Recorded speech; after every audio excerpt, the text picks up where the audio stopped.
Okie dokie. Hello, everybody, and welcome back again.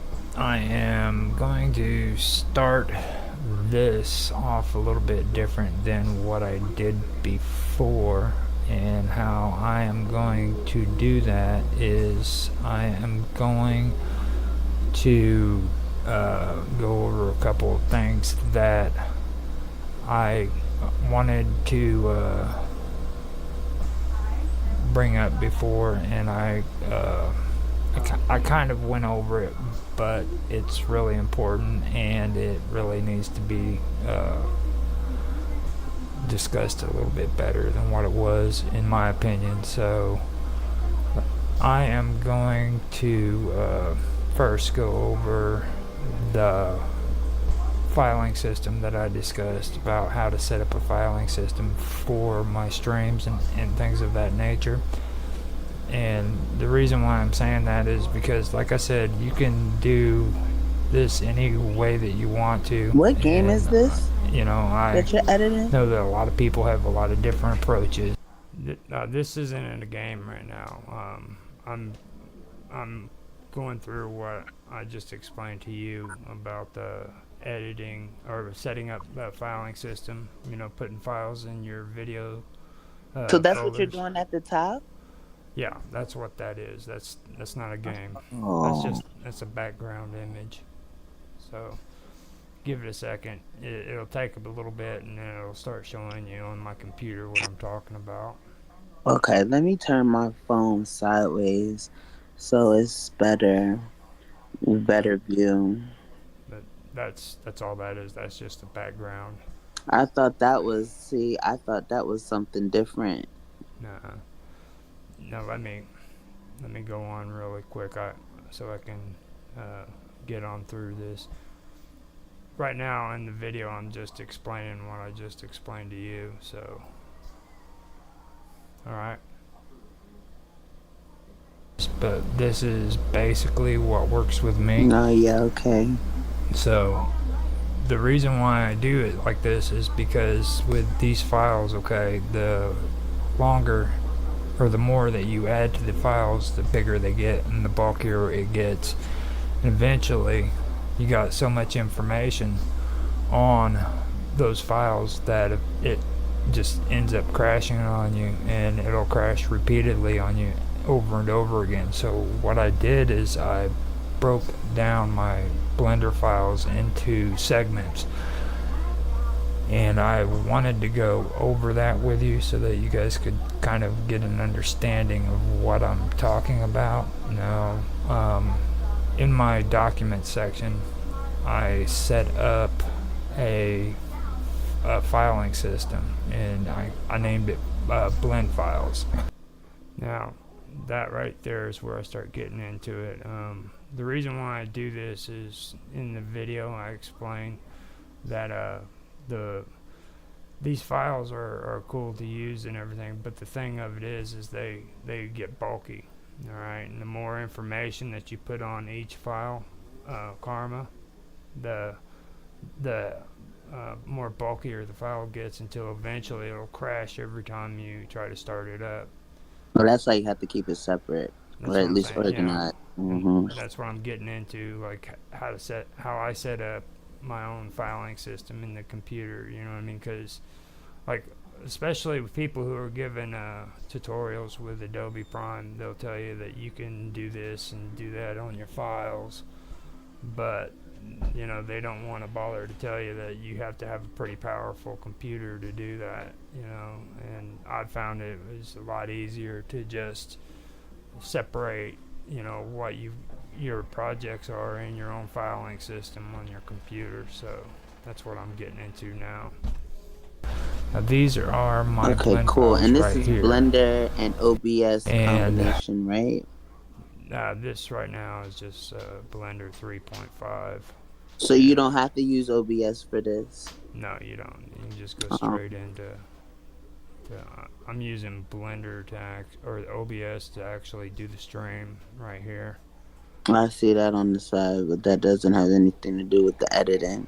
No, Okay. only reason why I Where put the that organization. only reason why I put that on there is because you don't have Mine's Plus, so I figured Yeah, it'd and be. I'm about to get it, and I needed your help not to distract you from what we're doing today. So yesterday I attempted to do a live stream with the Uh, live spear, and like I don't know, I'm doing something wrong. So I gotta message you about it. I've been folding laundry from like a week ago, and I've been on, like I said, the basketball meeting and stuff like that. So Actually, later on, I can go through it and we can record it, and I'll show you step by step how to set it up and everything. Sound good? yes, sounds good. All right. So let me start this up, and we'll get through this. All right. As as you can see, if you can see it, I'm sorry if you can't, but I have one for Gaming with Infamous, which is my gaming channel. One for Strange Stories, which is not for gaming, it's for like strange stories and UFOs and ghosts and stuff like that. Then I also have a folder for my templates, which I use at the beginning or ending, and sometimes in my Nutslocks and stuff for retro games and things like that. Then I have a folder set up just for my textures and simulations. Now I also have a channel that I call the Praetorian, which is about current events, history, like ancient history, modern history, stuff like that. And I have the Storyteller, which is just basically telling stories and everything like that. Well, then you go on and you have what I'm basically going to have for this is it's just working with audio and video. Now, what I've done is I've gone in and I have set up blend files that go along with each and every one of these for my Gaming with Infamous. I have Asura's Wrath, Call of Duty, Control, and each of these settings are set up according to each of those games. So it has the intro in it, it has the video edit and how long I want each video to be, plus it has the changes that I want in uh, the scaling and stuff on the video, you know what I mean? And the resolution settings are all set up and ready to go according to that game. Now, what I did is I set up a blend file for that, and if you see here, I've even got folders for just my retro games, my RPGs, Elder Scrolls, and Warhammer.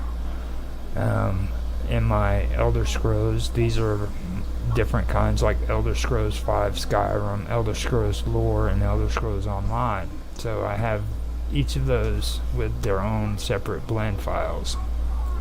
Are those everything that you've Right. done? So mine's is so little. I wish I could do it on my computer.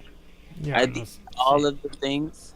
it's all of them with like different aspects. Like I was going through showing everybody, like I have different channels that I do different topics on, and like in the Praetorian and all that I've got going on. Um, then right here is for working with audio and video, I believe is what it was just saying. And no, this is my gaming, and I was showing like different games. I have a blend file for it. You know what I mean? Instead of adding every game that I had on one blend file, I break them down into each game, and I have the resolution already adjusted, the scaling for the video and stuff like that. And then if I also have like intros and outros that I made through the graphics thing too. So that's basically what it's explaining. Like each thing has its own video or blend file. And can you access this from different software? So this is what you upload directly to YouTube, or like No, when you, that's not, no. okay. This right here is, you don't even need the internet to use these files. You just open them up, and this is where you do your basic editing. your video editing, or if you're into computer graphics, you can use the same file to do computer graphics, stuff like that. That's the symbol right there for the files. Yeah, but then once you're done, do you use an embedded URL in order for you to be able to post your links? Because like that's what I was having issues with yesterday. Like, how do you get it to where after you edit it, you can put it on Minds? Like, what do you do for First, that? first you have to render it. I'll get to the rendering in, I believe it's either this one or the next one. I start talking about how to render and stuff like that. But rendering is the final process, how you turn your stuff into video or photos. So, but I can get into that here in a little bit. But this is like just showing you the basics, like the best, or not the best way, but how I set up my files to take care of all the things I need to edit. You know what I mean? So I'm just starting out. Okay. Uh huh. All right. Let me go farther with it. I wish I could go on. I need to go on the big screen because I'm on my phone.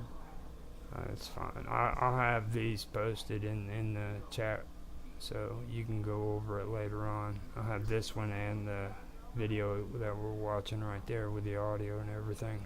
And then maybe you can help me with mine because I want to see if I can do another one on tomorrow, the Okay. 11th at 11. Sounds good.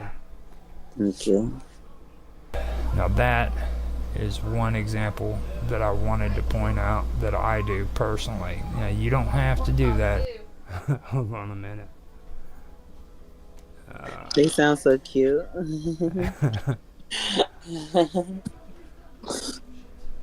Yeah. The if you don't want to, but that's what I do. So after that, I'd like to also point out the fact that I do my videos on OBS. So on OBS, I record the video and I put those videos into another file system, or another folder, but this is in my videos, okay, and I name that unedited videos. So in unedited videos, if you look here, I've got Gaming with Infamous, Strange Stories, and the Praetorian. You go into my Gaming with Infamous, I have 24/7 live TV watch, with Roger Hanson, and that's something I'm trying to do on Minds right now. Then I have my new games, and then I have my old games with all the unedited videos that I've done with OBS. This is my retro games, and these are my RPG games with Dungeons and Dragons, Palladium, and the White Wolf. So I have those all set up and organized. Then I have my Strange Stories. Then I have Praetorian.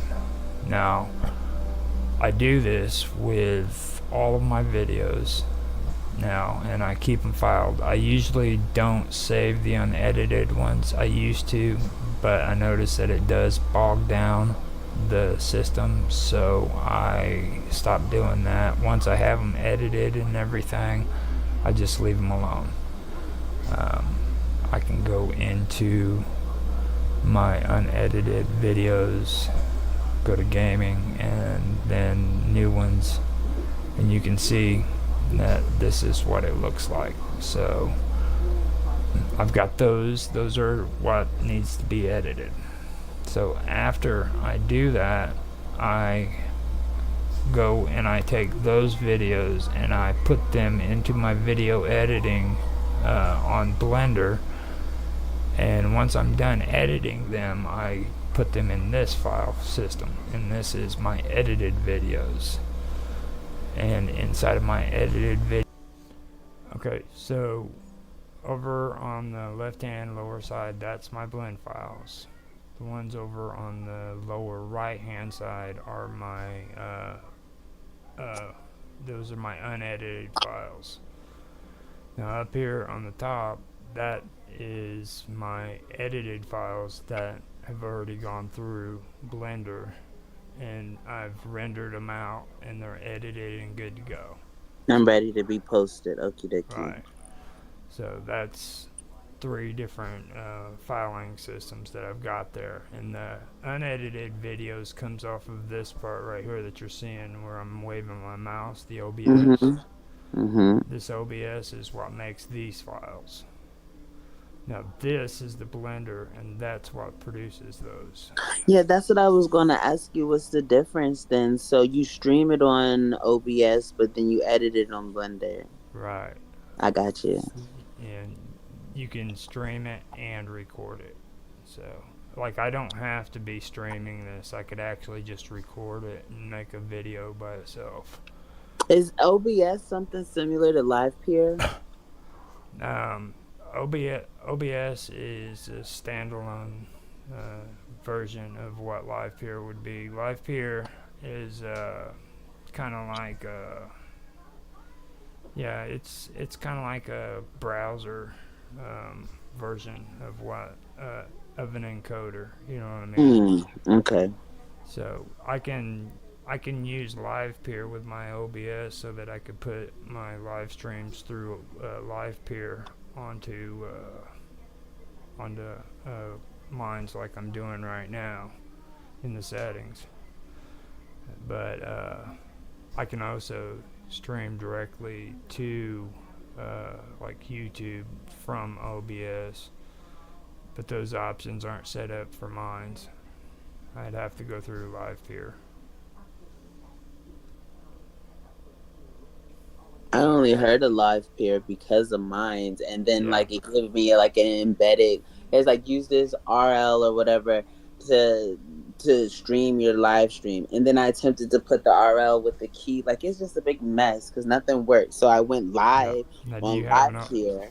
do you have an OBS? No, I gotta get it because you did, and so I'm gonna get it now just so Um, I can do it for. when you when you go to get it, then I can kind of guide you through that and help you set it up and everything. Okay? And it'll make it to where I can do live on Minds. Yeah.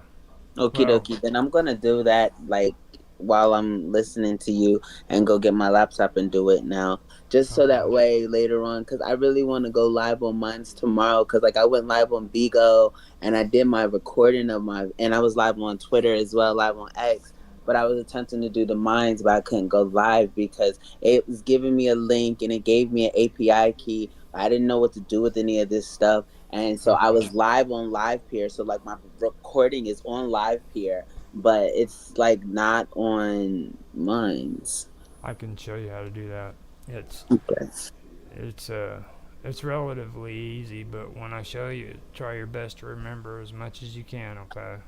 Okay. You're not about to do it right now, are you? No, No, because I want to I'm follow finishing along when you this. do it. Oh yeah. Okay. All right, I'll finish it up. I just wanted to fill you in what was being taken place. So videos, I have my captures. I have my gaming with Infamous intros and outros, okay, which goes at the beginning and at the end of every video. New games, older games, retro games, RPG games, and then and so forth, like I did with my editing. But these are finished. Now, inside of each of these, like here, I have my ancient history.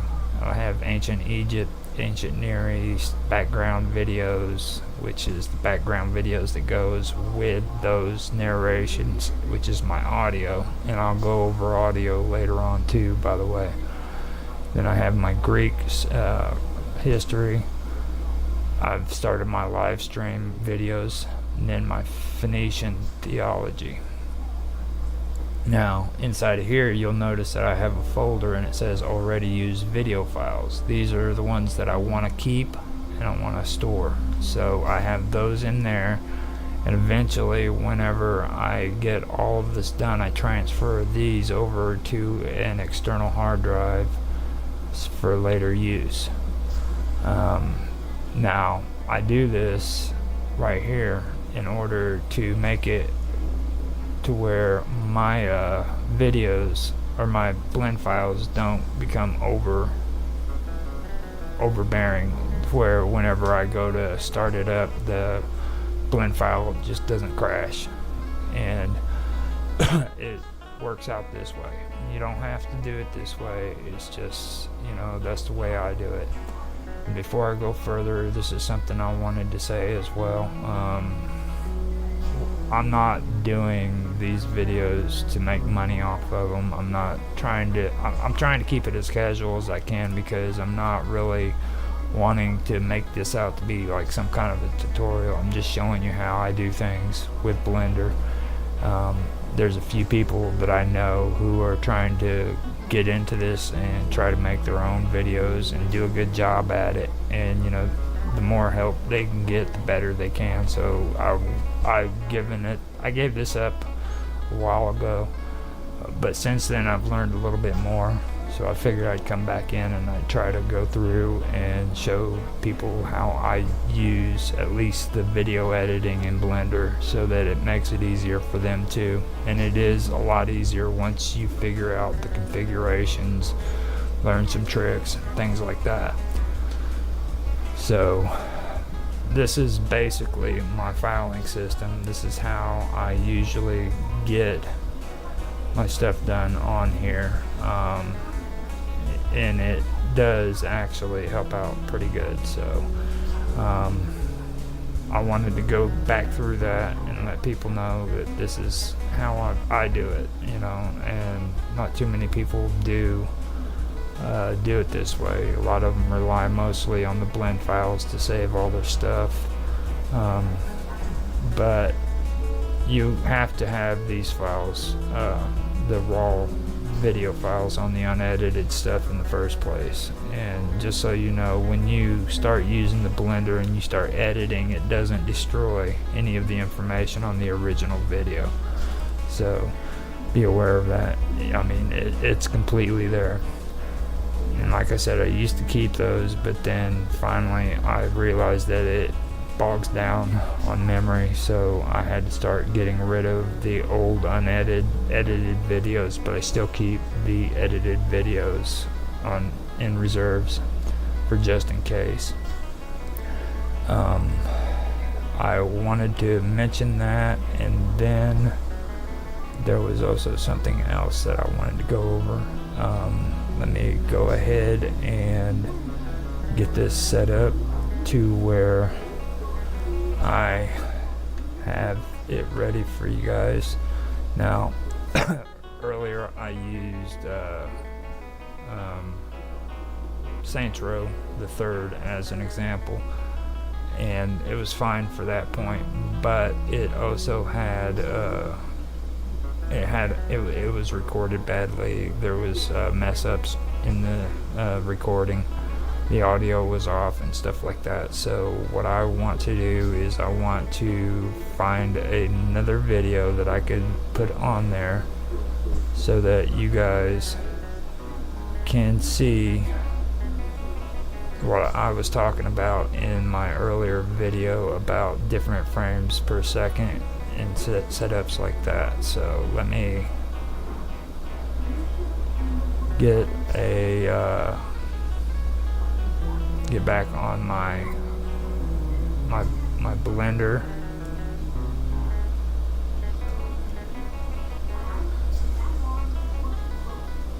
If I can find it. Trying to switch it around, and we can set that up real quick.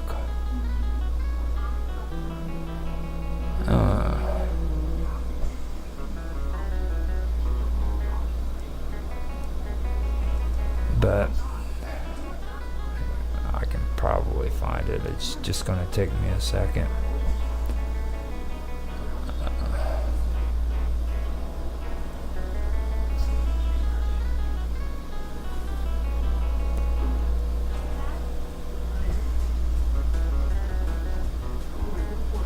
Oh, sorry about that.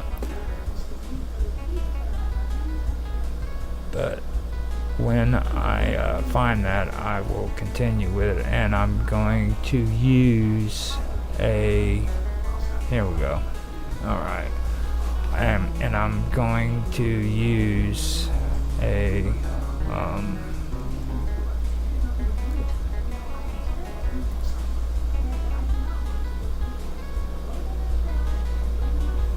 A different video so that we can go through it and you can see what I was talking about there, because this is also something that's very important that you have to know, and it goes with the resolution, frames per second, stuff like that. So let me come on here, and up here on the top right hand side where it says resolution in format, up on the top corner it says format, and then it has resolution X, resolution Y. I have it set at 1920 pixels by 1080 pixels, and then the percentage is 100%. Are you compressing the Now, size in order I for it to wanted to save? go What are back. you doing over there on the right? That is your resolution. So when you get into Blender, you have to check that out and make sure that those settings are right where you want them. X is 1920 on mine, and then Y is 1080. Okay, I know the 1080. I'm not unfamiliar with the 1920. The full term is 1920 by 1080. Usually, a lot of sites just say 1080 or Mm-hmm. 1080p, but that's what they're referring to. And just under that is 100%. And what that means is, like, when you render it out, do you want it rendered out at 100% according to those resolution, or 50%? Would that make it like blocky and choppy if you did like 50%? Is that what makes it kind of look like it's, you Well, know what I mean?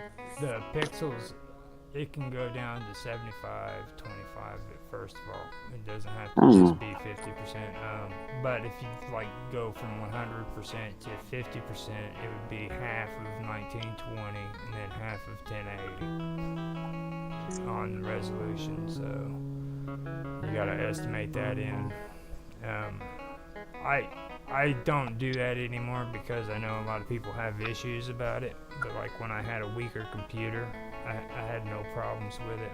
And if I had to use a weaker computer now, I'd still do it at 50%. And it's only because the computer has to be able to handle the rendering of it. So if I'm the type of person, I just want to get content out and create videos. You know Right. what I mean? Instead of So taking forever, like that one point in time, YouTube was yeah, taking 4 or 5 hours to upload a video for me, and I wasn't really changing anything with the resolution or stuff, so I didn't understand what was the issue. yeah. So that's basically what it is there. That's the settings for the video that you're about to edit. When you render it out, you want it at that, and then just below that, you'll see it says 30 frames per second. And that's where you set your frame rate, right there. So let me. I see. I was about to say where, but I see that arrow there. I thought that was the 100%, 50%. Is that's what you're saying? And why the The percent? Yeah. where the Oh, blue where did is. you say? You see where I the saw blue is that. right there? That's the 100%. Now if you come down, can you see That my mouse? now I can. I got confused because look at the other arrow next to the percent. Yeah, So I I'm see what looking you and mean. it's still sitting there, and I was just like, Yeah, wait, hold on. I thought that was the percent. Okay, go ahead. I see it now. but where I'm pointing at right now, that's the 30 frames per second right here. Mm-hmm. So let me go ahead and continue with this. I didn't know How do you you was back organize? yet. Huh? Yeah.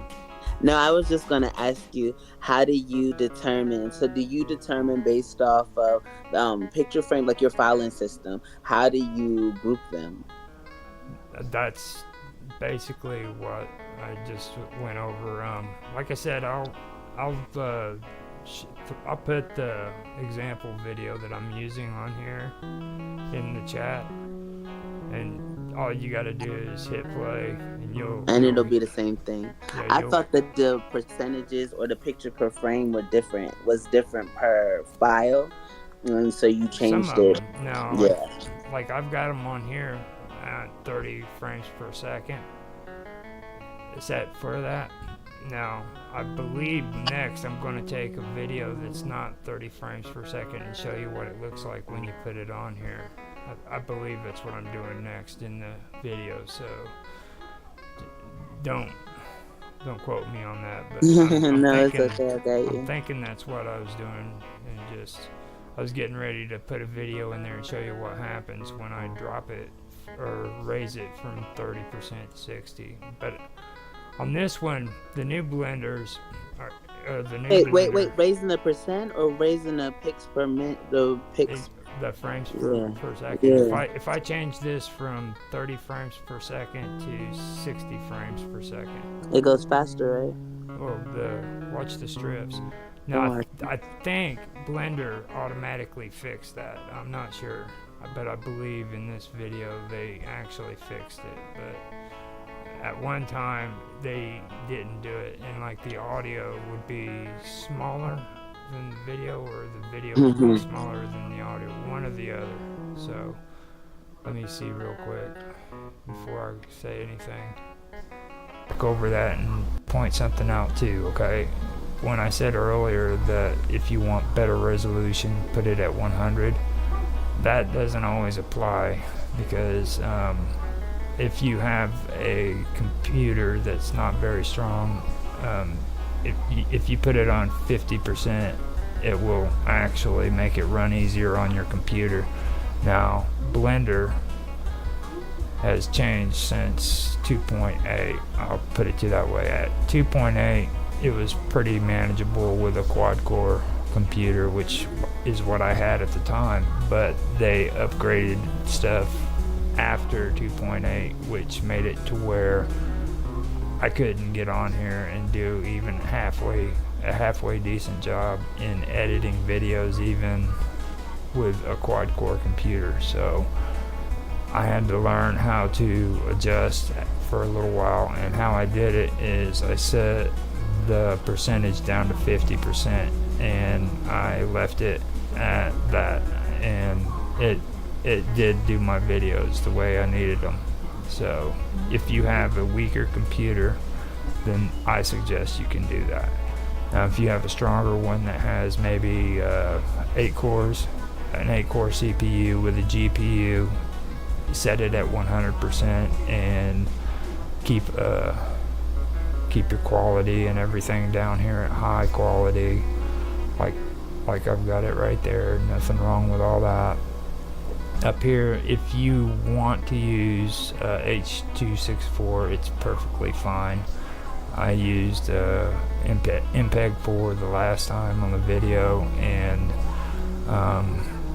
like I said, if you want to use H.264, that's perfectly fine. There's nothing wrong with it. It's a pretty good system, really. I've found no difference between the two, other than the fact that OBS tries to discourage people from using it, and I believe the reason why they're doing that is because they're trying to endorse MKV video files as well as AVI, because they're an open source. But I've found no issues whatsoever when it comes to using MP4s. And if you've used OBS, you know what I'm talking about. They give you that little line that warns you. So now I've got this set at 30 frames per second, okay? And I am going to go in and pull a video that I know the audio works good at. And before I do that though, I want to set this to 60 frames per second so that you guys can see what I was showing you the last time. So up here in frame rate, I went and I clicked on it, and in the down drop options or drop options, I went from 30, which is right here, to 60. Over here at the bottom where the sequencer is, you'll see view, select marker, add strip and image. I'm going to click on add, and then I'm going to add movie. then this selection is going to come up. I'm going to click Does on the Gaming with original video not have Infamous. audio of you explaining what's happening? No, it does. It's just you can't hear it. Like Oh. I'm listening to it right now. That's what I was saying. I mean, you're on regular minds, so So I'm if because it's not mine's plus, so that's why I can only see it, and I'm yeah, looking at it on Jitsi. That's what you were referring to. I was thinking that you meant the stream itself, because once you post the stream, you keep saying I'll be able to press play and go in and look at it, but I'm no, not going. no, that's in chat, and I'll be posting the video. Oh, for YouTube. I looked at a Yeah, lot of your YouTube videos last night before I did my show. Yeah, I went and yeah, liked a lot of them. I was like, oh yeah, I should have been doing this. And I have a few yeah. YouTube accounts, so I did that. I the one that I have on there, I'll post it in the chat, and you can listen to it and watch it, and you can go along with it if you want to. So, Okay, cool. because but that's the only downfall. You can't hear nothing. You know what I mean? And then I'm following the mouse, not mice, but it's like mice to me because there's the one at the top, then there's yours on the bottom. I'm like, well, that one's not moving, and then I'm watching the one up top do stuff. I'm like, oh, because it's the recording, and so Yeah. we're watching the recording in order for you to be able to explain what you're doing on the recording, so they hear the explanation. Well, I'm starting to debate on if I even like if this was just straight up live, it'd be fine, But my Mhm. big mistake was going through and making the videos ahead of time and still using Jitsi with it. You know what I'm saying? Because like freaking people on Jitsi can't even hear this stuff, so it gets annoying to them. And then if you don't have Minds Plus, you can't hear the audio because you can't watch the mainstream. So Right. you know, Put it but on YouTube too, so yeah, that that's what my plan is. I'm gonna do it on YouTube and Minds. That way, if you can't watch it here, you can watch it there. So means okay, that I watched a few of your streams last night. I'm gonna start this up real quick. Okay. And I believe it's getting ready to drop a video that like I was talking about. I just went in and added a video. Go to well, actually, you know what I'm gonna do? I'm gonna come over here to videos so you guys can see what I'm talking about. Down here on system, go down to videos, go to unedited videos, Gaming with Infamous, new game. And I am going to add in Dying Light Part 7. So here it is. We got Dying Light Part 7 right there. So, and I still have to edit this, but this is what I wanted to show you. I videotaped it in, yeah, see, and the new Blender 3.5 must have taken care of that, because in the old version, the blue strip would be longer than the green strip, which means they would be out of sync at 60 frames per second, because that video was 30, right? yeah, it was 30 on OBS. So when I dropped that in there, automatically that blue strip should have been longer than the green one. But I believe the new 3.5 has that fixed. Formatting. Cool. So back when I had to stop using Blender for a while, what happened was like my computer crashed and it went bye bye, So I basically couldn't use Blender for the longest time, and last version I used was 2.9. Now when I got back on here, it was all the way up to 3.5. Wow. Yeah. Was your stuff still available once you were able to get it back again, or do you lose everything from the crash? You don't lose anything. Don't. Oh. it's all on your computer. It has nothing to do with the internet whatsoever. So if you're using their filing system, it still has no effect. Like I have files and stuff saved on my computer, but I would think if my computer crashed, then that would cause, like, even when I Oh did a yeah, reset one you're talking time. about, yeah, when my but that was because of the computer, not because of Blender. Not because of Blender, right? You know, I mean, But so like, yeah, does Blender have a cloud with all your stuff? I guess I'm no, more so. all my old stuff, I made sure that everything I did was recorded and uh, then put on my YouTube. Like I've got working with audio and video on YouTube. Mm-hmm. If you there's thousands and thousands of video footages that I have on there. I mean, I don't even know how much is on there now because of all the stuff I've done on there. How long have you been doing this? Like, to I, where you're doing the tutorials anyway? oh god. Well, I stopped doing the tutorial stuff because people just don't get involved with this shit. And I'm doing this right now is because I have friends that are trying to edit their videos better, and Yeah. I figured I'd make some short videos of how to work with this stuff, and like you can go in and you can set up masks, and a mask is where you can put a green screen behind you. You know what I mean? And Oh. then you can take and set yourself up within that scene to where it looks like you're sitting in front of a desk or something like that. I've seen people doing that with AI, and they're able to make it look like they're at the beach. Yeah. And like, yeah, it's kind of dangerous. But yeah, I mean, cloud. You can do that on here Are you serious? On OBS or on Blender? on Blender. Nice. But before I get to that, I want to do all this and get it straightened out and ready to go. Oh, keep it organized. I understand. Yeah, start from the scratch and work up. So let me finish this off real quick. Okay, I'm going back on mute until I have another question. Okay. In 60 frames. No, 30 frames, I'm sorry. But I'm going to put this back up here on the frame rate at 30. And then I'm going to, well, it's actually working. The newer one does this sometimes. It doesn't mess up like that. But before I say that, I want to test the audio to make sure that it's all matching up. So let's go in and check the audio out.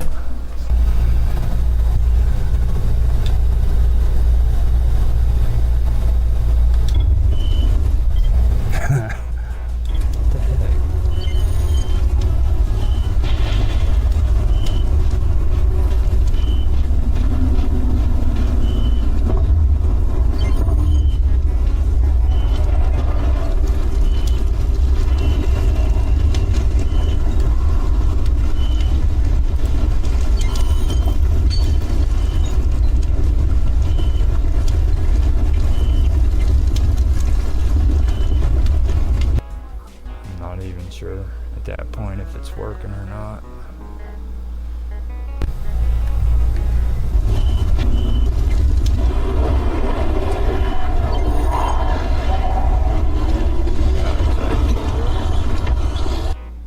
So sometimes it actually works out, sometimes it doesn't. I gotta find another one where it'll actually show what I'm talking about. So go in here, go to add, click on add, hit movies, go to videos, and hit unedited. I'll go to strange videos, add that one. Scroll with my mouse. Well, that's take my middle mouse button and scroll in until it comes into view.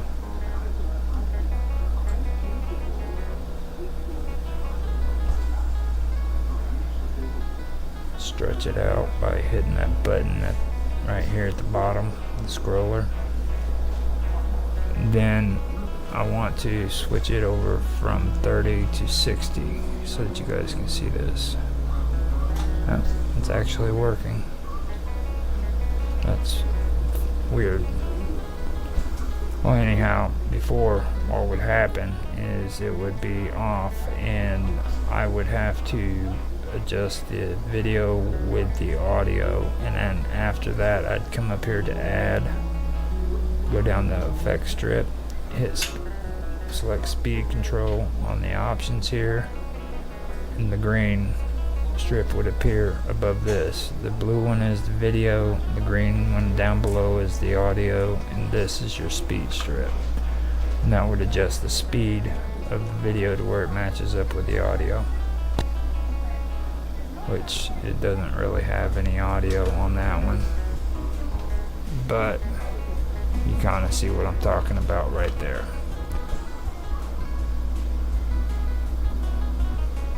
So yeah, so basically this has been more or less a review of everything that I've gone over. I'm not going to end it there either. I'm going to go ahead and go over some stuff too that I was talking about in the actual editing. Now I'm going to add a movie, so I come up here to the top of the sequencer, next to view, select marker and add. I select add movie. Now on the right hand side where it says system, I can go in here and I can pick through the filing system in the document section, downloads, music, pictures, videos, and so forth. Or I can pick them here by selecting this up arrow or the back arrow or the side arrow, or I can create a new directory. I can also refresh the file list. What were you about to say? Instead of doing this, now right here, that's a problem that I have to work out with Blender. For some reason, it didn't pop up the option that I wanted. Like when I went in there and I hit add right here. Yeah. It has a pop-up option where you can go into your filing system and you can choose what file you want to put down here in the bottom half for your video. Well, when you hit that, there's that option pops up, but for some reason it doesn't show up in the video. So that could be because I have to give permissions to show like third-party pop-ups. That could be in either OBS or in Blender. I have to check and find out. But so if you were screen recording, would it have perhaps worked? Because, or well, is that you know what I mean? I've had that issue in games too before, like a long time ago when I was doing Minecraft, and you went in to open up the trunks, the entire screen would go black because you didn't give, or your computer didn't get the permission to allow you to see share copyrighted. Yeah, you know what I mean. So it would black it. It's been a while, but I know what that's from, and like I said, it's either in Blender or on the OBS. I just have to figure out which one it is. So I'm going to come over here to videos, and I'm going to select basically all I'm doing is selecting a video. I'm just running my mouth too long. So edited videos, or no, unedited, and I will come to gaming with Infamous. I will come in here and I will pick Saints Row again, but instead of Saints Row the Third, I will pick Saints Row 2. I will get the first video, put it on here,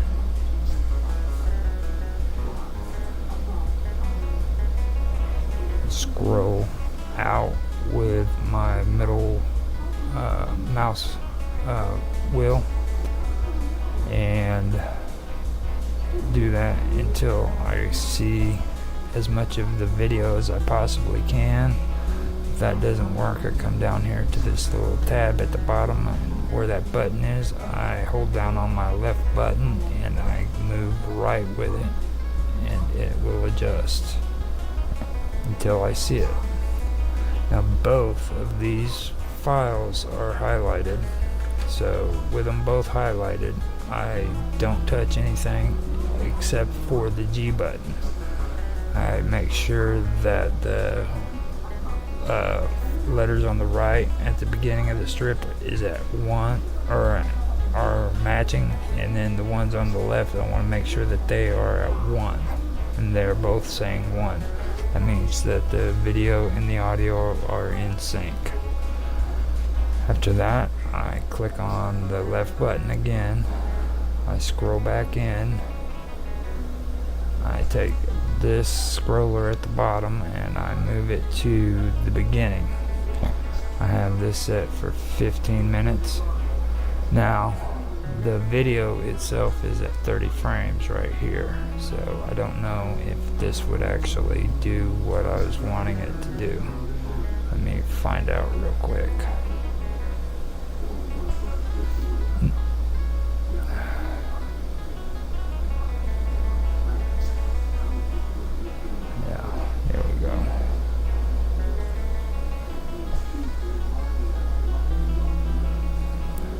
Alright, now if I switch this around to 60 frames, let's see what happens.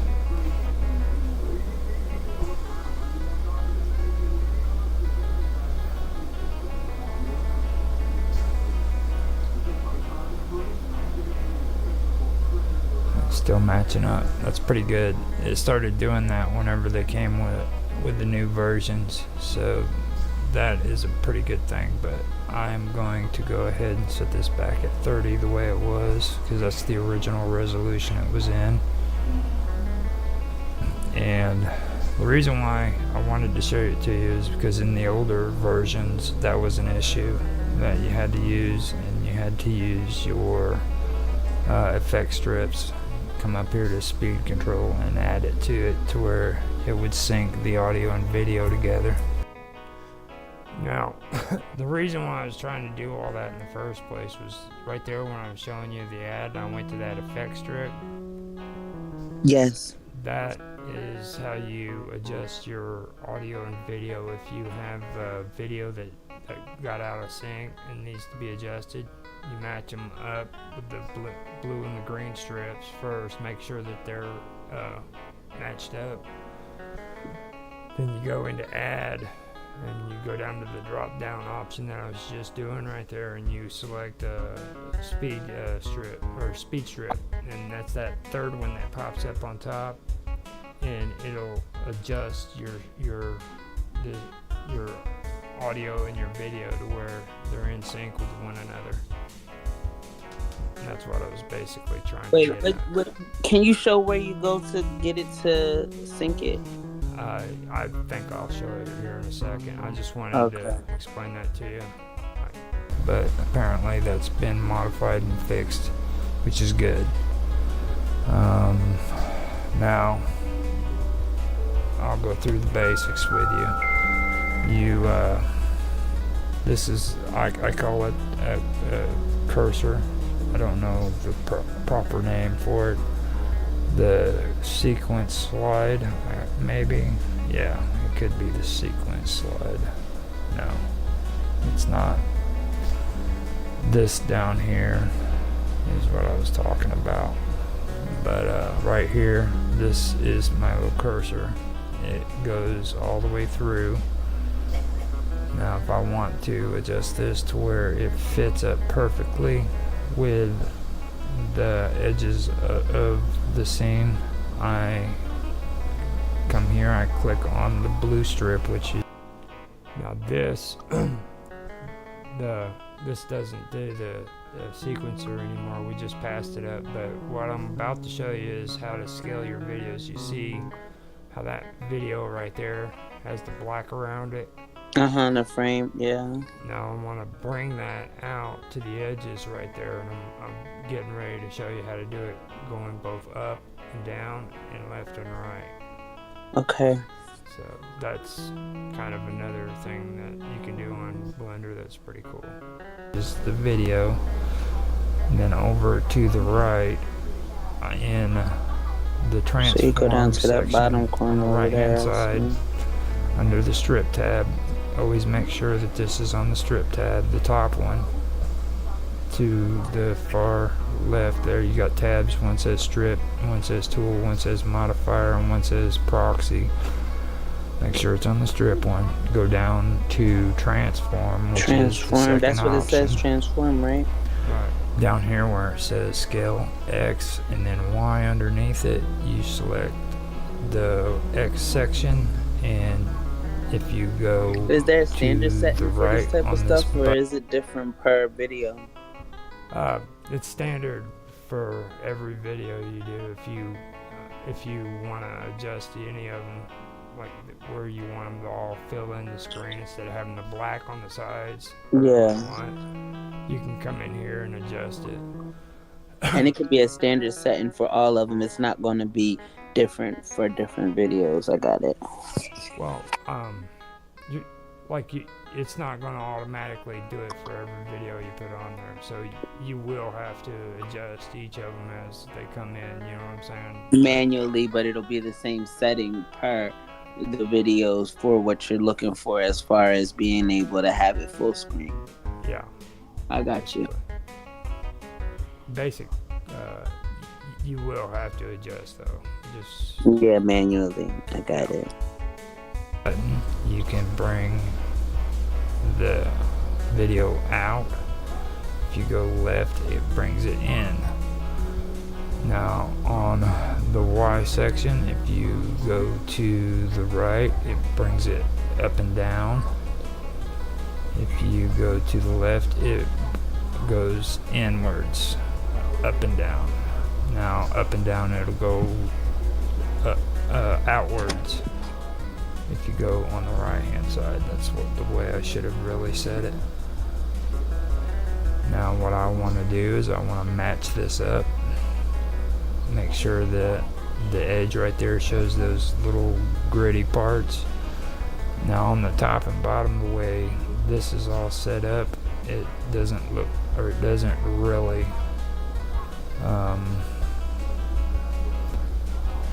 it's not too reliable. So what I'll do is I will come to this scene right here and I'll look at it, and that is actually a better example. So let me see how much of this actually needs to be edited.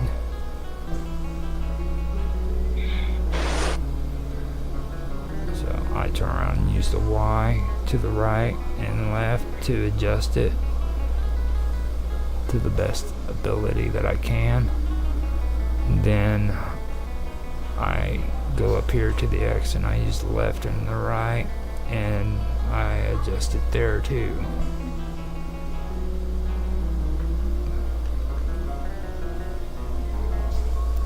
And that is how you adjust your video.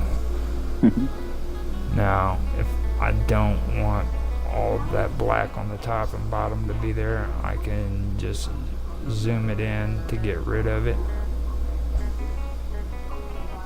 or I could just leave it the way it is and let it look like this. The cutscenes, basically, where it shows the storyline. If you notice, there's that little black right there. So what I do is I come here to the Y, or no, to the X actually. No, it is the Y. And I tap it once, and that'll be gone when I do the render.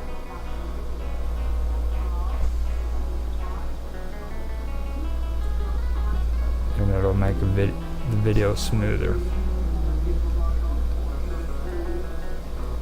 So I've got that covered. Now, in order for me to highlight both of these, I can do one of two things. I can do like I've been showing you. I could hold down on the right click button or the left click button, and I can drag the mouse down, creating that little square, or square like ring, and I can put it over the top of both of them and can highlight it like that. But I'm going to click on here to where they all go unhighlighted, and I can show you another way. Now I can do it another way. I can go ahead and hit A, which is select all, and it can do that. Now that's only if those are the only 2 strips on there though. So I only do that if there's only those 2 strips. Now I have both the audio and the video selected, and what I want to do is I want to cut that. So in order to cut that video, I select the K button and I click on it. Now, since the mouse was on the right hand side, everything to the right of the cursor, the blue cursor right here, is highlighted. Everything to the left is What are you not attempting to do highlighted. now? Right now I'm showing everybody how to cut. Now, I went in here and I made sure that both those strips are highlighted. And then if you notice, the mouse is on the right hand side. Mm-hmm. After I highlight both of these, I make sure that mouse is on the right side of that blue thing, and I go to my keyboard and I hit K. And when I hit K, it cuts both those strips. I remember you saying that last time. Okay, now, if you notice, after I hit the K, everything on the right hand side was still highlighted, but everything on the left side wasn't. And that was because I left that mouse on the right side of this blue thing right here. So it knows what you're keeping and what you're cutting. Yeah, well, what you want to focus on. Because, like, later on, if I want to come over here and I want to get rid of, like, this much, I'll bring this over here and I'll leave my cursor over here and I'll hit K. Ah. And that little area right here will stay highlighted, and all I have to do is hit X and it's deleted. Does that make sense? It does.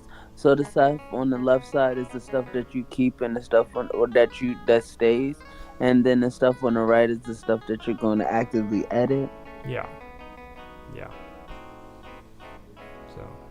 And you just drag the marker where you would like it to be, where you're going to focus your editing on, and then you just change sides of the mouse based off of where it's at that you'd like to edit. I get that part now. Generally, I let it play, or I use my directional buttons on the keyboard. The left and right are good for going back and forth. So, and then you use your X and you use your K K for cut, and then X for delete. A is highlight all for the 2 strips. I use that when I don't have anything but these 2 strips, but I have a lot of occasions where I've got more than just these 2 strips, so I have to go in and manually highlight them.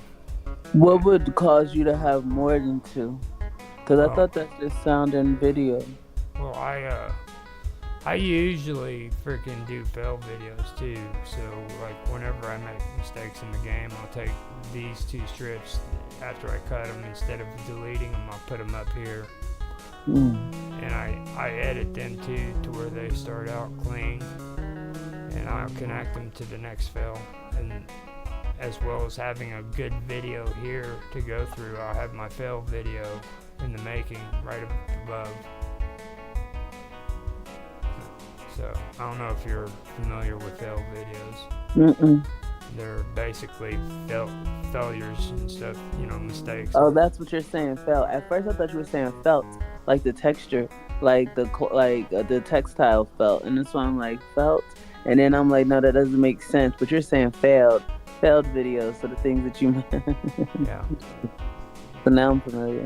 But I generally have a extra strip running up at here for all my fail videos in my games. So let me go ahead and start this up and get through it. Still got like a half an hour. Then I was going to ask you what the show is that you said, but they'll do. Because you said you have a show on. You guys did something you're doing on Thursday, and it's something different. That's on Tech. Yeah, Tech Talk. Instead of calling today, working with audio and video, I'm going to start calling it Tech Talk. It'll still have the working with audio and video in it, but it'll generalize the topic to where we can talk about more than just working with audio and video. Right, you're gonna expand it. But and are you changing the days for it permanently, or is that for No, just this? Okay. no.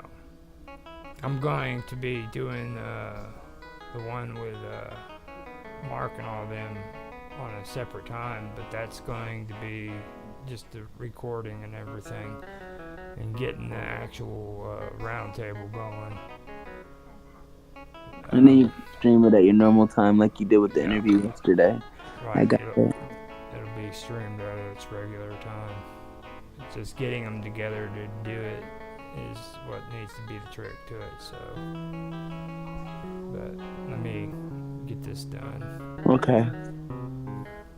Anything that I've made mistakes on. So I hit Control Z to undo that cut. I move the mouse over to the left side. I hit K, and as you see, the highlight is on the left side now instead of the right. So that's the way you can do your cutting. Now say I want to take and I want to move both of these out of the scene. What I do after that is I select, keep both of those selected, and I hit the G button. Now I don't want to put it in any specific place, so I don't hit X and I don't hit Y to keep them straight. Since they're both selected and they're both perfectly in sync, I can just move my mouse wherever I want to put it and it will go there. Now if I don't want to do that, all I got to do is right click and it will go back to where it was. Well, almost back to where it was. Now if I want to bring that down to the first row with the rest of the strip, I hit G and I hit Y, and now you see there's a yellow line over by the 1, and that will make sure that it goes just up and down without moving to the left or to the right. Bring it down and it fits right in there perfectly. Now to make sure there's no gaps, I can hold down on the left directional arrow and it will go backwards, and as you can see there is no gaps.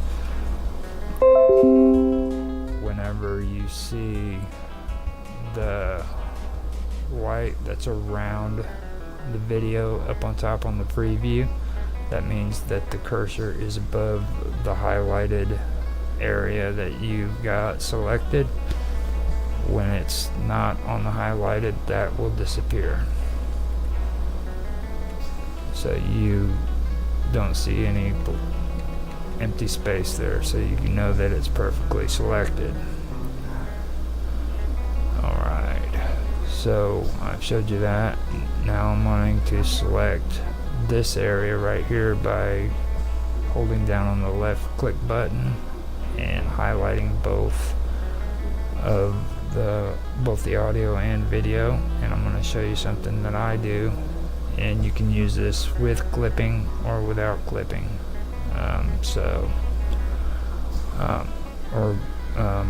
Not clipping, but snapping. Snapping is up here, which is a very useful tool, but sometimes you do have to turn it off and on, so just be aware of that. But here's a trick that I've done, and really I don't have to do it, but I still do it as a habit. I hit G with it selected, and then I hit X and I drag it over the top of the other clip, and it will automatically snap at the beginning, and it always makes sure that it goes right back to the thing. So I can show you an example. I'm going to turn the snapping off, and I can hit G, then the X, and then move my mouse over the top until that entire strip turns red. Let it go, and you'll see what I'm saying. That's with or without snapping on. No gaps. So I believe I've covered everything over again, and to kind of go over some of the stuff that I was doing before. and later on I will come back with another video to go even further with it.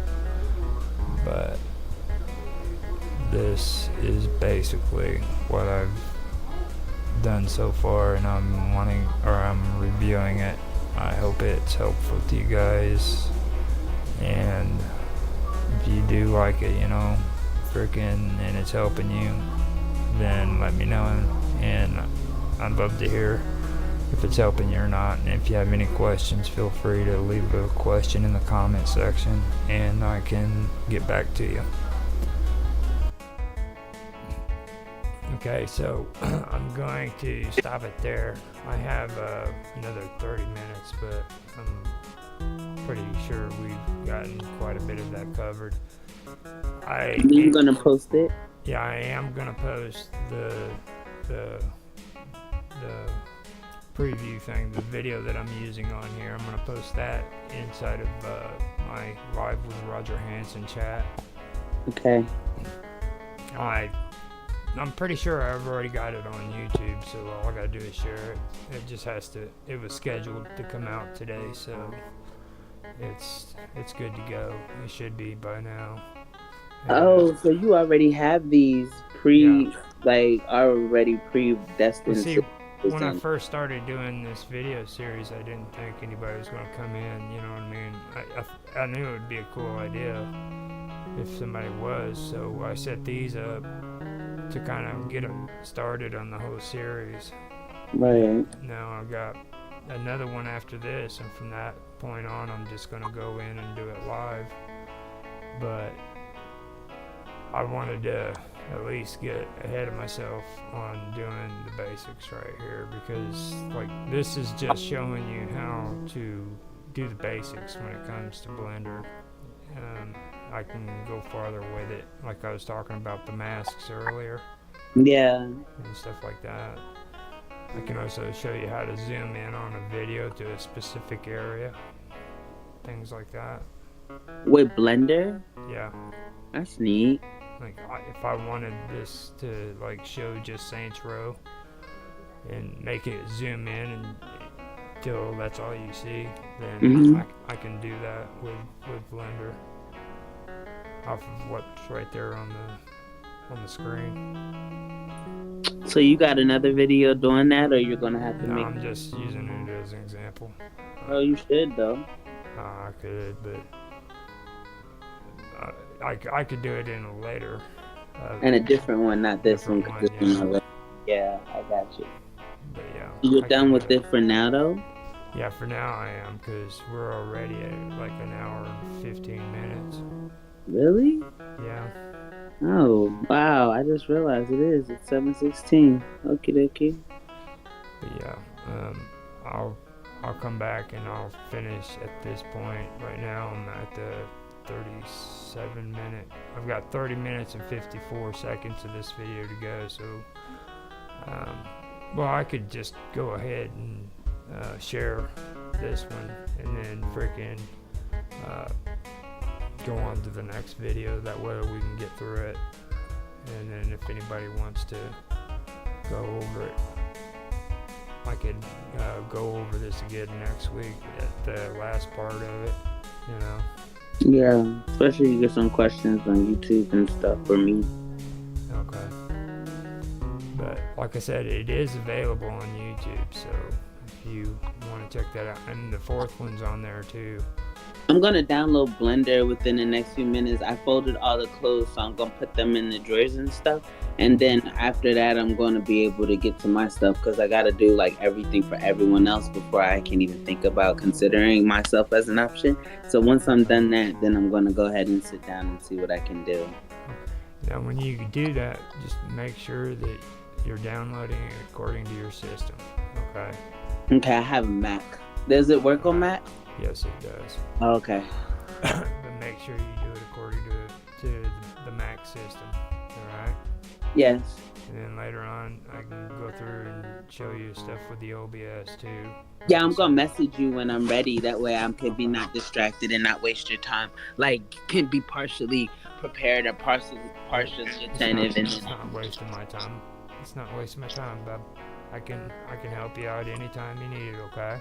Yes, thank you. No problem. Well, I guess And I'll see you tomorrow. yeah, What do we talk about tomorrow? tomorrow's the storytelling. Oh, nice. You're going to finish your story? I'll get going. I don't know if I'm Yeah, can gonna. you read some more to me? Oh, please. Can you read some more All right. about the women that are like sex crazed and she drinks blood and like, yeah, I want more. Well, she doesn't drink blood, but she's blood crazed and she kills people for, yeah, I want more. All right. Okay, well, I'll see you tomorrow and then well, actually, I'm going to message you tonight, but thank you. All right. Have a good night. Be safe. You too. All right. I am going to end this. I hope you guys enjoyed it. If you have any questions, leave questions in the comment section. And thank you for watching. Bye.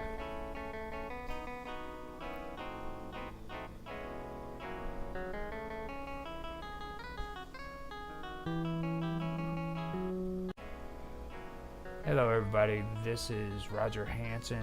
I'm back with live with Roger Hanson. That's me. I'm on here to do today's topic, which is again about ancient history, and Karma Love is with me. Say Hi, hi. everyone. Hello, Karma. Now, last week we started getting into a good topic when it came to Senator Theathion, or however his name is pronounced. We're still trying to figure that out. But the text that I've been going off of is an old Christian text that is probably the only known text that holds a lot of quotes from ancient collectors of documents and stuff, or compilers. They'd compile old documents, and Senecio was mentioned in there, and other references as well. In the book, just so everybody knows, we're not like bouncing from place to place. We're actually following this book and going according to the references that are given in the book. So, just so everybody knows that. Would you like to say something, Karma? Well, in regards to the book, I've just been more so focused on the podcast that you sent me. I'm not aware of the book. If you linked it, can you link it? I mean, I know this is what you're doing, but I'm saying me personally not familiar with having like engaged with the book at all. So if you link me in there in the chat too, so I can have it. But okay, so Yeah, this is my more thing. I can add I had questions for you. I know we're gonna go in a lot because now that I'm learning about them, some stuff brings me to. I just wanted to know how much you knew in regards, if you did.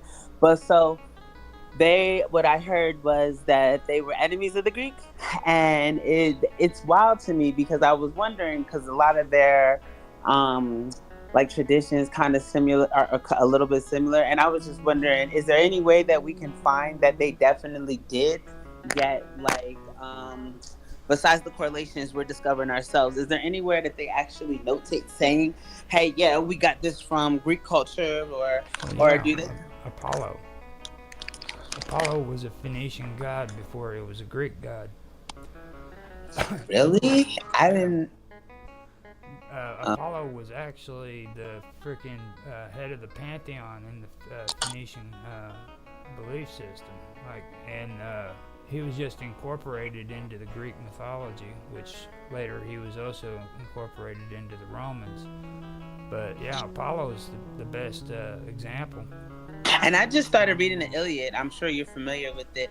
Yeah. And that is it. Okay, so I had two questions because does it not parallel with almost with what you're writing as well as what we're speaking of in regards to, right? Um, Because some hmm. of their names, like they have a Fabios, and I think about Philobiblius. Like it's just I don't know. Are they not like similar or are they not related? Because Philobiblius we talk about from Phoenicia, Yeah. but well, the Phoenician history. But there's a Philo is in the Iliad, and that's why I was just wondering: are they like? Now, on the Iliads, is Philo with the Phoenicians or is he with the Greeks? Okay, so let me just go back because I just started it. I just started it. I think I saw Elon Musk tweet that it was a good book, and we've been doing a lot of history. So I figured, like, well, okay, why not? And I know I read it. Well, had to read a bit of it in school. We didn't read the whole thing. Now that I see it, but I had to read a bit of it. Ah, no, bogus. Okay, I'm still listening, but yeah, I'll go back and look, and then I'll ask you It's either fine. It's fine. We can go back over it and everything, and cover it next because Tuesday, right? that's a good topic and stuff to cover. Because Okay. Philo of Byblos, I mean, he's important.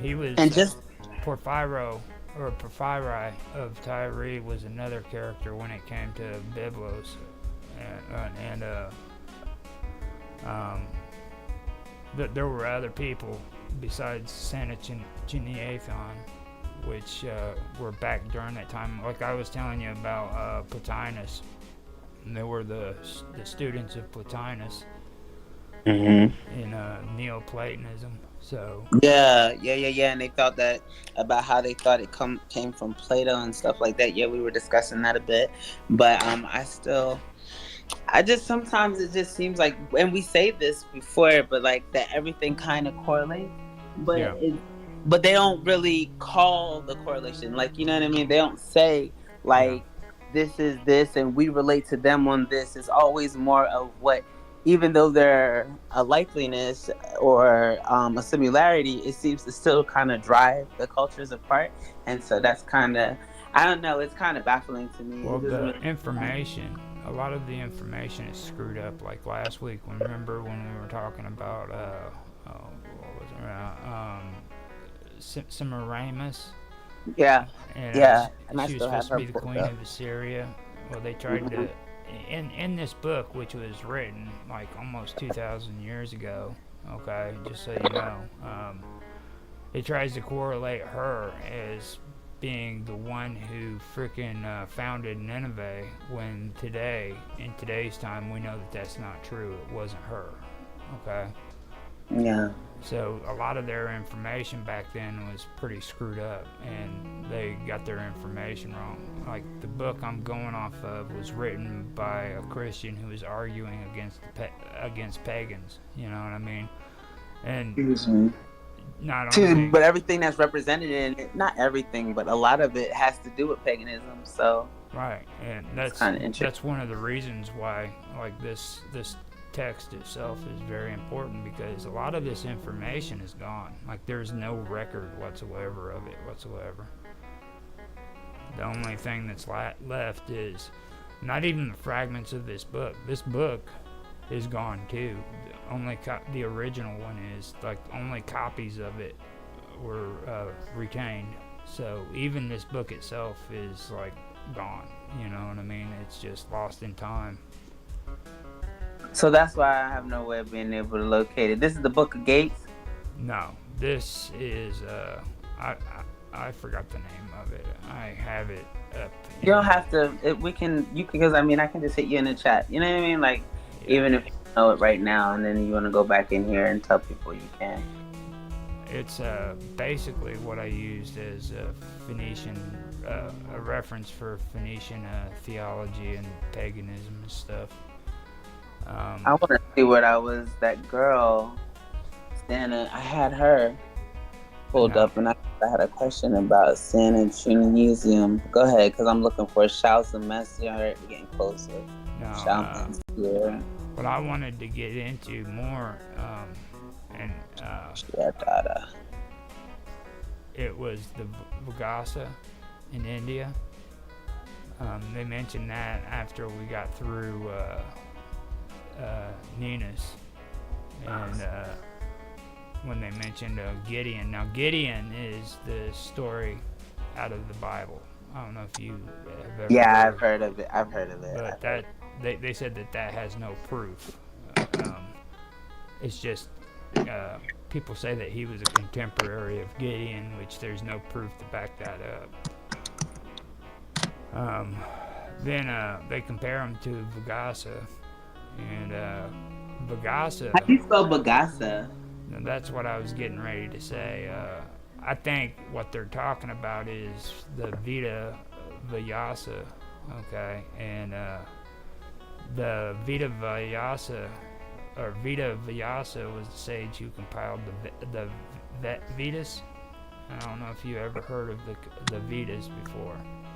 Mm-mm. Vetus Bagasa. How do you spell it? No, Vetus Vetus. No, Or Veda, and it's Vyasa, Vyasa. oh, I see it here now. That's a writer. Okay, hold Yeah, on. he was the So sage who compiled the Vedas, and now the Vedas is some of the oldest written texts. the son of the sage. Yeah, I see. And the grandson of the sage. Okay, okay, okay. I'm listening now. It, what I have here it says consisting of a diverse family of philosophical teachings and customs. Hinduism is the oldest existing religion in the world, practiced today by billions of people and on every continent. Believed by adherents to have known beginnings or end, and therefore referred to as Sanatana Dharma, the eternal way. There is no single founder, prophet, or authority of Hinduism.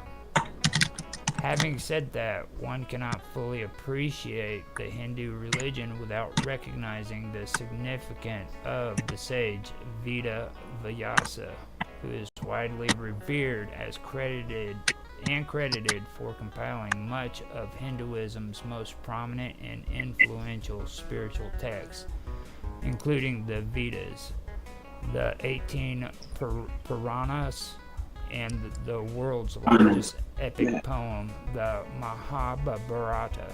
The Mahabharata. I keep saying that wrong when I read it. The Mahabharata. The Vedas, translated as knowledge in Sanskrit, are a collection of hymns presenting key Hindu teachings regarding the divine, deemed eternal truths. The Vedas were passed down via the oral tradition for thousands of years before Veda Vyasa is believed to have compiled them in written form. It is said that the philosophy of the Vedas was further developed and explained by Vyasa in the Puranas and the Mahabharatas, which also includes the Bhagavad Gita, known as the Song of God. Hindu text says Vyasa was born during a period of time known as the Dvapara Yuga, which is said to have ended roughly 5,000 years ago. According to the Vedas, time is cyclical, divided into 4 ages, yugas called Satya, Treta, Dvapara, and Kali. The yugas we're in now, which is the Kali. Because the yugas move in a cycle from Satya to Kali and then beginning again in Satya, a different realized soul is born in every yuga cycle, specifically for the purpose of preserving the Vedas in written form. Thus, Veda Vyasa is the title or position, much like president, mayor, or chief, given to the particular sage specifically empowered by the divine to compile and classify the Vedas at the end of Dvapara Yuga. And that's spelled Dvapara. Veda Vyasa of the current particular cycle of yugas was born to Satyavati, the daughter of a fisherman. During her youth, while performing her job of ferrying travelers across the Yamuna River, Satyavati met a great sage named Parashara. Becoming attracted to each other, the two went to an island where they could be alone and ended up conceiving Veda Vyasa. The legend says that being no ordinary soul, Vyasa was born that very day, grew immediately into maturity, and was given the name Krishna Divapayani or Yana. Krishna meaning dark, and Divapayani meaning island born. Okay, so listen, K, right? K Krishna.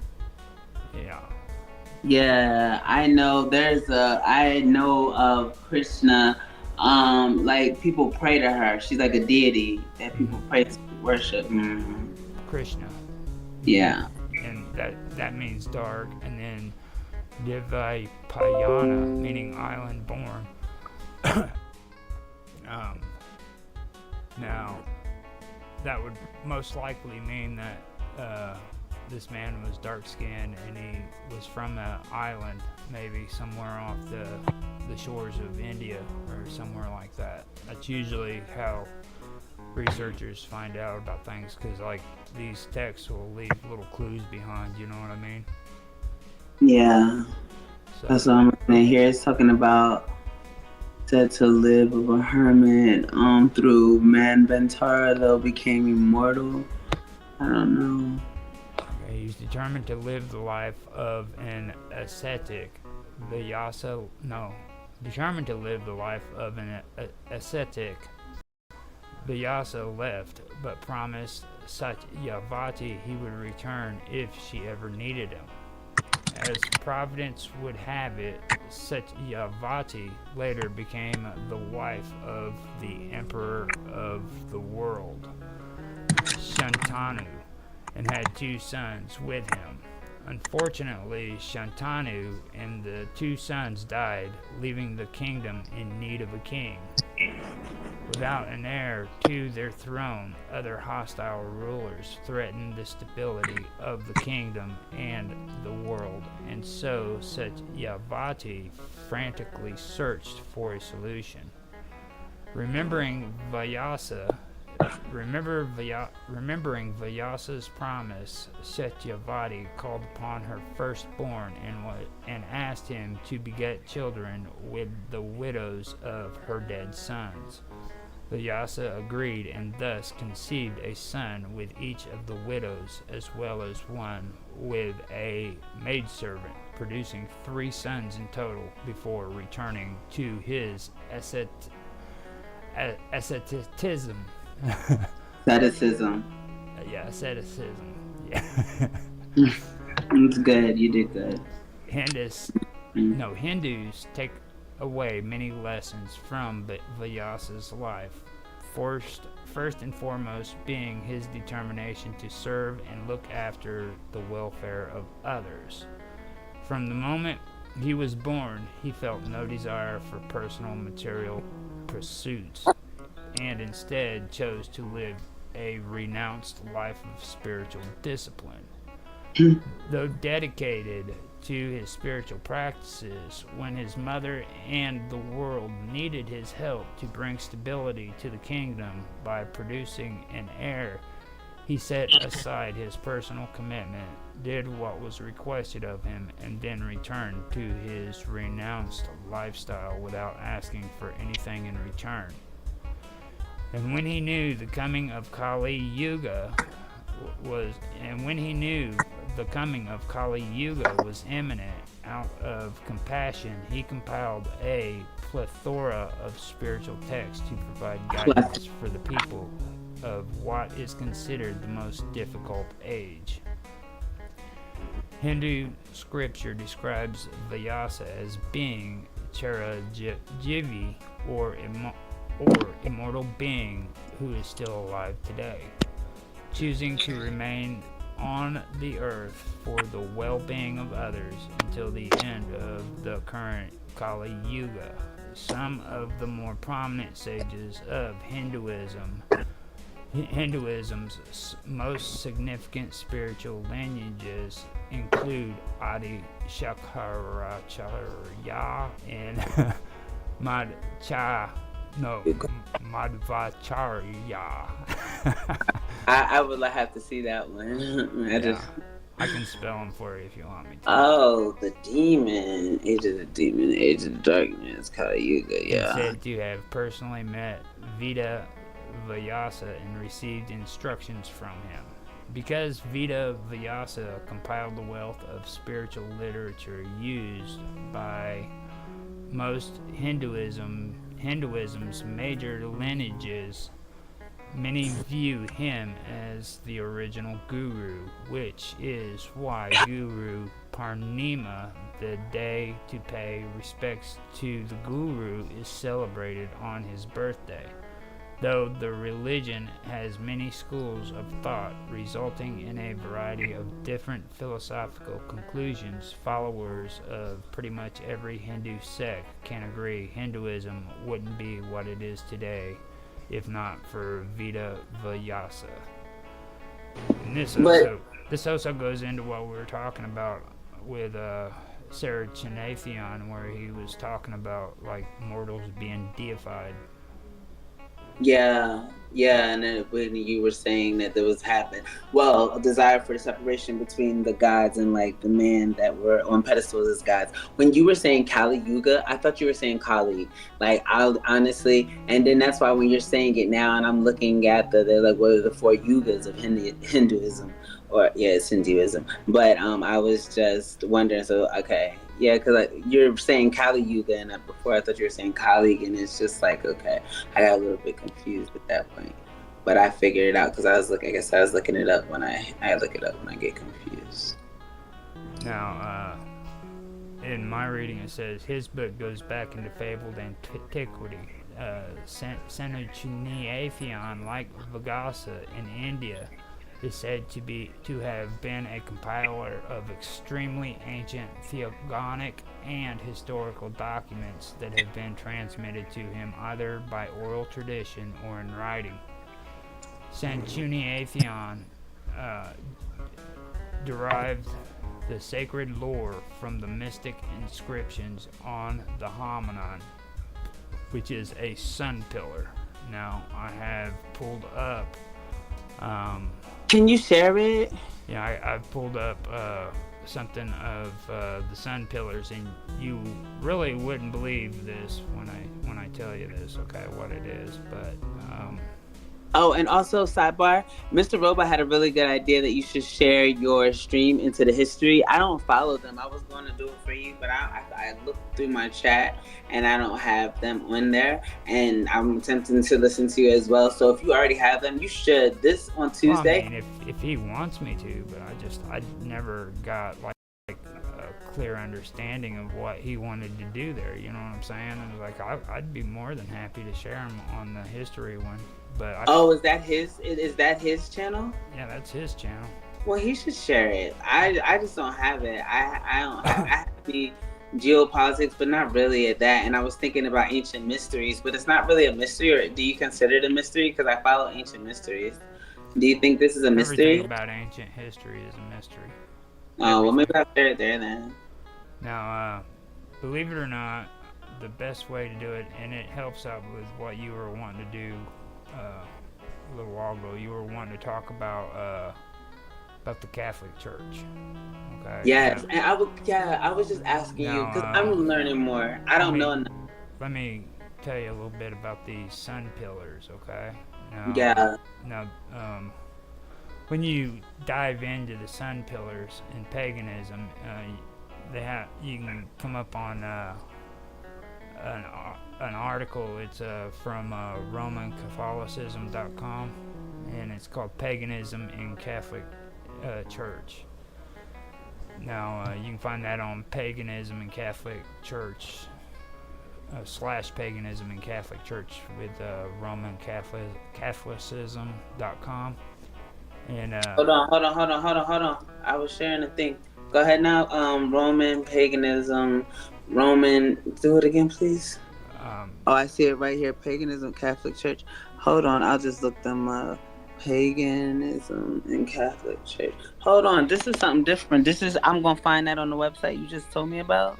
Yeah, I'll pull up or I'll post the link into the chat. Yeah, can you do that? I just dropped all my stuff.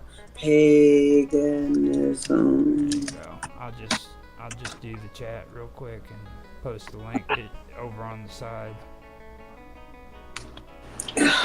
Just hit that link right there. Okay. Oh no, cause okay, I'll do it on the. Yeah, I got it.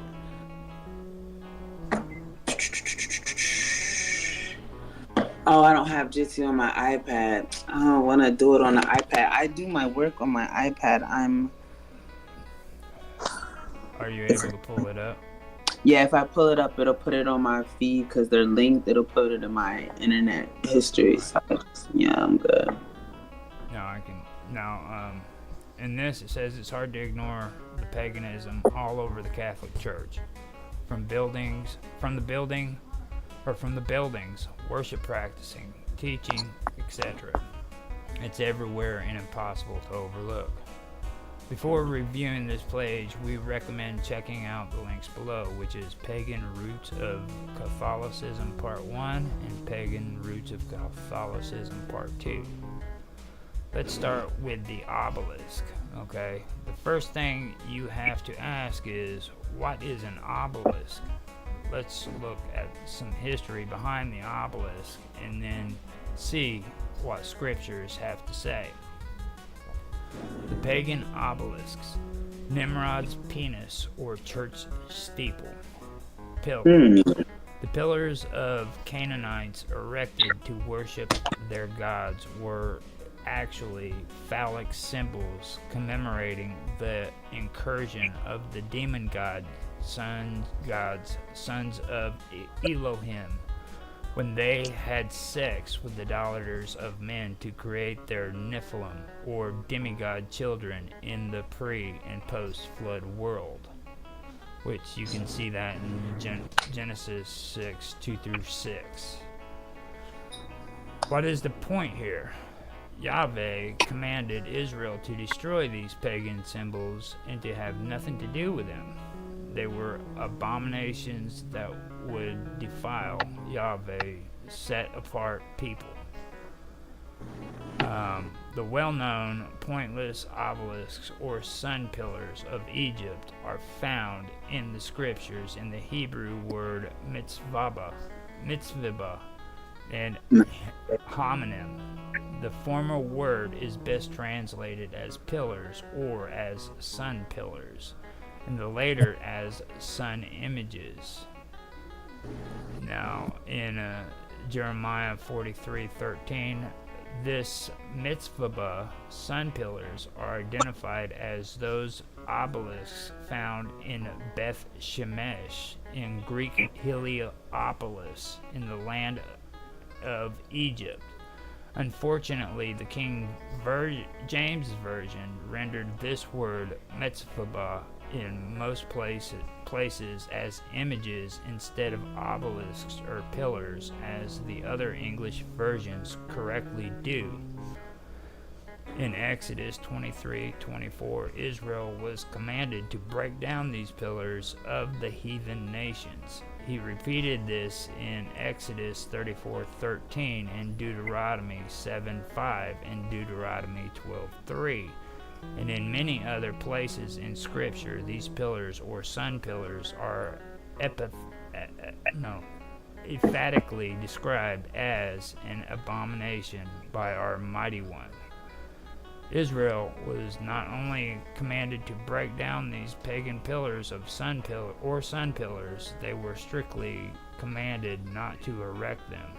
Deuteronomy 16:22 and Leviticus 26:1. In Deuteronomy, now 16:22, our Mighty One says that he hates them. However, the Catholic Church has one in the center of the Vatican. This can't be more offensive to God. Statue. I'm reading. Now, that is the what they're talking about. These obelisks are what they I'm not gonna get much farther into that because I don't want to get into. No, no, no, no. I understand. I I, was just well, I mean, for me personally, I don't want to get too much into religious debate. You know what I mean? So right. the whole point of that was because they were talking in this writing about the homonym. Okay, a homonym is a sun pillar, and They're like saying that God said to get rid of those, but they kept it anyway. And yeah, right. yeah, That's what you just read us, right? I was yeah, just making sure I understood it before you moved too far ahead. I thought you were going to explain further. So I was just making sure, like, what I hear is basically, yeah, what I heard. It's okay. You can go ahead, whatever you were going to say. I was just making sure I was caught up. now they say that on these pillars, okay, these sun pillars, that is where Sanitarium would go, and he would take notes on. Sanitarian. He would take notes down on what was written on these ancient pillars. You know, when it came to the sun pillars, you know, the lore and everything that was written on them, basically. Sanitarian or Yeah, it's someone? Sanatinatheon. Same person, right? Okay, Thank I you was just for making sure I have it. thank you for straightening me out on that because I have a hard time saying that name. If ever you get tired of reading because you read a lot, I don't mind helping you. I mean, like, but I'm not saying like put it on me. I'm just saying if you'd like, you know what I mean, to take over for a little bit or any time, just tell me. I mean, you know what I mean? It's your show. I'm just here because you teach me a lot and I don't mind helping because like I come all the time. So, you know. It's it's good. If it gets overwhelming, I'll definitely have you do it. Even if like before the shows you want me to read up on some stuff and stuff like that, if you tell me that, I'll do it. You know what I mean? You just would have to tell me. I do what I can as far as my interest. Sometimes my interest is a little different than the content matter anyway. So you know what I mean? Like yesterday, you sent me through that you talked about the snake guy, and we were talking about your book, mind you. And like I went from there to like a guy that has the same last name as me. Like it was just a big like you like. So it's like I hear what you say, but I hear other stuff as well. If that makes any sense. So I'm saying if you tell me, hey, can you or will you or I'd like you to, then I don't have a problem listening to you. You know what I'm saying? It's no big deal. It's just a matter of sometimes my research is a little different. Yeah, I know, and like that's perfectly fine. You know what I mean? Because like what I do want to do is like what you found the other day or today that you mentioned. I do want to go over that. You know what I mean? Because that's pretty good, especially when it comes to freaking Phoenician history and stuff. And when you was talking about like Apollo, or when you was talking about things that can prove it, you know, Apollo is a perfect example. You know what I mean? Apollo was actually the first. He was one of the freaking gods in the freaking Phoenician pantheon. Now that you're reading the Iliads, you're going to hear the story of the city of Troy. You know what I mean? And all the Phoenician gods, they'll explain to you which ones were the Phoenician gods and which ones were the Greek gods. Okay, so it'll make it make more sense. Well, then I have to indulge. Like I found more free time to that I guess I was not utilizing to read, and I'm like, oh, I can use this time to read, and then so like yeah, I should be reading a little bit more than I have been. So hopefully that works out for us. Because I'm going to just pick your brain. Anything that I have questions about, I'm going to ask you. Mm-hmm. So you It's know. fine. Now, most of the lore and everything in the mystical inscriptions, he derived from the homonym, which is what they referred to it as, and they're called the sun pillars. And those are those obelisks. They have them in Egypt too. The Phoenicians had obelisks as well. They were everywhere, and they used to have all the lore written down on the bottom part with inscriptions. Not only lore, but like stories. Well, I guess it would be lore too. Like make the emperors and the would make up like stories about how great they were and stuff like that, when they built those obelisks. So you'd have stuff like that, and he would go around and he would collect all that information and compile it together. So now the sun pillar, it stood in Phoenician temples and porphyry of Tyre, we were talking about before. He says Yeah, that. I know, and I just found out Tyree was the first area because of the thing you sent me that they were wearing dye. They got dye from rock snails, and the dye would either be purple or red depending on the species, and that's why those colors, purple and it became a sought out thing. These colors and like the Phoenicians, yeah, they were the first to start doing, but the Phoenicians specifically of Tyre, they were the ones who started using the rock snail for their dye, and like that's why it became something that was sought after. Yeah, I learned that from the thing you sent me. Mm-hmm. Now, Porphyry says that Sanachinathian wrote a history of the Jews based on information derived from Hermobile, i.e., Jerubbaal, a priest of the god Yahweh, i.e., Yahweh, which is the Jewish and the Christian God. He dedicated it to Abel Baal, or Abibal, king of Berytus. The story was thought to be fictional, Fictitious. Oh. fictional because of its reference to Berytus. However, excavations in Berytus in recent years prove that the city may be older than Bablos. Maybe older than Bablos, that has cultural traditions to 18,000 BC. And on I don't know if it's showing the city right here on the stream share, isn't it? No, no, My no. It screen shows share. your chat. It's showing your chat. It's just showing my chat. Yeah, Bubba. Let me see if I can pull out of this real quick and set it up, because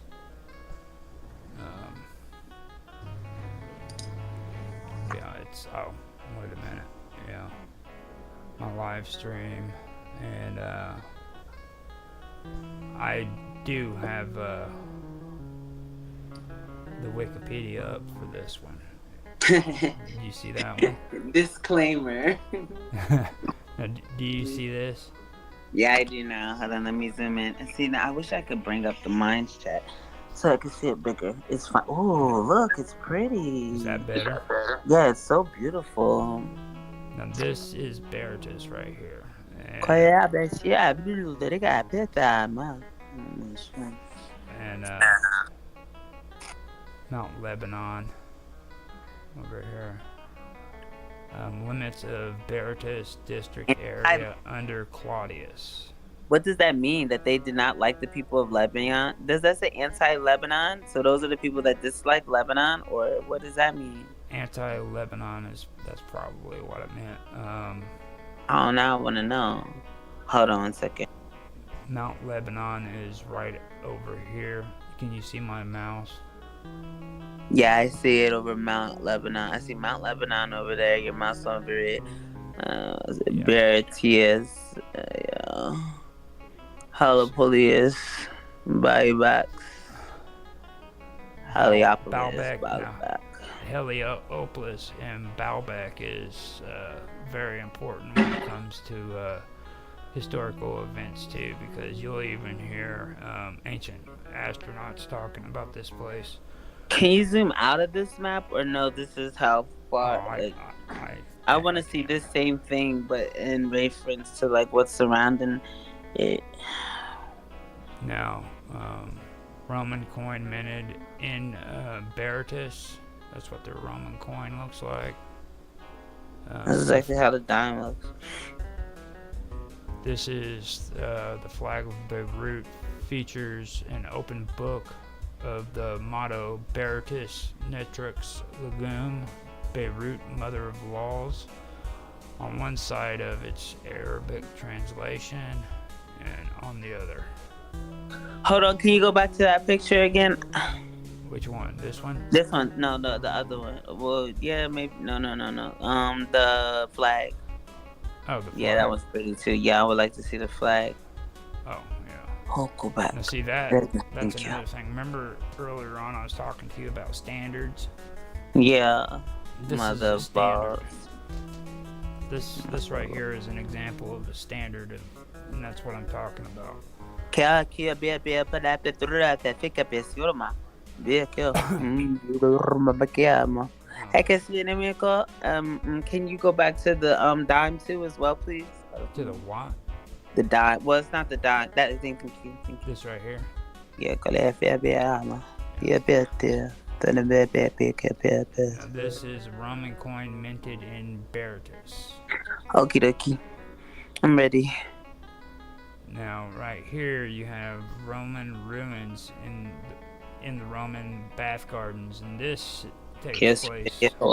This takes place long after the time period that we're talking about. How do you take a bath in there? I want to see how big You don't even want to know about the bathhouses. You might actually like the stories behind them. But general view of the Roman bath gardens.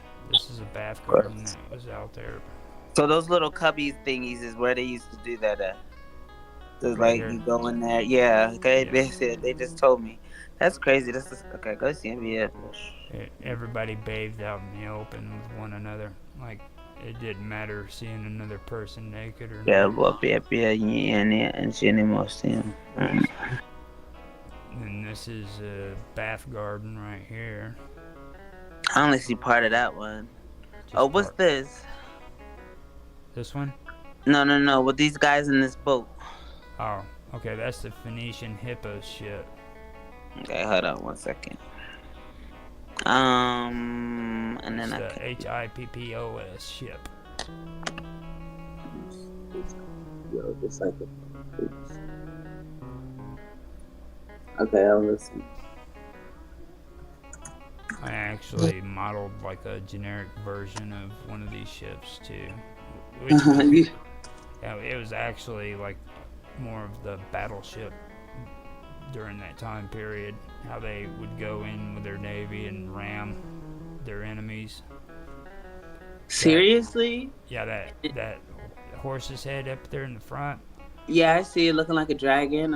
Yeah, on the Looking on this one, it looks more like a dragon. I apologize for that. on the freaking on the battle ships they had, like, they would literally ram that was a ramming for ramming, where you'd ram it into your enemy's ship so that you could sink it. I wish you could see a real one. These ones just look like they wouldn't be able to take a lot of ramming. Like it. Oh, here goes a better one. I guess inside. I see what you. Oh, here we go. There we go. I see it here.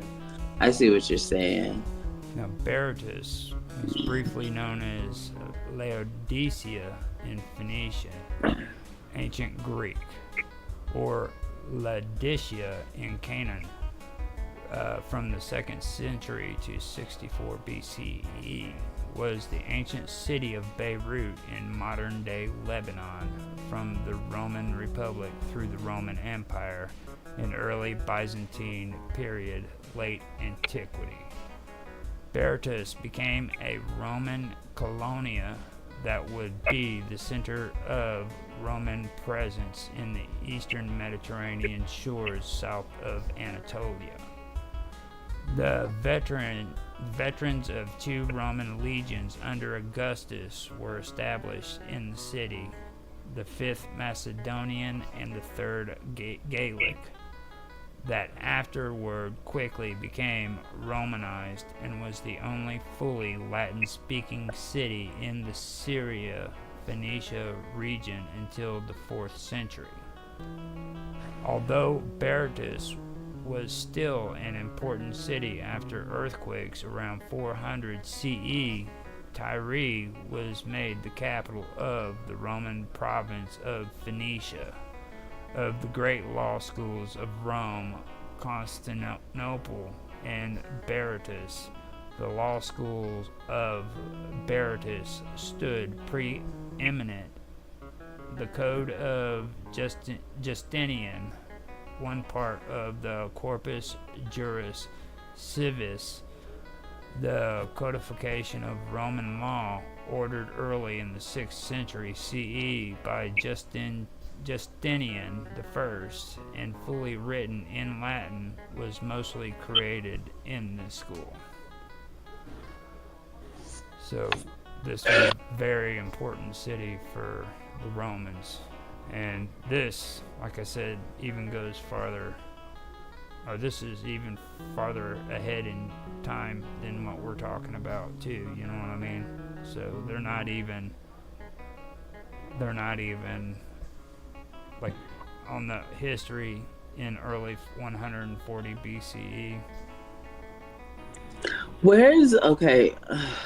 I guess because I'm looking at the map and I'm just attempting to like just gauge because I see their trade line. It says the Phoenician expansion. I see this. I'm just looking because I'm looking for Rome. I see Assyrian Empire here.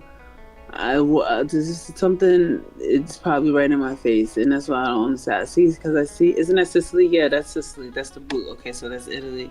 So it's here, and so yeah, and then see. That doesn't make any sense. Okay, I just This is kind of like just kind of explaining the area. It's kind of like the other day when we were talking about Haran and Nineveh. so this bottom right here. Shoot, I apologize. I dropped you on the floor, but this is here is Africa, so it's the top of Africa. Here is Egypt. I see here, and that's the Sahara. And in this purple, it's showing that coast under Phoenician influence, and then Phoenicia is in pink, but it's only right here, and that's over there by the Jordan, but it's directly to Egypt. But if you go around here, the influence goes here. It's just see that's important trading partners. It's also Lebanon. You gotta How? keep that in mind. And the other day we were talking about Canaanites. Yeah. I just read something about the Canaanites, but my brain's all joggy now. So go ahead. What were you gonna say? Oh, I'm just having a conversation with you right now. Because I was thinking, I thought you were gonna tell me, I thought you were gonna tell me something about the Canaanite. Because it was something recently, but I'm reading, like I'm probably just reading too many different things at the same time. But yeah, okay. Now, Yes. now this goes back to what I was talking about. Porphyry of Tyre says that Senechenathion wrote the history of the Jews based on information derived from Hermobal, i.e. Jerubal, a priest of the god Javo, i.e. Yahweh, and that would be the Christian and Jewish god. He dedicated it to Abibal, or Abibal, king of Berytus. The story was thought to be fictional because of its reference to Berytus. However, excavations in Berytus in recent years prove that the city may be older than Bablos, that has cultural traditions to 8000 BC. And see, they're also finding out more evidence too about cities in that area, like Jericho. They believe that Jericho might even be older than some of the old Sumerian cities that were built. I don't know if That guy that you do, that guy that does this podcast, I just saw that he has Sumerian stuff, so I'm gonna listen to that as well. But I gotta, so okay. If you've already done this, I apologize. If you have not done this and you're unable to do it now, I can wait. But I'm going to put it out here so you can understand where I'm going.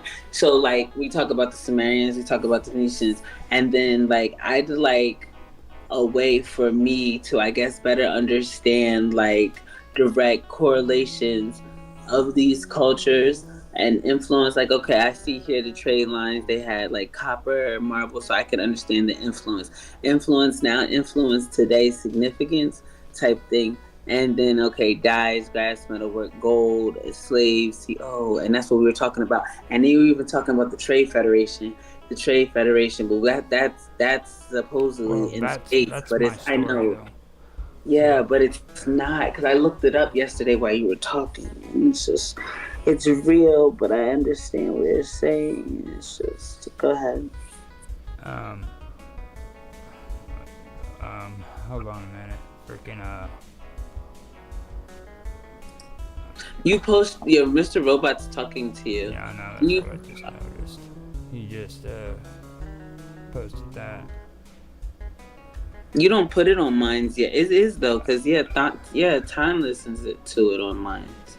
I I usually don't post the video link. They the video link itself on Minds doesn't show up, so like I could share it basically, but that's about it. Let me, No, I mean you're live streaming on Minds now though, right? yeah, Yeah, maybe you can drop in. Maybe that's what he means, or no? You don't think so? I can share it to him though. You there? Maybe I suckered him into joining. I don't know. Come on now. Did they just do what I think they did? Um,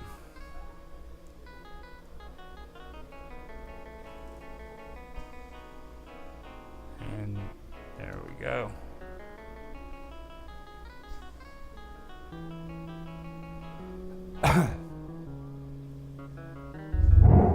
Yeah, they had me signed out again.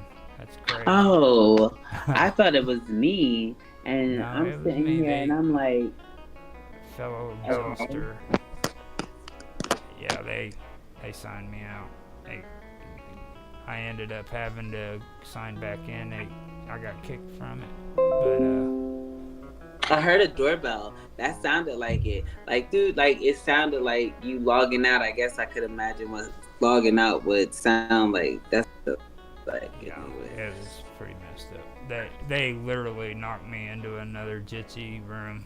I caught on to that because of the other day. So At least you understood quickly, yeah. Because my phone's just sitting down. I dropped you once and I moved you. So yeah, but I got it all back up and running now. So I caught on to it quick. Let me see if the stream's back up.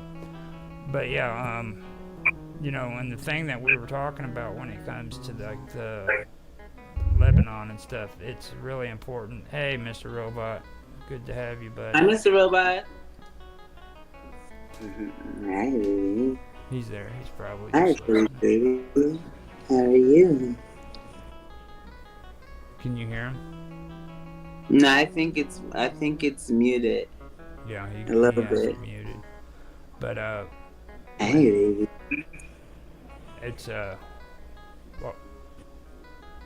Hmm. with I can the Phoenicians and everything though in Lebanon, um, the whole thing about the Canaanites, when it comes to the relationship between the Phoenicians and the Canaanites, it's very important that you have to understand both cultures. You know what I'm saying? Because they intertwine a lot, and like the term Canaanite is also misinterpreted a lot of times too. You know what I'm saying?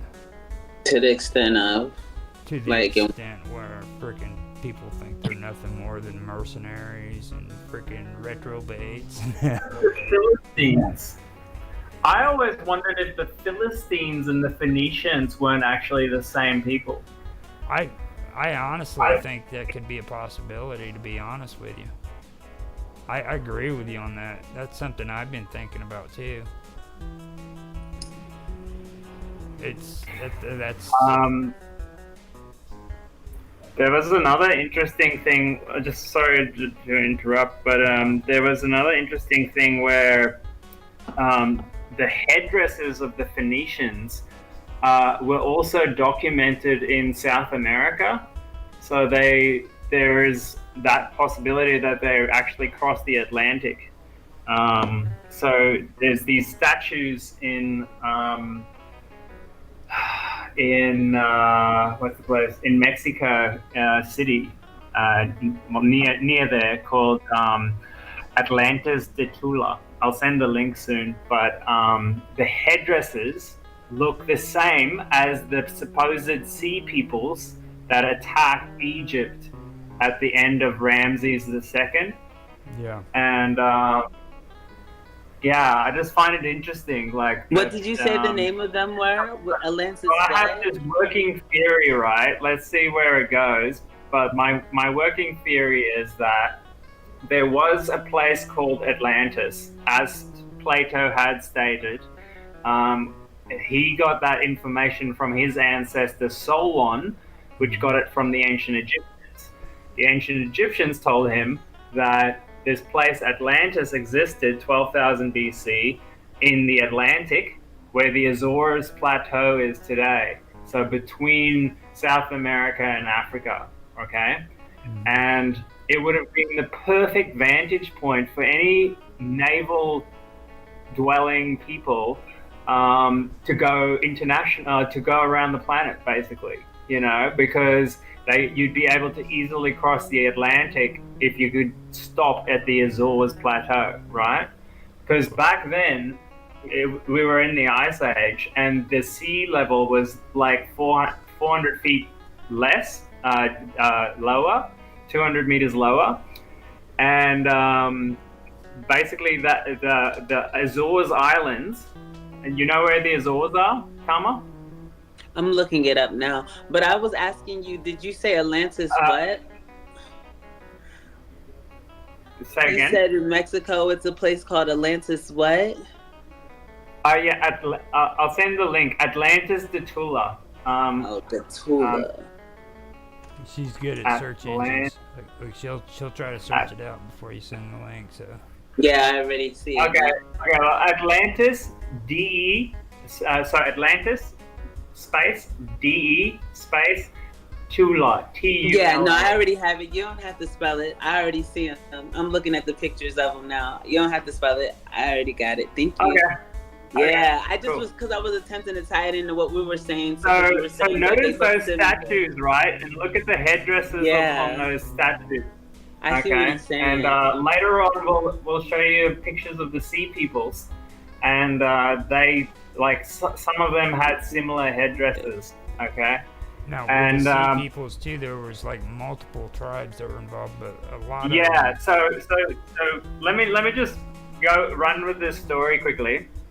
So at that time, the sea level was lower, so there was potentially a civilization where the Azores Plateau is now. The Azores Island is there now, but potentially there's like a lot under the water there that was exposed back then.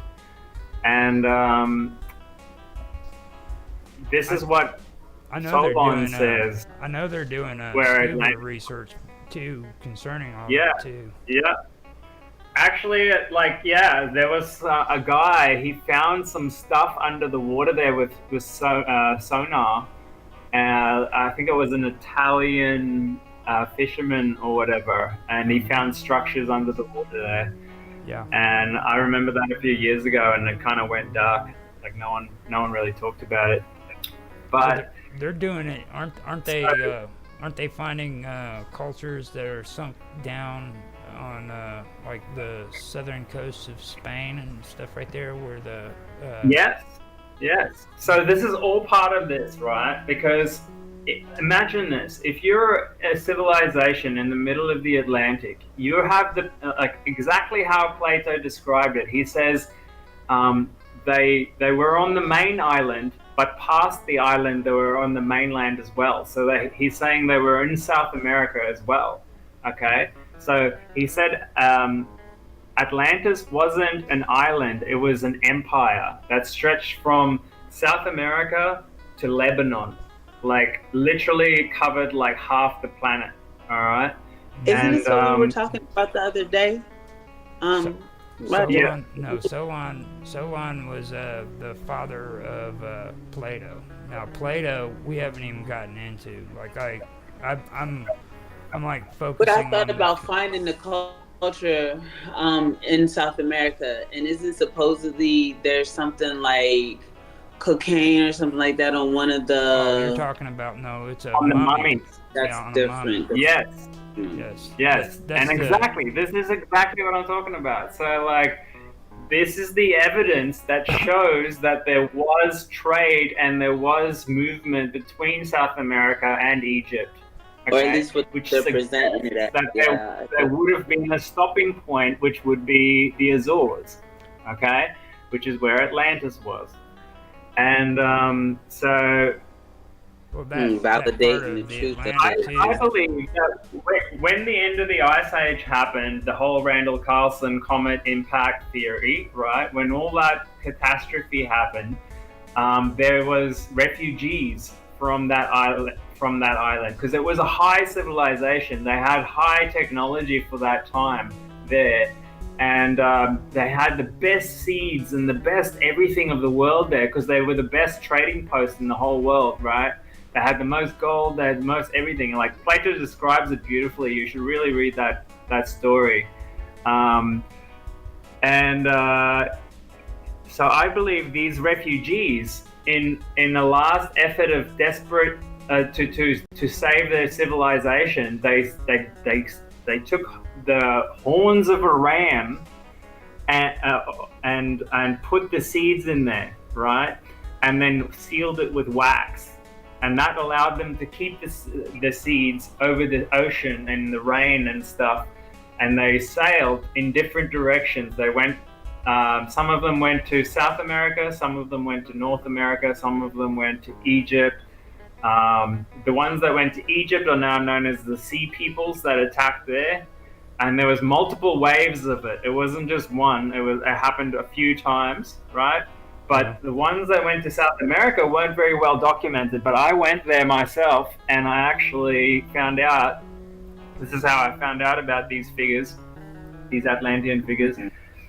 There are multiple stories all across South America, right, of these civilizing heroes, or now known as gods, that actually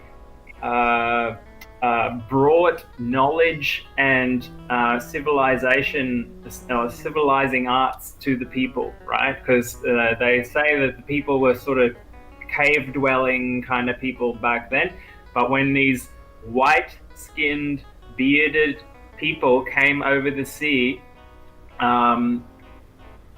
they brought seeds with them, and with these seeds and the knowledge of architecture, they started civilization. All right.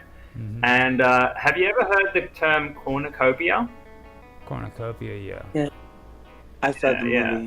Look that up, because like that cornucopia There's a movie is called actually a reference to the horn that I'm talking about, the horn of Capricorn. That horn is the horn of the seeds that they used to keep, that the civilizing heroes kept the seeds in. And Now see, when these before you came on, when we these people, were talking about Sanitarian, Sanitarian. and how he was always compiling old literature of ancient lore and stuff like They're that. pretty imperial. And like the sun pillars that was set up all through Phoenicia. They would take these stories and they would put them down on the basins of the freaking pillars, and he would go around and he would collect them. And he was probably one of the first recorded historians in history. You know what I mean? And to this day, like, he's still accredited as being, like, you know, freaking pretty thorough on his writings and stuff. And that was who is that? Sorry. Nathan. Okay. Karma, can you send me a link or something? Like, Okay, so can I ask you a question too first before we get too far from what you were just saying? Because I was already looking at this, because you were talking about the correlation in the Phoenicians and trading over here in South America. Yeah, the Okay, the Atlantis or the Azor Plateau. And I'm Yeah. like, listen, so I'm just looking at it in reference to where location is, in regards to Lebanon. And remember, Roger, you were telling me about sometimes that there were places that they were in places that like other places too besides what we just see right Yeah, here. like Yeah. So Baalbek in their Lebanon is the example their of the reach was Atlantean structures that used to well. be See, there. So like with the before the cataclysm, what she's referring to is the Phoenicians had a very very large area for distribution. Like they could, their Trade. reach was pretty broad. You know what I'm saying? Like they've even got stories that could possibly link the Phoenicians to actually making it to England at one point or another. And that's what she was yeah, talking about. And I'll yeah, take that yeah. copy of. I'll just copy and paste the name of the guy I was And, talking and and about. how is it, right? How is it that the Phoenicians had this high technology of naval travel, and so early on in the piece? The They were only explanation really is that they inherited that information from somewhere else, from a previous people, right? And see, And they that had isn't power. very They well had documented. power even before the Greeks did. So, I mean, Yeah, exactly. their Yeah, influence was. because they inherited it from Atlantis. They are actually the descendants of the Atlanteans. So they are one of the um, refugee waves of refugees that came to the mainland, right? Um, And that's why um, they never really settled in one place. They kind of traded and went around the place because they came from somewhere else, you know. Now, I pasted the name of Senechinatheon in the oh, I chat was gonna to the send them the side. link. I was just looking If for you, mines because I have so much stuff. I have Sharma, I have the Phoenicians here, then I have Heron City, Shalmaneser. Like Neo played the Mount Olympus, Neoplatonism. everything we talk about. Yeah, but Where did you Neoplatonism post the link? versus Neolithic. You're gonna have to give me like a few more minutes because I haven't gotten it yet. It's in my. It's. I'll tell you. Like I'll share it.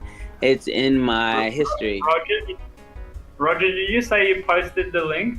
Yeah, it's No, right the here. name. It's in the Jitsi chat right there. Just copy and paste Oh, it. Jitsi chat. Oh, okay. I'm not checking the Jitsi chat. Senechinatheon. He posted the name. Yeah, How do he I said he get to the posted. Jitsi chat? How does that work? Are Ah, you? It's here the we go. little You're on Ah, Jitsi, like right? message thing on the bottom. Yeah. You see on the bottom If you scroll over. yeah. where you can mute Yeah. video. Look, you see mute Yeah, video, no, and I then got next it. to I the got it. video. Yeah. Okie dokie. Now, Manager Nathan, that's not him. Senechinatheon. Okay, so just before I lose my spot there, all I was trying to say is I'm suggesting that the Phoenicians descended from the Atlanteans. Also, I think the other examples of people like that are the Basque people of Spain, right? Yeah. How they have that language isolate in Spain. I think that's an injection from refugees from Atlantis as well. So I would bet that there would be similarities between the Basque language and probably Phoenician language. Well, with the Basque, it's also But DNA too. Like their I've never genetics. looked into it.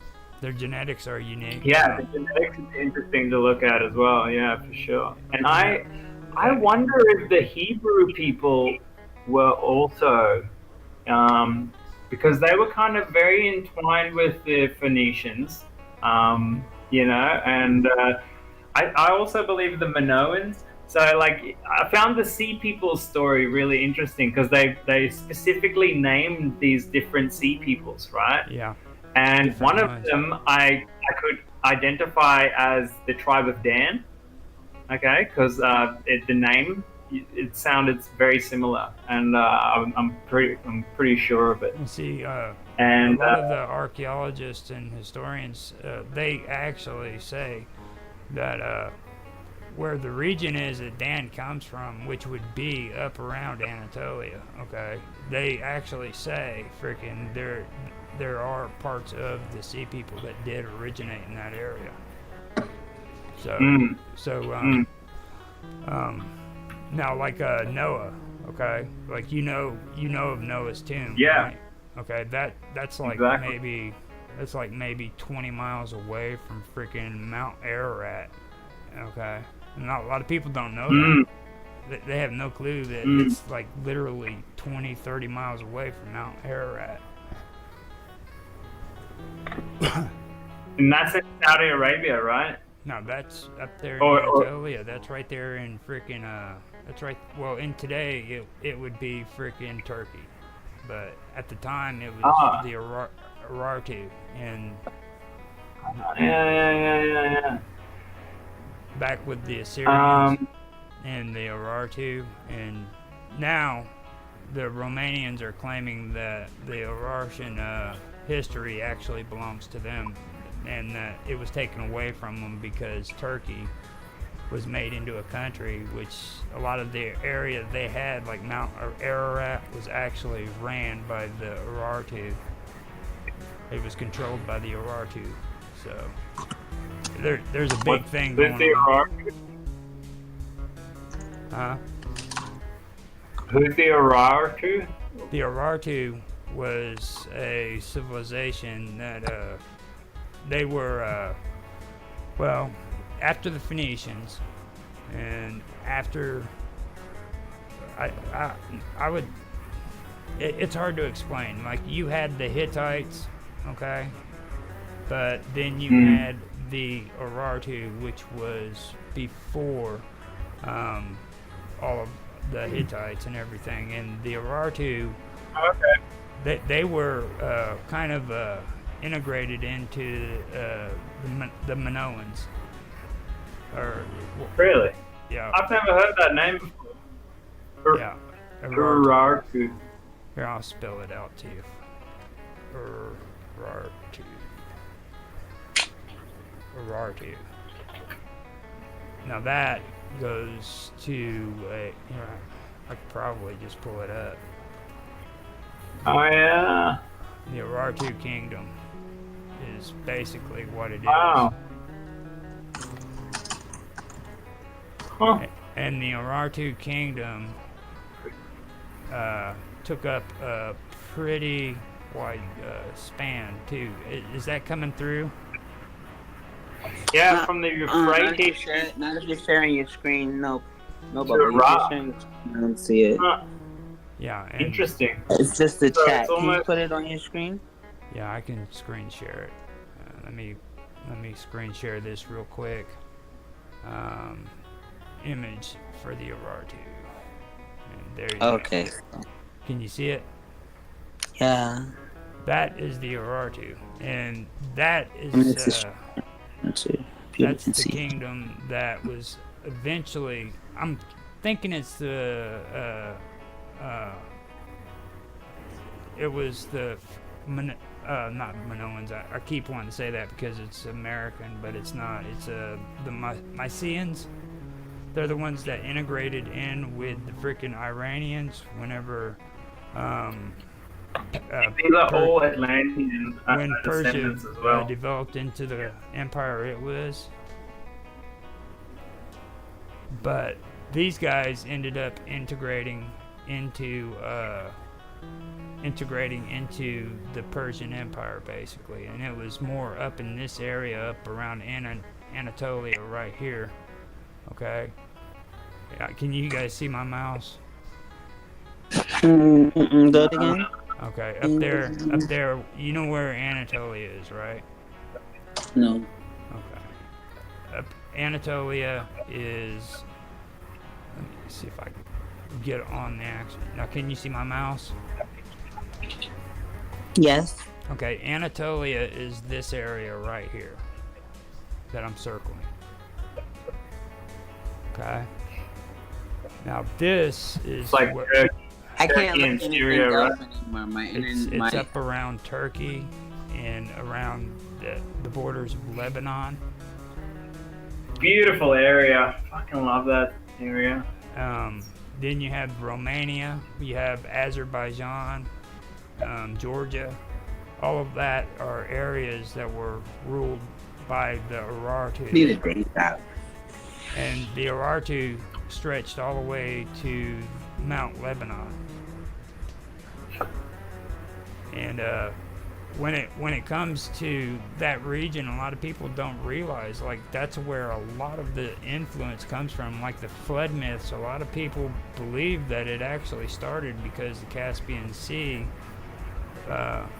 flooded out into the Black Sea after freaking changes happened in the Egyptian Stop. in the Egyptian continent or the African continent. Man, You know. I can actually give you a little bit of insight into that. The so that area was also known as the Garden of Eden, right? Back in ancient times, it was called Eden. Yeah. Okay, because the whole area was the most lush, green area on the planet, right? Fertile. Because there was so much water there, and what happened was this big catastrophe happened where a tsunami came up the Mediterranean and hit that corner there of Anatolia where you just circled, and it got. Can you go onto Google Maps with the satellite view? Let me. I'm having issues getting on my search engine, but I can get it. You as well? Yeah. Interesting. I think it's becoming an epidemic because I'm hearing a lot. It was just at the top there. Yeah, I know. Here it is. Top middle, yeah. Now, where you want? Okay, see if you can get satellite view down the bottom left. Oh, satellite. Yeah. Okay, scroll out to Anatolia. I just type it in. Or Turkey. I just told Anatolia, Turkey, not Anatolia, United States. Anatolia. Anatolia. Yes. There it is. It had it in your. Yeah. There we go. Okay, so zoom out a bit.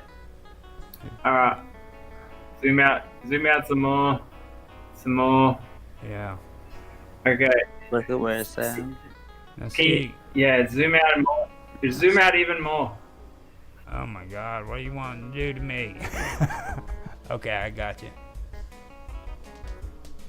This is about as far as I can go. You there? Check up a bit now. He muted. Can you go back out again, please? This is about as far as I can go on here. Yeah, that's good. It's looking to shine into it. No. Now see. Can you scroll in a little bit, please? This is Syria, right here. Okay. Yeah. That's Lebanon. Now Assyria was this whole area right in here. Turkey, right here. This is Anatolia. Georgia, Azerbaijan, and Romania, which is Armenia. Sorry, the Armenians. These were the basic areas for the Urartu, with this right here as well. This is Van, okay? And Van is where you find the Mount, oh God, what was it? It's I keep. This is the mountain that I was referring to.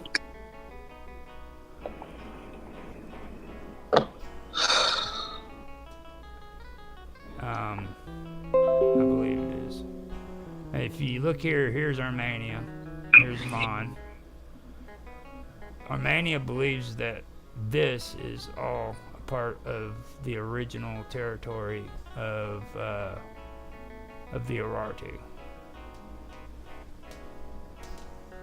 And that's why Turkey and Armenia don't get along. Armenia. Lebanon is just right here. You see? Mm-hmm. So you've got Lebanon here. You've got Turkey here. You got freaking the Urartu here. This is Assyria, right around here, all through here, and then down here where Iraq is, that's all freaking Babylon and the Sumerians. Yes.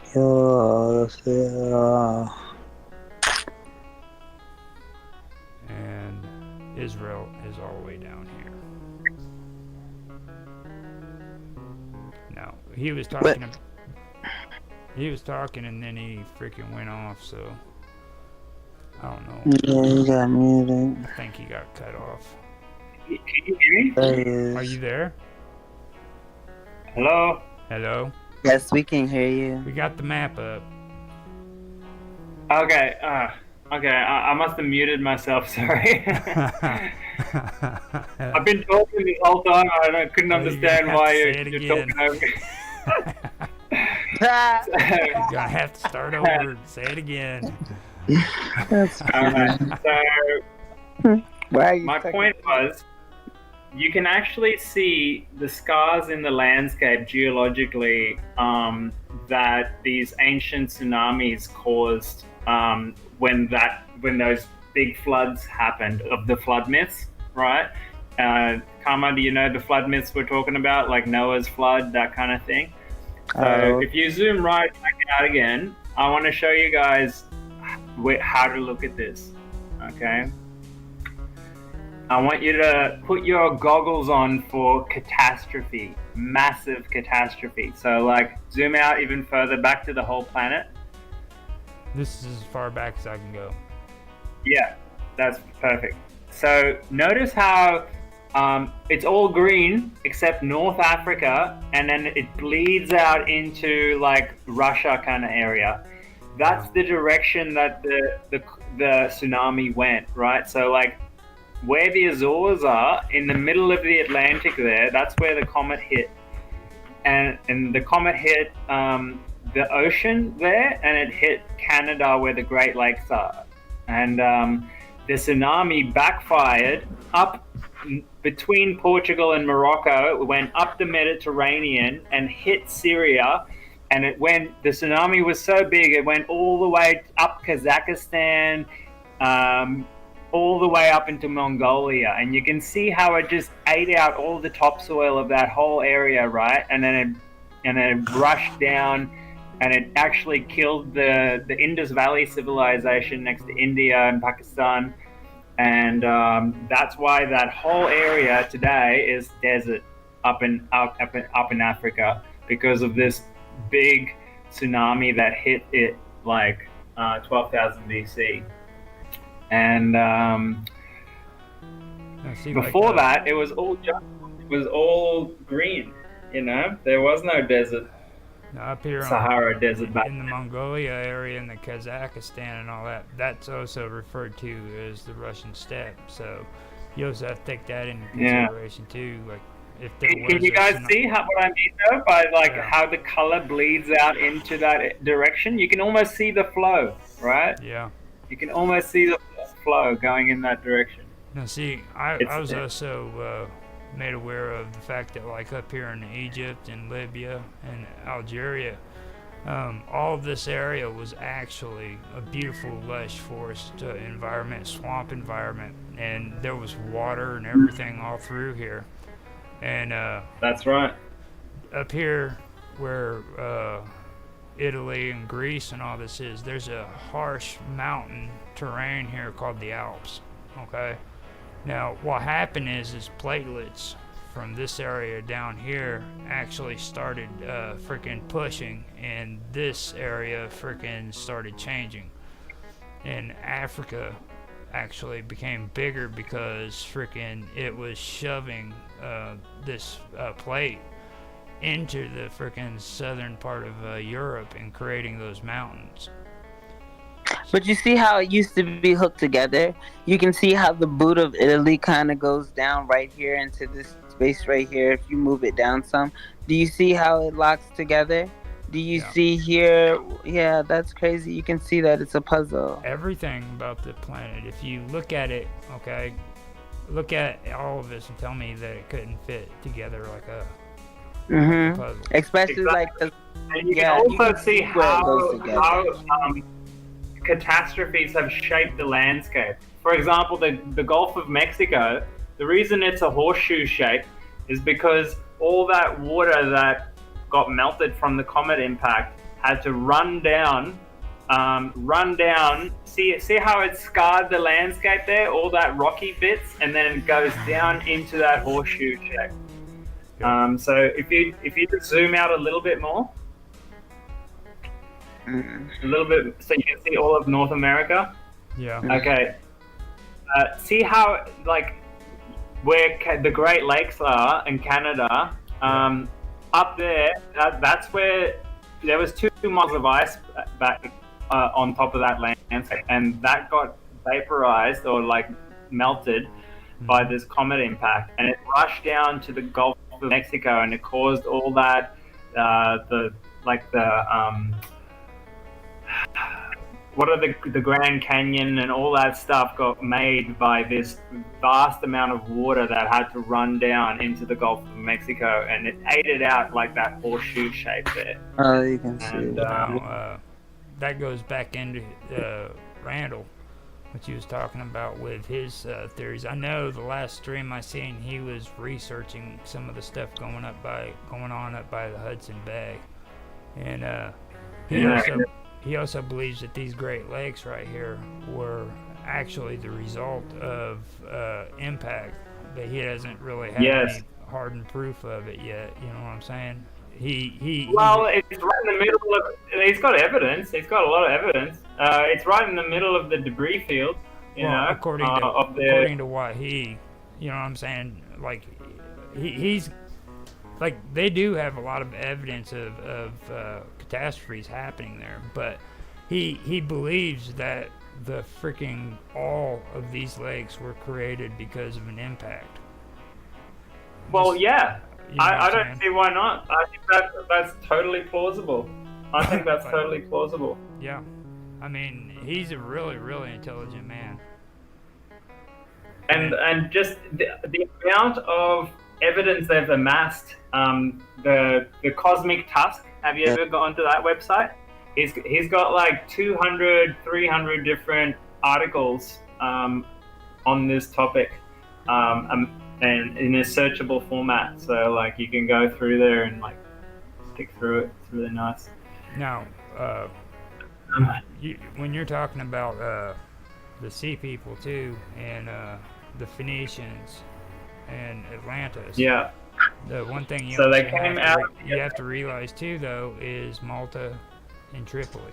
Okay, now Malta is a major point when it comes to the Phoenicians. Now, a lot of people aren't aware of that, and Tripoli is also a very important area that you have to look at too. Tunisia, all of this was a part of the Phoenician, basically the Phoenician Empire. You know what I mean? I can't wait to go there one day. I've been to Gibraltar before. Yeah. I've seen the Rock of Gibraltar. Yeah.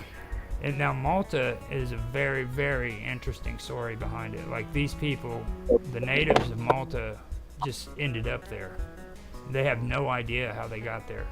They themselves have no idea how they got there.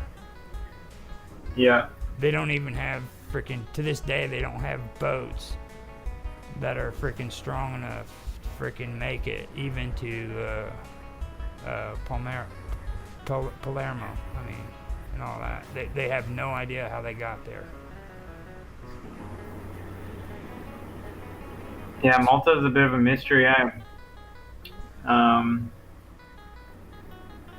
Well, I think a lot of those islands, like for example Cyprus as well, the Minoan, Tyrus, you know, the Bronze Age civilization.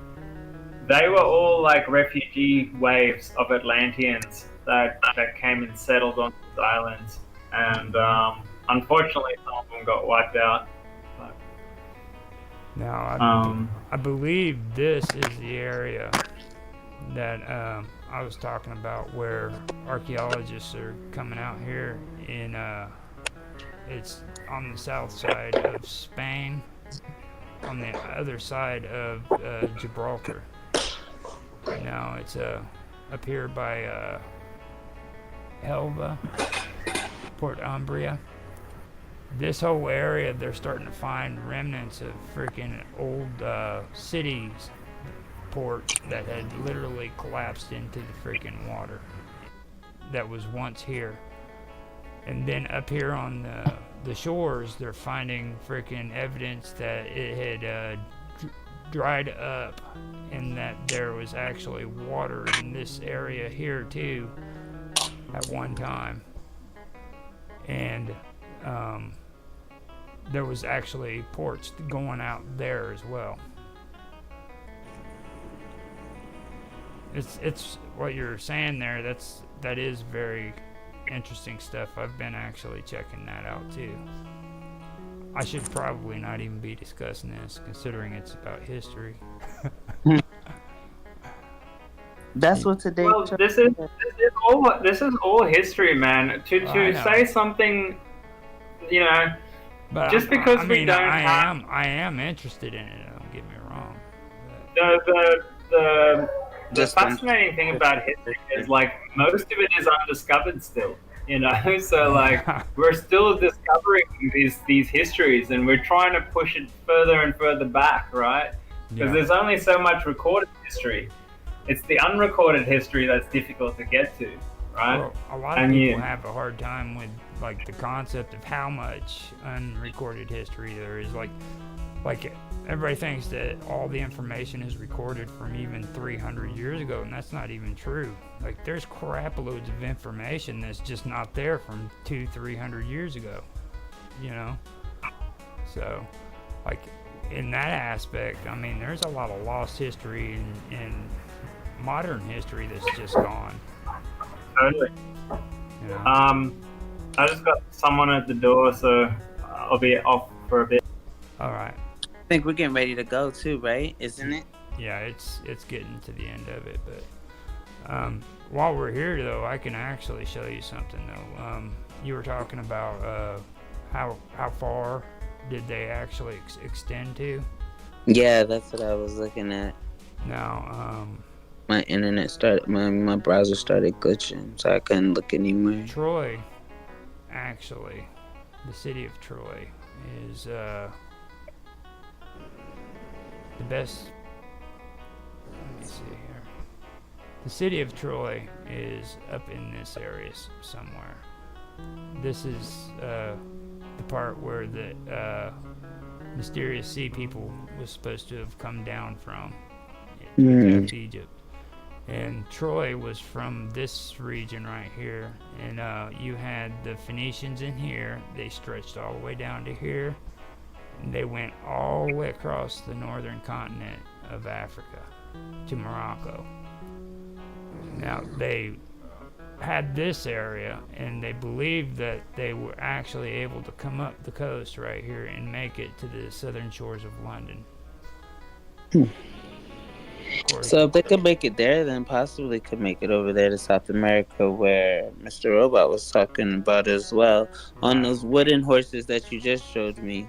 Now, since we have it open, this is what I was trying to tell you the other day. Now, they figured out whenever it came to discovering America again and traveling to America, that instead of coming this way like they did the first few times, all they had to do was come down to Africa and then shoot across this area here up into Puerto Rico and Cuba.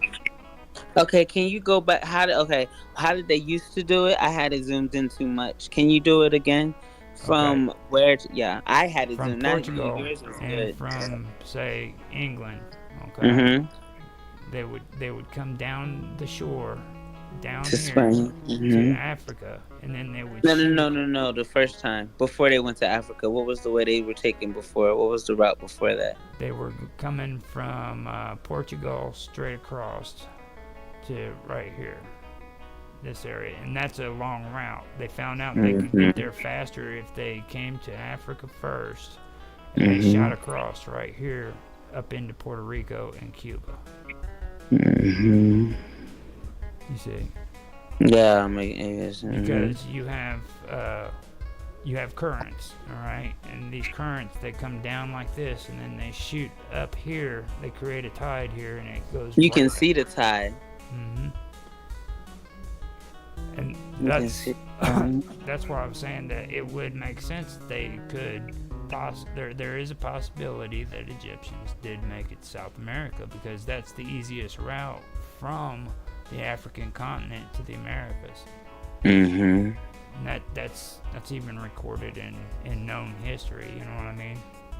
That's how ships would uh, do their trade routes is by that route right there. So I always thought that was pretty good. Let me see how much time we got here. Yeah, we're at an hour and a half now. So um, we can end this, and then tomorrow we can get back into this right here if you guys want to.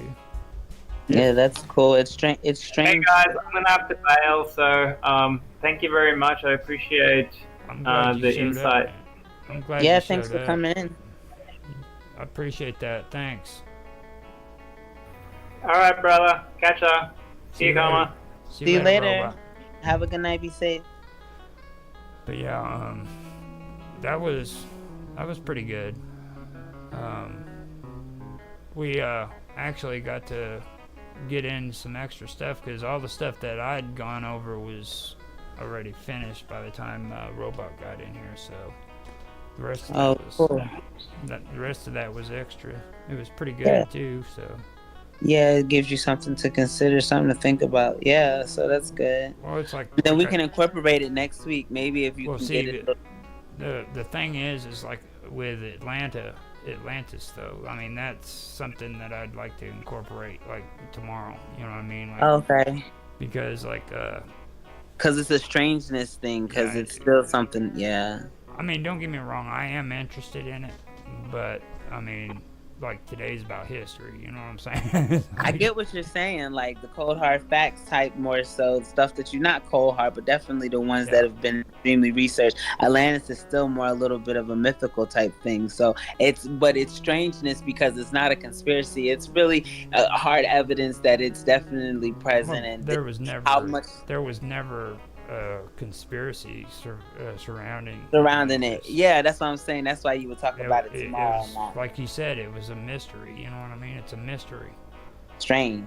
Yeah, a strange That's mystery. why it makes sense to why you want to talk about it tomorrow. Yeah, no, I was just saying I understand. It doesn't fall into any other category but that and could this, but more research will be required for it to be for this. I'll tell you what, we can talk about it tomorrow too because it kind of fits into what we were getting at too because we were talking about Casey and Casey was one who was he was 100% believer in Atlantis, so Oh, cool. we could do that tomorrow. Alrighty. And we'll get off here and freaking I'll see you tomorrow, okay? Yes, sir. Have a good night. Be safe. Thank you. You too. And I will see you guys later. I'm going to stop the recording and stop the stream and hope you guys have a good day. Hello everybody, this is Roger Hanson. Welcome back to another live stream with Roger Hanson. That's me. I have with me Karma Love, and today I am on the topic of storytelling, the storyteller basically. Last week I left off with finishing up on the plot to my it was last week on finishing up on the plot to my story as well as the outline. I also went into the descriptions or the character sheets that I had for them, and some of the characters, and I did, or all the characters at this point, and I did them. Now, before I continue, I do want to say that a lot of people who do plots, they don't really believe in doing sheets, and because a lot of people like to write stories that are character based, and people who do plots don't usually do that. And then that was kind of one thing I wanted to incorporate into it too, having a plot, but also having characters that are in the story that are character based too. So that's something I almost completely forgot to mention until I went through it today and realized that I forgot to mention that. So I went through and I did the characters. I did the descriptions. I still want to go through a couple things though. On the planes of existence that I had in my story, I want to kind of go over that because there's some things that I didn't go over, and after I want to do that, I want to cover Ob2, the Draco that I have in my story at this point. Kind of let you know a little bit about him and stuff like that. So, with that being said, I wanted to go in and talk about the planes. I talked about freaking the higher heavens of Lycia, but there's still the Protean planes and the Cardinal planes that I wanted to talk about. Okay, so, and then after that, I can start reading my story to you. Okay. Yes, sir. I'm ready. Okay. SpongeBob. Okay. Now on the Protean plane, each cycle, the people of Protean, they measure the rotation of the stars around the planet, and they around their planets. And, Is that a low plane or a higher plane? Which one is the the Palladian? Protean planet. The Protean is the one just below the higher heavens, I believe. Okay. And I can pull that note up here in a minute. But what they do is they measure the rotation of the stars around their planets, and they coordinate with one another in order to create a structural method of time among each of the planets within that plane. This is the one just below the higher heavens. So after you leave the higher heavens, you go into the Protean planes, and this plane, interstellar travel depends on them coordinating with one another and creating that structured method of time. How are Right? they coordinating? Are they doing it through telepath or They're telepathy? they're doing Or it are through they? the basic traditional astronomy, measuring the time it takes for the planet to rotate around their sun, which is basically a star, and how that coordinates with the other solar systems in their systems or in their area. So they're basically structuring everything according to not only their rotation around their sun, but also their solar system around their galaxies and so forth. You know what I mean? Mm-hmm. And the reason why they do that is because interstellar travel depends on that, and they have to regulate what time frames travelers would encounter as they reach each galaxy and solar system and places where they venture to.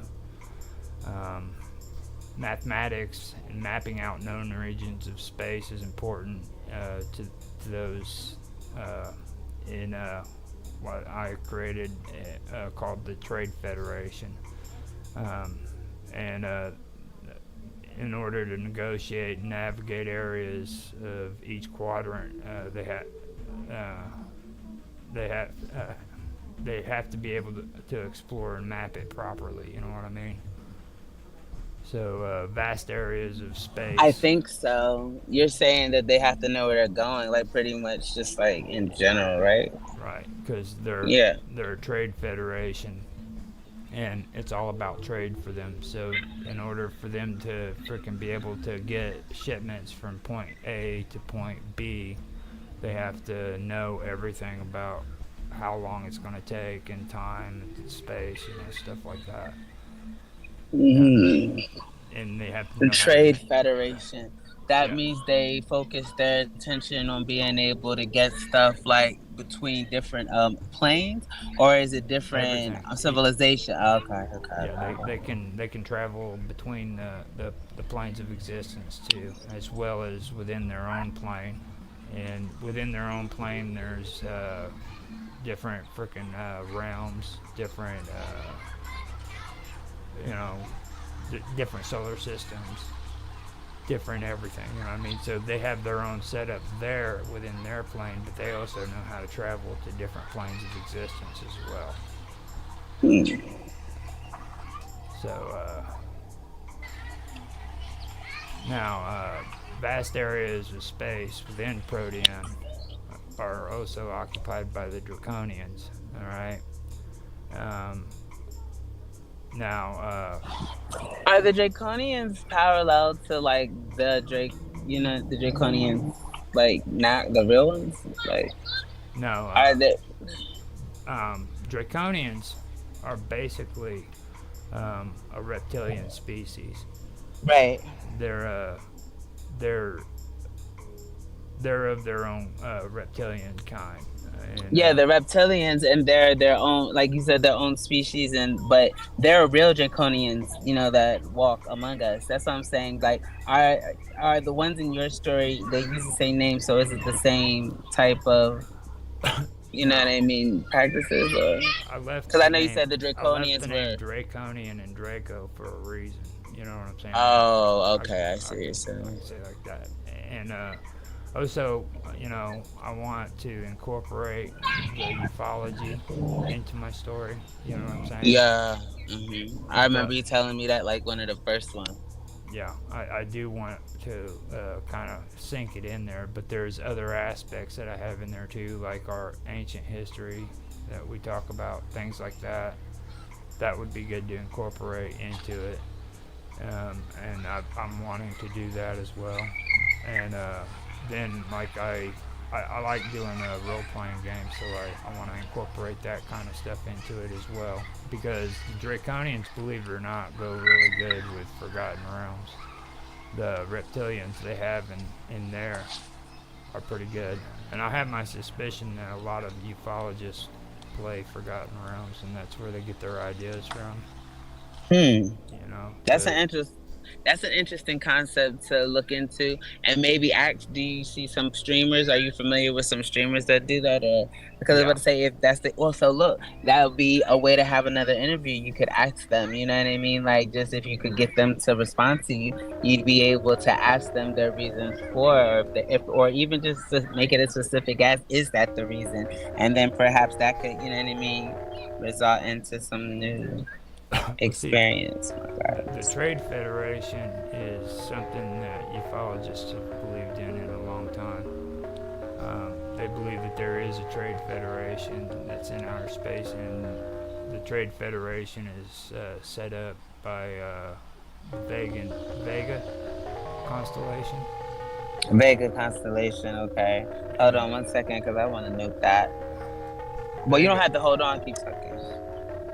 that's where I got a lot of my ideas about the Federation. Vega. And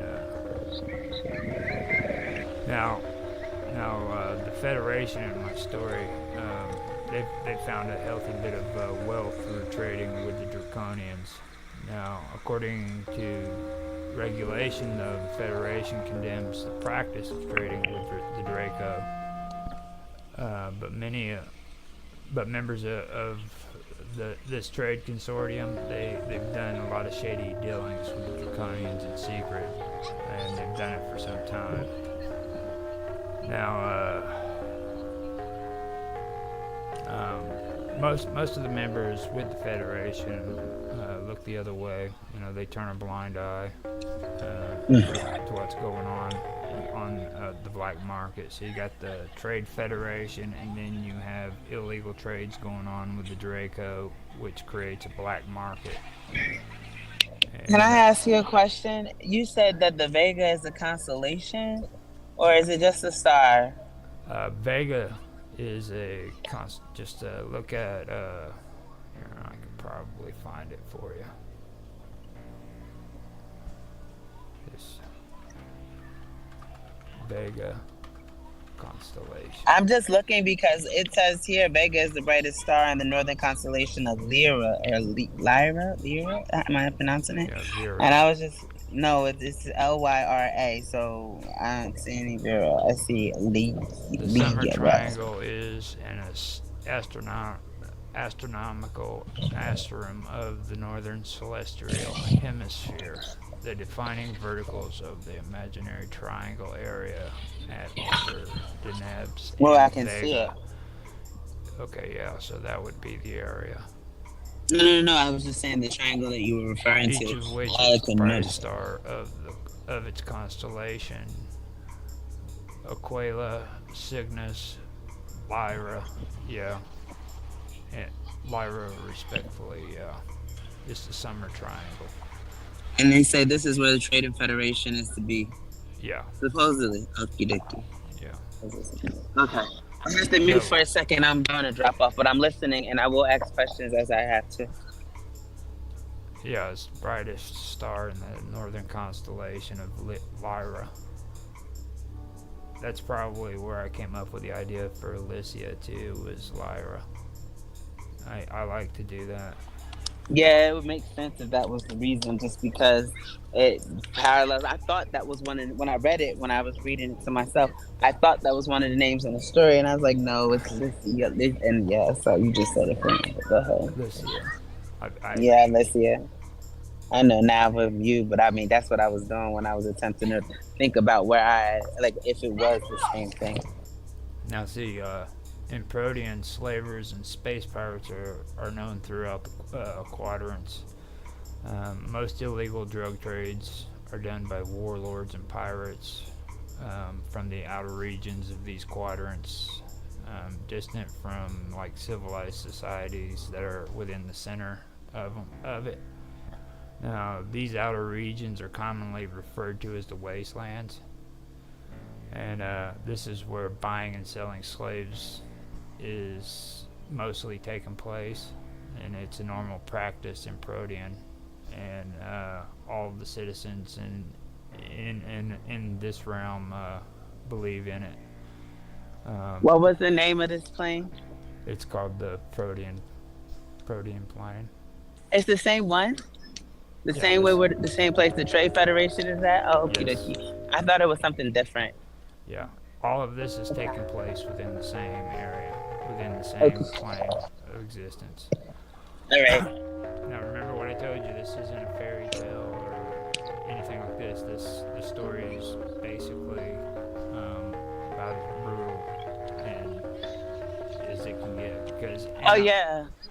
And I wanted to do that because, you know, a lot of people, when it comes to aliens and stuff like that, they like to get all hokey about it and say that aliens are like loving and they just want to help us. And for me, from my standpoint and how I perceive it, is I don't believe that I think that's what humans want. You know what I'm saying?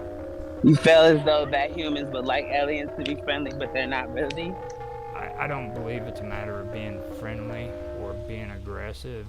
I just think that it's natural things. Like, you can look at the things around you and you can pretty much see how things really are. First of all, okay, look at Earth, and then look at the planets that we already know. Okay, Mm-hmm. what is it that Earth has that all these planets we've already observed doesn't have? Oh, totally Batman. You see what I mean? You mean, but I mean, there's a lot because we can breathe, right? But I guess technically, if you're indigenous to your planet, you'd be able to breathe within its Well, no, atmosphere I as well. mean, look at what we've got. That all these planets that we've already observed and we know about. What do we have that they don't have? Greenland, water, I don't know. And that's not resources. trivial.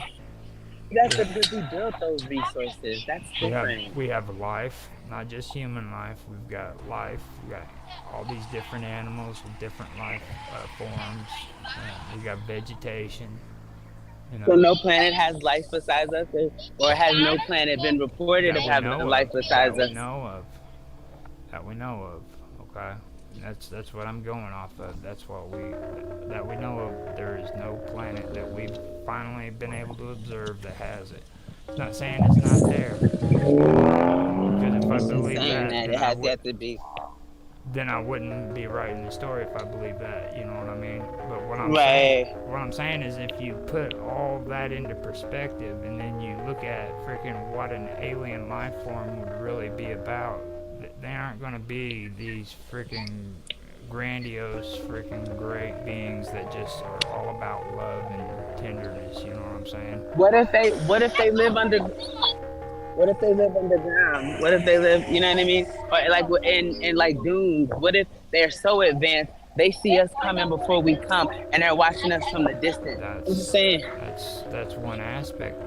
That's exactly why I want to add that into my story. You know what I'm saying?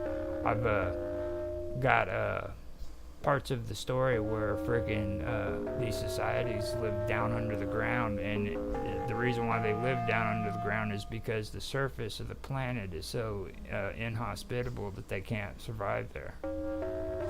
So that's why they live in. See, that's what I mean. You see what I mean? Yeah, but you already knew that. I was thinking, And I'm telling you something new. like the only reason why I see an alien coming to Earth is to exploit our resources. What? What resources do we have over people that can live in underground dunes and We see have us? we have freaking water. What if you're okay? So what's water to a well type thing? If you don't really, what are they like? They don't care about the land or what's, you know what I mean? Like they're anti the land, but they're still here and they coincide. What if that's not it? Like What honestly, if it is? You know, you're I right mean, though. what if it is? You know, I mean, You think they come to Earth to exploit, or what type of resources do you feel like they require it that they're taking back to their planet? it all What depends on what the Federation wants. If freaking Tesla? Are you kidding me? No, No, I doubt it. it's what the Federation wants. According to my story, it's what the Federation wants. If the Federation comes in and they need resources, then they will come in and they will exploit that planet for the resources that are available to them. So is this okay? Now what's happening? How they're telling people about how there's aliens now? Is that what's happening? And are we finding out about these Well, aliens? that's in Because another one. I'm just telling my story. I got you. Stay tuned. We could talk about Man. that on another day. Like 2 Mondays from now, 7 Mondays from now. Yeah. Okay. Okay. All right. All right. Go ahead. I'm gonna mute. I'm listening. Okay. I'm listening. So now I actually deserve that because I really shouldn't have gotten too far in debt. now, See? buying and selling slaves, like I said, is normal practice in Protean, and not all of the civilizations though in this realm believe in it though, but like the Draconians, they buy the slaves. And the reason why they buy the slaves is to do the experiments on them, and they consider humans as a food source. So eating slaves after they use them up, that's also a regular practice among the Draconians. This is crazy how that sounds, but okay. I'm listening, and when you said that, I was like, Well, yummy. But I'm on mute. that goes back a long way. I mean, that was the reason why V came out in the first place. Remember V? Huh? She's not there. See, okay, now, when using, when using humans for experimentation, though, they like to implant their slaves that are deemed exceptionally fit with cybernetic implants, too. Okay, so not only are they doing genetic research on these slaves, but they're also like putting cybernetic implants into them. And besides that, some slaves, like I said, are used in experiments where their minds are transferred into cyborgs completely. So you've got slaves with cybernetic implants, and then you've got some that are always being where their minds are always being transferred out of their body into cyborgs, um, and the bodies stay within like stasis chambers until until the slave is revived again. So it's protected from the environment and from being harmed while the conscience of the human is within the cyborg.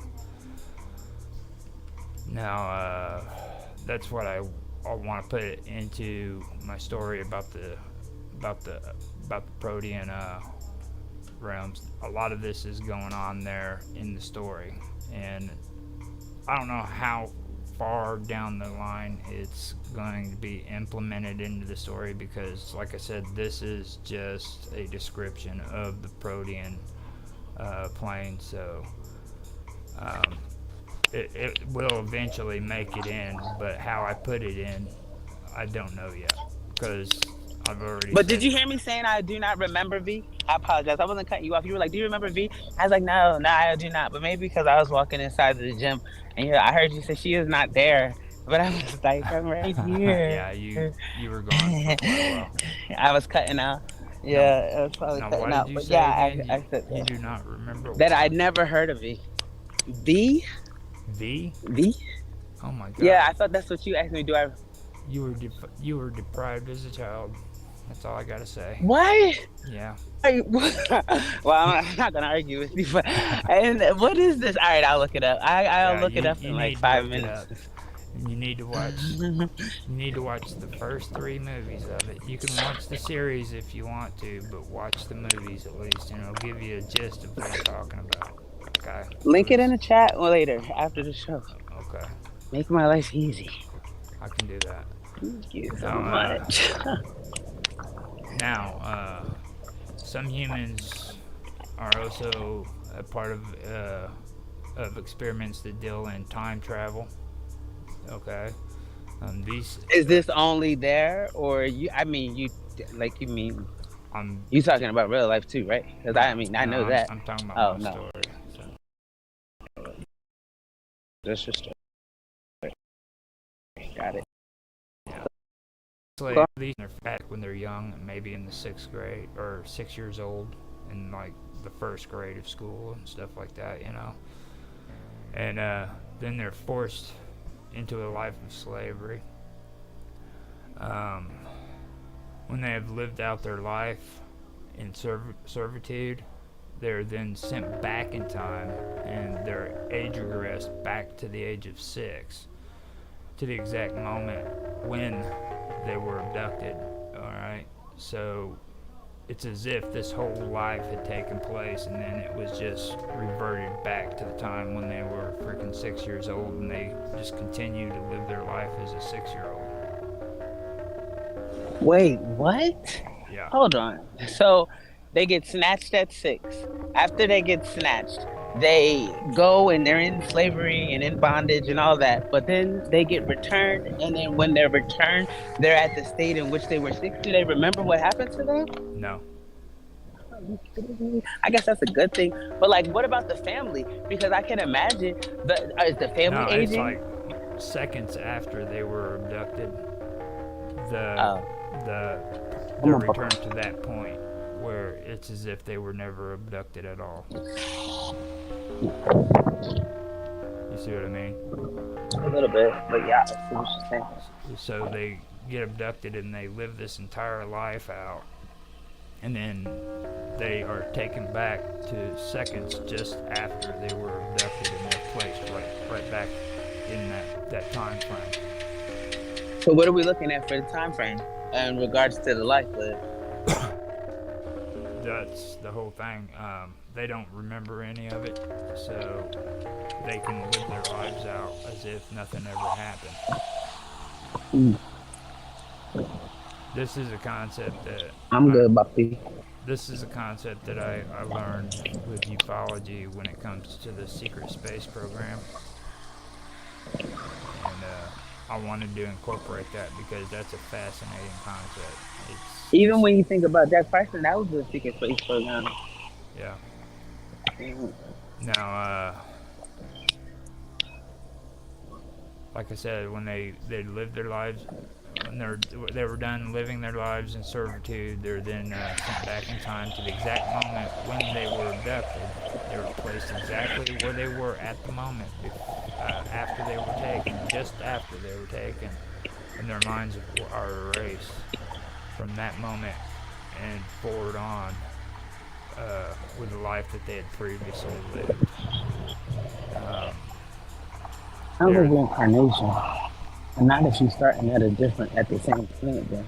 But go ahead, I'm listening. I'm just, they're then they're then changed physically so that their bodies are transformed into that of a child, which I'd already said. yeah. And the weird part about it is these abductions are usually carried out by humans and not the draconians. Okay, because um, the humans are the ones who deliver the slaves to the draconians most of the time. It's usually slave traders, people who are working on the black market and stuff like that. Um, Mm. because the Federation, they don't condone trading with the draconians, so they have to do it behind the scenes Yeah. on the black market. So we got uh, that covered, and now I want to go farther into the cyborgs. Okay, now these Okay. cyborgs, Oh, I saw. Never mind. these cy- Cyborg was so raw. Go ahead. Go ahead. Go ahead. I now these apologize. I just cyborgs, saw the cyborgs. cyborgs though, that they're used by the draconians in order to do their dirty work. Even though these slaves are abducted by humans, they are used by the draconians to do their dirty work, on their behalf. So instead of attacking human outposts and out of the way planets themselves, Draconians send cyborgs to do it for them. They also extend the services of human cyborgs to uh, to warlords and slavers and space pirate allies who are human and working in the black market. And the reason why they do this is to demoralize the Trade Federation's influence. The Draconians supply their enemies with resources, and they fight the Federation for them instead of them having to do it themselves. So that's the reason why they do all of that with the humans, is just so they can destabilize the Federation's influence. Now, most of the planets within Protean consist of civilizations that don't even venture into space. They know nothing of what's taking place outside of their own world until these overlords and slavers and criminals invade their planet, and they take all the resources they can, and they leave the planet barren, basically. And this is usually the way of life for most in this area, and that especially in the far outer reach of the realms. And a lot of the people who are within the inner part of the realms for this plane, they don't even venture there. It's just, like I said, they consider it the wasteland. So it's barren and nothing grows, and then it's Well, just yeah. it's just so ruthless. You know what I mean? Wait, when you say ruthless, like mind you, you're talking to me about people that like kill and like have a thirst for blood. Are we talking about there's a lot of killing stuff going on, or do we just feel like it's Everything. desolate? There's lizards eating people. Okay, that's crazy. How big are these lizards? The draconians, like like I told you about the other day, remember about the Mothman? How he's got the wings and everything, and that's a freaking Draco Prime right there. That's the leader of the Dracos. I'll get into that later on. Now, Okay. after that, I'm gonna start describing to you the Cardinal Realm. Okay. Now, the Cardinal Realm is the final uh, realm before you make it into the darker realms where the Draconians rule. And the Cardinal Realm is primal. It's very primal, and it's the majority of the planets and everything, and the surroundings is, on each planet is usually jungles, and this is where the underworld inhabitants that we were talking about live, and they live in desolate cave systems. The the planets themselves are pretty beautiful, when you look at it at first sight. But Are it, there things like flowers or and like life like does it look yeah, like yeah, greenery and stuff? yep. But Oh, see, that's pretty. I have. there's a dark environment involved into it. It's a lot more. It's a lot more. How can I say it? It's a lot Intricate more than what I'm deceiving. seeing it as. It's Yeah. more deceiving than what Oh, it is anything deceiving. else. Like So you it look looks at, like it's really pretty, but it's not. yeah. Once you get there, the environment actually changes, and like fog fills, the valleys, and the jungle rises up so high into the air that it becomes utterly dark on the ground. You know. Uh, Does it? Does so? Does it? Is it meant to allure and then to repel, or It imagine to a devour? jungle.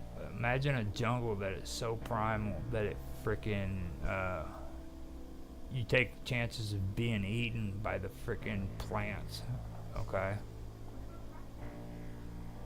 animals, plants, every beast imaginable in these worlds are dangerous. Okay, vines that lay on the ground are carnivorous and have a habit of eating anything that comes within their grasp. Both humans and Draco always fight constantly there, because you got to remember they're still Draco, they're still humans. You know what I'm saying? But all of them are pretty much primal, as in tribal, and that's the way of life for most of them there. So the Dracos, they still use freaking humans as slaves and for food supplies. Most of the Dracos that travel to this plane that are from other planes and have space capabilities, they come here to buy human slaves for genetic experiments and cybernetics also, because this is the easiest place to get them. You know what I mean? Because it's farther away from the high heavens of Listia. Wait, wait. What did you said? I don't know. This is the plane where most of the humans are taken in as slaves too, because Yeah, but you called them the Dracos. the Dracos is what I'm saying. Like the Dracos actually actively take humans as their slaves on this plane of existence because it's more primal, and they can do it easier because it's farther away from the high heavens of Lycia. You know, because you got Protean too, that's in between the cardinal planes and the high heavens of Lycia. So there's a gap there between,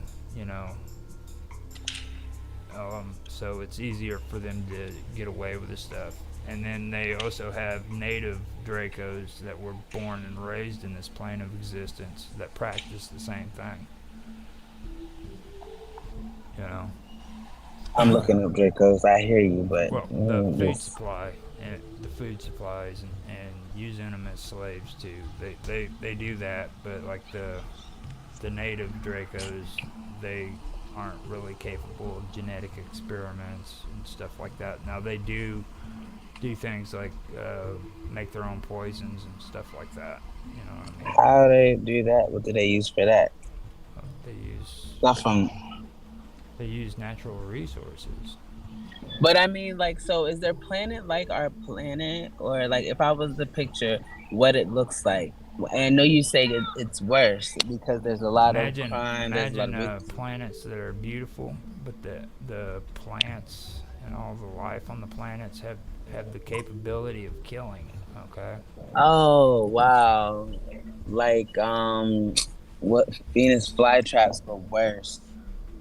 Yeah, and like if you're flying over it, you'll see this beautiful freaking jungle, freaking atmosphere on a planet, but when you freaking go to land, all of a sudden everything's dark because there's so much jungle. Light can't make it through freaking tops of the trees, so everything down below is just complete darkness. Mm, this is so overgrown. I can see what you mean. Mm-hmm. Now, obsessed with creating a genetically compatible race with their own uh, uh, is what the Draco's main goal is, okay? They have this obsession with creating a genetically compatible race with their own. And they searched out all over to find that compatible race until they finally found humans. And they found out that humans are the perfect subjects when it comes to these experiments and trying to blend the Draco in with humans is what they're obsessed with. Okay, it's become their like number one force. Their number one goal is to freaking create uh, a race of humans mixed with draconian. So that is where we get into what I was talking about. What the Draco's real goal is. Okay, it's not to destroy and obliterate the human race, and just use them up as a food source. But they want to actually blend themselves into the human race and create a human Draco uh, being. Um, Now, I'm they listening. they the slavers usually send out search parties on a regular basis. They send them out into the wild to search for humans, and the Dracos usually pin humans up in pens so that they can trade them off and ship them off to where they need to go to be traded on the slave trade, because human slaves have become a commodity to them. I had a question, but it's just really off topic. And remember, this isn't just Dracos either. Like humans do the same thing to their own kind with slaves. Have you heard that the British people are actually Germans? Have you heard this before? Well, yeah, I The mean, British royal family?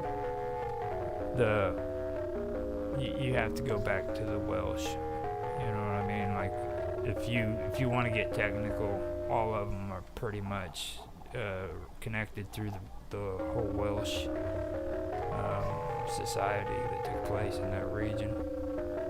Yeah. Okay, you can go back to the story. I just had to ask that question because the research that I'm doing now, based off what we're talking about now, just led me down that rabbit hole. And I just was asking if you had ever heard of it. That's all.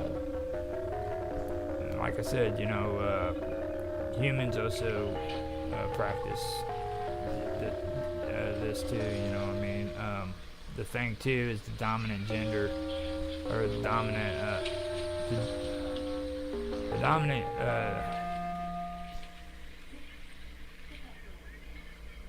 What do you mean, race? The The dominant dominant gender species? of the human race is female. Okay, and most of the females in this cardinal realm don't hold any value for men other than reproduction. They also use them, you know, in battle against draconians as cannon fodder. Oh, you Um, mean the men are not of significance to the women except for reproduction right. in order to be That or, you know, working freaking mines, doing stuff like that, going off and fighting in battles uh, for for the women until they're not useful anymore. And then there's reproduction. Um, these women are all freaking warrior women. They're tribal in nature, and they're even though they're tribal, they are able to use modern forms of weapons and transport. So don't get me wrong, they're not like stupid. They're if they have the ability to freaking get something that allows them to travel off world, they can learn how to use it. Um, but they don't like taking Dracos as slaves. They they hate the Dracos religiously, and whenever and they is that because of their nature? um, I'm incorporating the Vega into this story because the Vegas had a bad experience according to ufologists when it came to the Draco in ufology.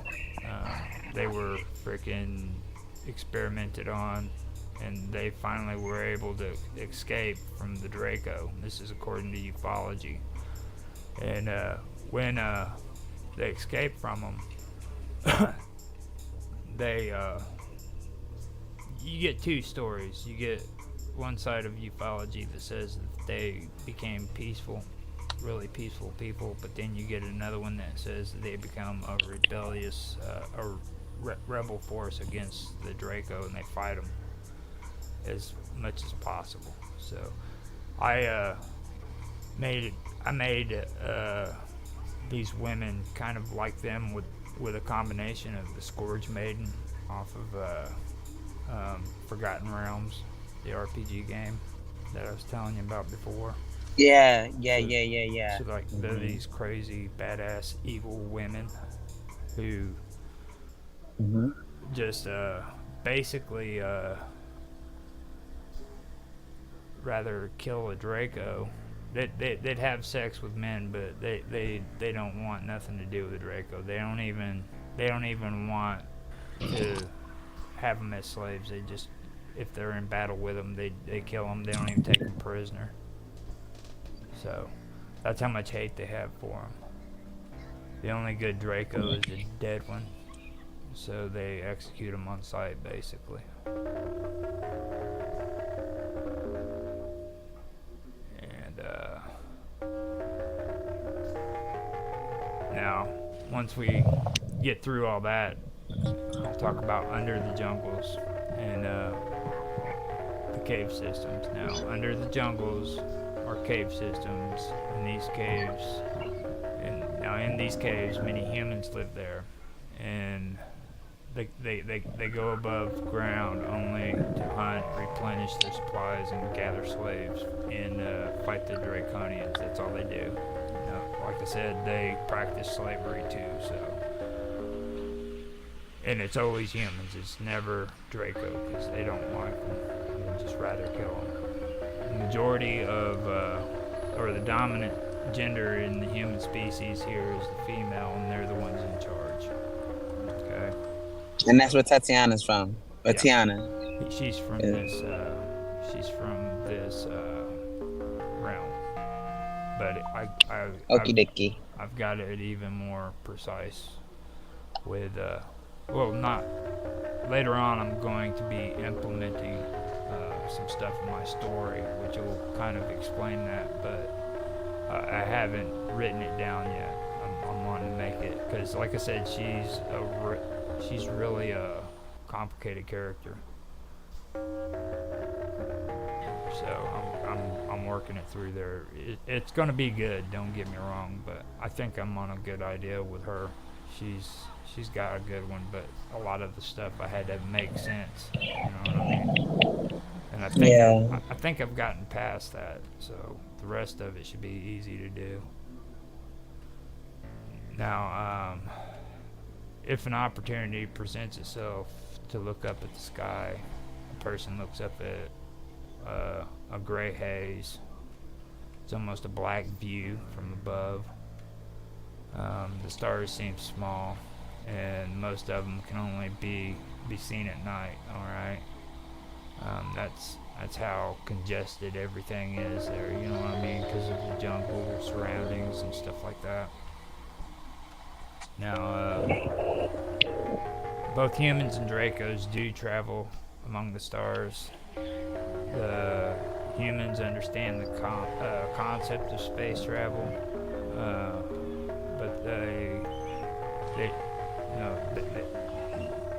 the humans do understand the concept. Don't get me wrong, but they've been known to steal Draco technology in order to do so, in order to travel among the stars. They haven't The really. Draco's more advanced. Yeah, in the cardinal realms, they're more advanced than what humans are. But humans have learned that they can steal their technology and travel among the stars like the Draco do.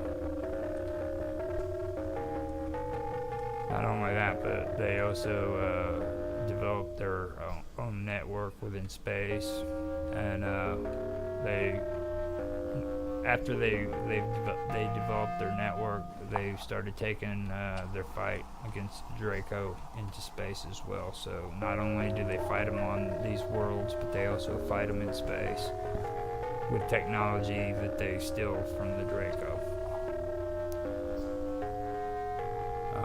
Some of them are able to travel from their planes of existence to others too, you know, within other planes of existence. What gives them that permission? Well, Is it just the ability and the power, or it's it's all according to how well they develop. You know what I'm saying? Like you're looking at a primal realm that basically is determined by how only the strongest survive. You know what I mean? Survival of the fittest. So absolutely? you know what I mean? They're not thinking on the lines of how intelligent you are. They're thinking on, well, actually intelligence is important, don't get me wrong. Yeah, I was about to say, Okay, because they have to be able to develop. but it's more of like say you fall behind, okay? You become a weakness. They'd rather kill you than freaking help you. And take But all that's your just with shit. anyone. And just take all your shit. You know what I mean? Mm-hmm. That's their mentality. You carry your own load or you die, basically. It's very brutal, you know. And it's because of the way their environment is and this, you know what I mean, and the societies that are around them. And these are people that have freaking technology. They have what you'd consider magic, but like I said in the story, I don't want to distinguish between technology and magic. You know what I mean? I want it to kind of blend in together. Is it not already? But yeah. Right. Now, I've covered that, and this is where I get a little bit more specific. It's just about one planet, and this planet is called Lucius. Okay. Now, My grandfather's name was Lucius. what is it? Well, he's not my real grandfather. It was a fake grandfather. It was the one that was staged because, my whole life is a movie type thing. Not even joking. But yeah, his name was Lucius. Go ahead. Okay, Lucius is an unforgiving planet with a solar system that contains two binary stars. The result of a binary solar system causes intense weather and strong gravity on Lucius. Beings on this planet are stronger, acquiring extraordinary strength in environments of of less gravity than their own. So like on their planet, they'd be ordinary people, but like if they went to another planet with less gravity, they'd be extremely freaking strong. Okay, and on Lucius, storms decimate the planet's surface, and electrical storms travel constantly in its atmospheres. All creatures are forced underground because of the harsh environment above.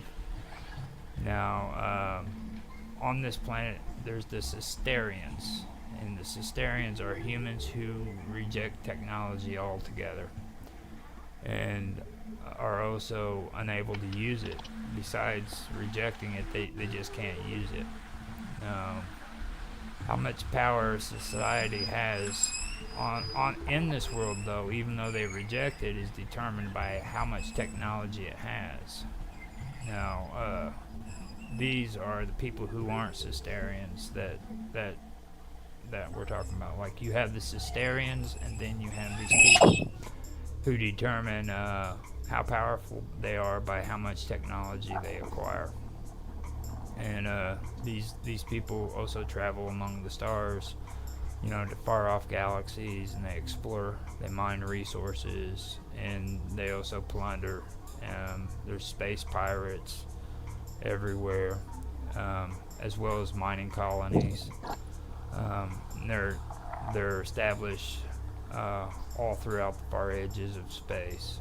Now, on Lucius, mining is one of the main sources of living among these people. Mining. Yeah, mining.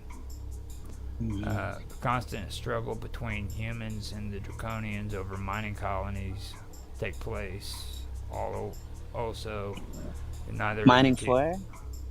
mining for resources of all kinds. So like, okay. I Yeah. was just wondering whether anything specific, like the crystals, or something. But okay, everything. I got you. Now, um, neither one of them, the humans or the Draco, are willing to negotiate any kind of agreement between the two of them. So there's always um, uh, fighting going on. Okay, so with Lucius, they deal with the Trade Federation. Um, the Trade Federation for Lucius is the closest thing to law, and that's because of where they're located. They're in far regions of freaking space. You know what I mean? And if anybody breaks their law, death is the only sentence. There's nothing like prison or anything like that. Yeah, boy. Like you break any Mm. of their laws, you just get put to death. That's it. I was just talking about a society like that, like literally earlier today.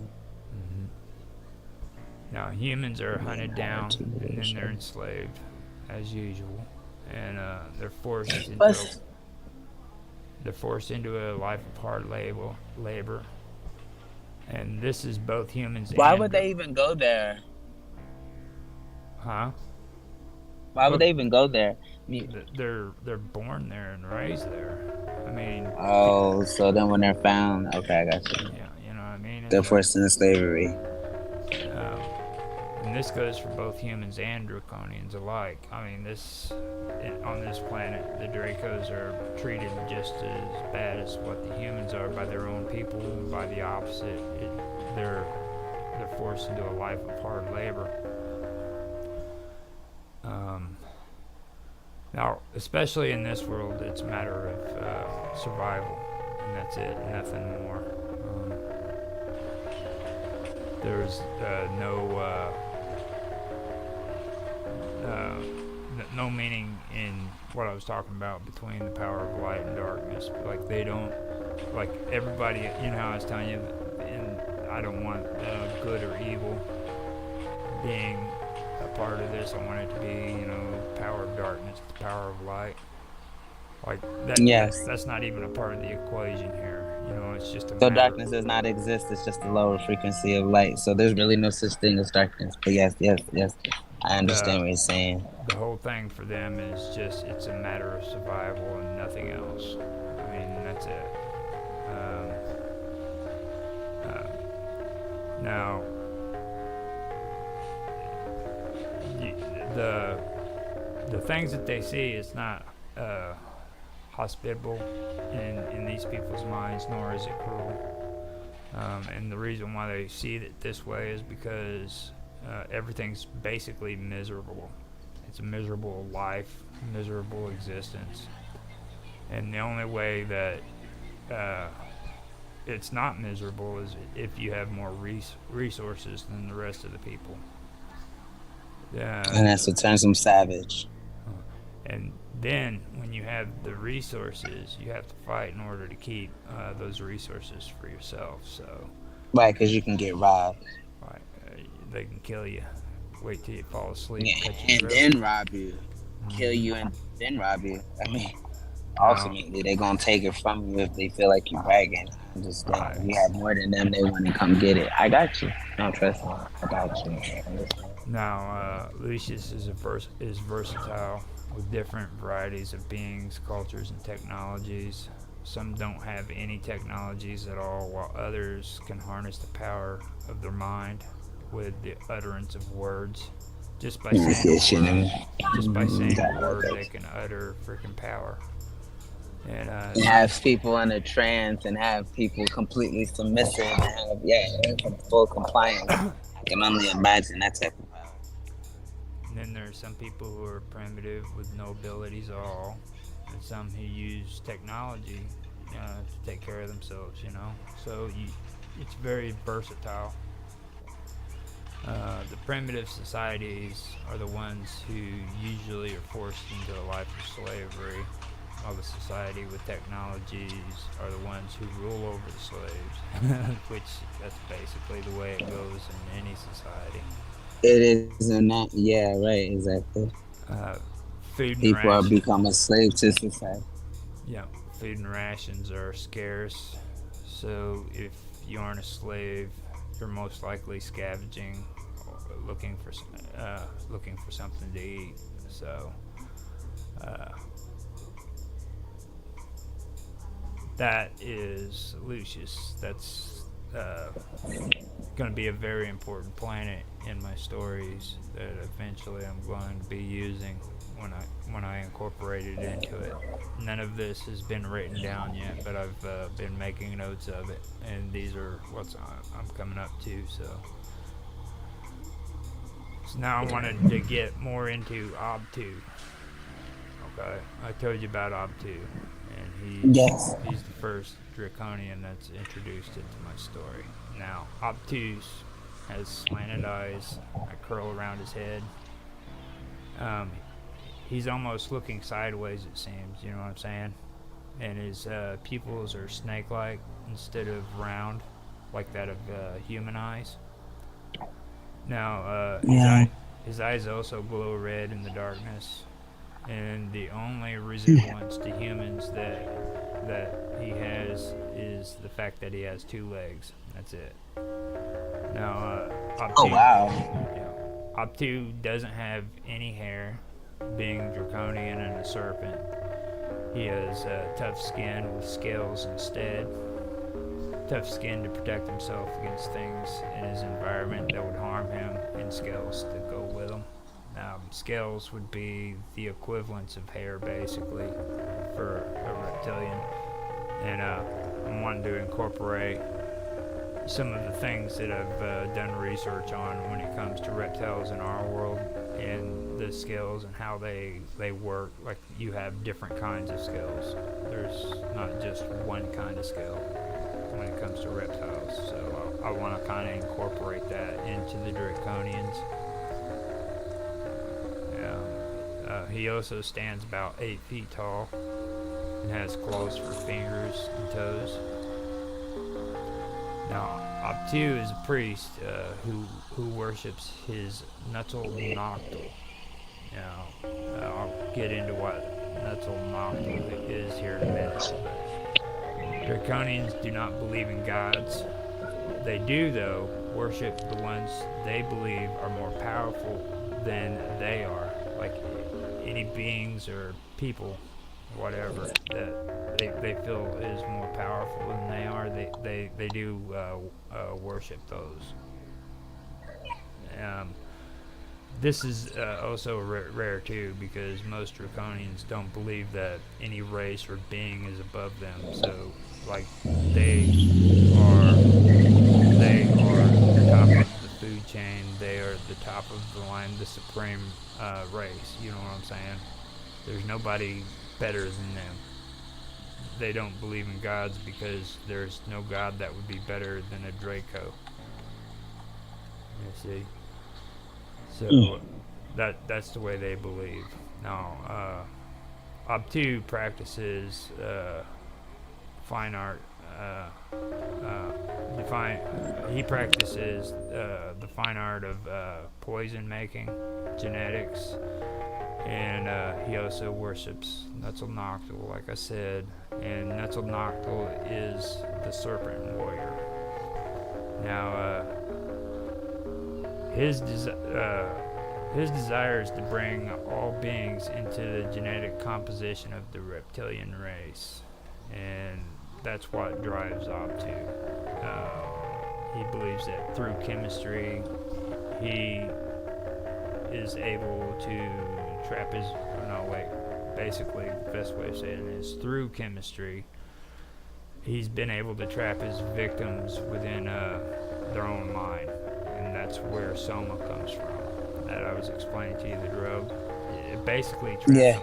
It basically traps them within their own mind, causing them to obey his every command. So they're literally trapped within their mind, and whenever he tells them to do something, their bodies do it, and they have no resistance to it whatsoever. And that's what the effects of this drug is. And Obtu is a master alchemist. Now, this is where I get into the Soma. Now, with the use of Soma, Obtu has developed a reputation for himself as well as a following. Okay, so not only is he good at doing this stuff, but he's created his own following. Though he's proficient in alchemy, his great passion is genetics. So not only is he good at alchemy, but he's also good at genetics. And like I said, his goal is to combine the gene pool of the draconians with that of humans. Through channels of the less respected within the realms of the known planes of existence, Obtu has created networks among the slavers, traders, and merchants and planets, and he plans to venture into Lycia, when he plans to convert humans to what is known as tainted and half reptilian, half human. So they're known as the tainted. I might change that to another name, but I believe the tainted is pretty good for right now. But I wanted to kind of give it an offset name because, as you've noticed, I've kind of given weird names to all my characters too. So, like Obtu, you know. Yeah. I want to try to make it as unearthly as possible, and that's what I want to do. I want to work with getting the names and everything off there, make it more original.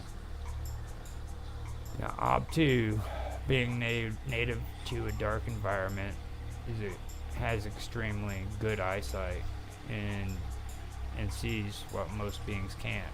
This isn't any unnatural ability, though. Most Draco from the darkened planes of existence can see extraordinarily well, because they're raised in the dark realms of the serpentine planes, or that he was at least. Without wings, that's the one thing Obtu has going against him. Now, he didn't have wings, so he was looked down upon by his own kind, and he was shunned by, as a child. Uh, so he had to prove himself, um, because it was important for Draco within the Serpentine Plains to have wings, and this would be the equivalence of the Draco Prime in ufology that I was talking about earlier. So he was basically looked down upon because he didn't have wings, and all the other ones did have wings, and your wings were what gave you respect among these types of Draco. So He had to display them outwardly, or was it something that you could just see? Like, okay, gang members, they don't have to flag once they get to a certain level of rank, but they can assert themselves with certain symbols and certain mannerisms. The same with like the Masons and different other secret societies. So was it something like you have your wings? Was it something that people saw in you, or is it something in the way you carried yourself? no, I mean they literally have wings. Like Okay. they Like big flapping wings. I got you. yeah, Yeah, I've they seen that. literally have wings. So they're tall, and they've got wings on them, and he was born without wings, which made him kind of like an outcast in his society. So he had to literally prove himself all through his life, so that he could kind of grow in the ranks. You know what I mean? Go up, and that's what he did. He started learning genetics and freaking alchemy, and he developed in those areas, and he became real powerful because of it. Though he didn't have wings, he could still see in the darkness and was very Mhm. keen to the practice of self-awareness. This is what made him um, unique too. He was he practiced the arts of meditation and What eventually was his name? Can you? Obtu, Oh, OBT, this is still up to. Okay, okay. I yeah, already have one. Okay. and eventually he became a priest in the order that he is now a part of, which is called Nuttall Noctil, named after a long ago hero who developed the ideas that most of the Draco practice today. Noctul. Yeah, Nuttall Noctil. Noctul. And now we come to Nuttall Noctil. I'm sure you want to know what Nuttall Noctil is. It is Yeah. said that Nuttall Noctil came from a far off land, and there is known information of where the land once was. There is no known information of where that land once was. There is also no known knowledge of Nuttall Noctil's race either, only that he was not a Draco. Nuttall Noctil was born from a far off place who earned his rightful place in the history of the Draconian race. He was a warrior, the one who raised the Draco from the bowels of darkness and pools of primordial ooze, created the race that is known today.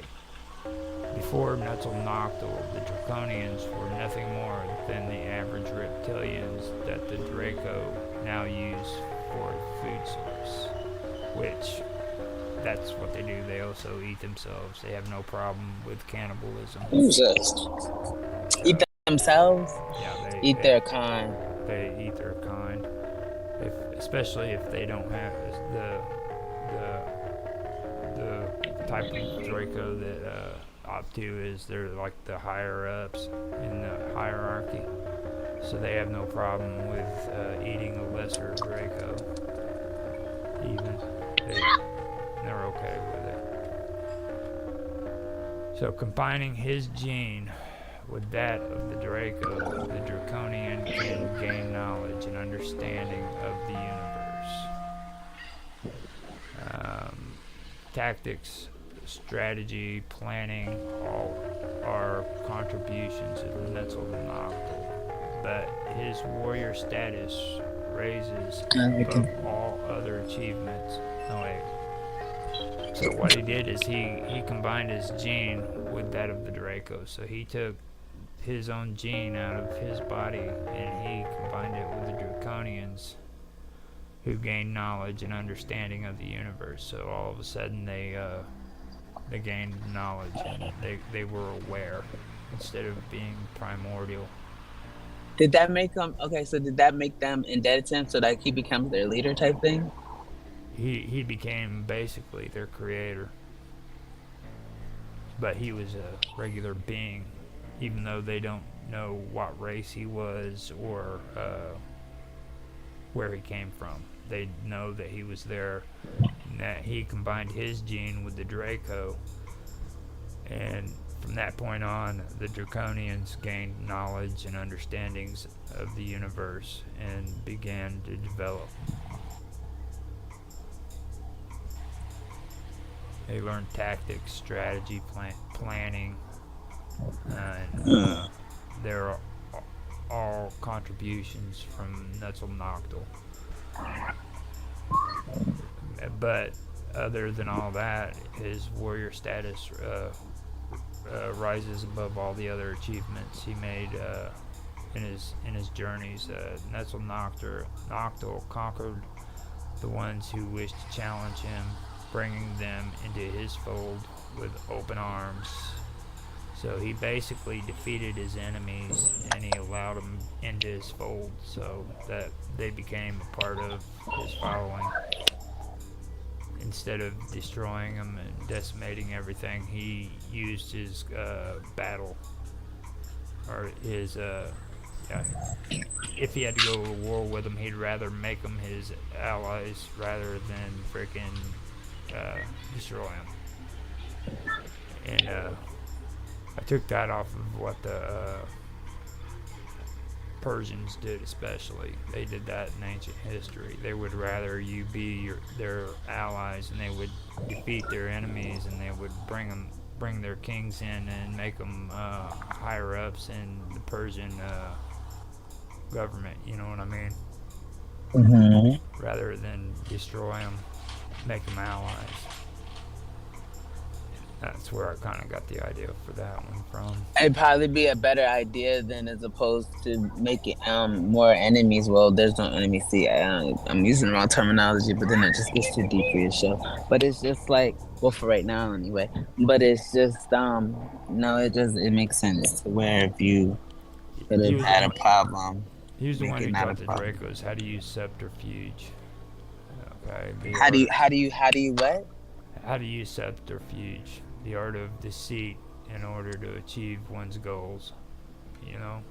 How do you spell that? Subterfuge. It's subterfuge.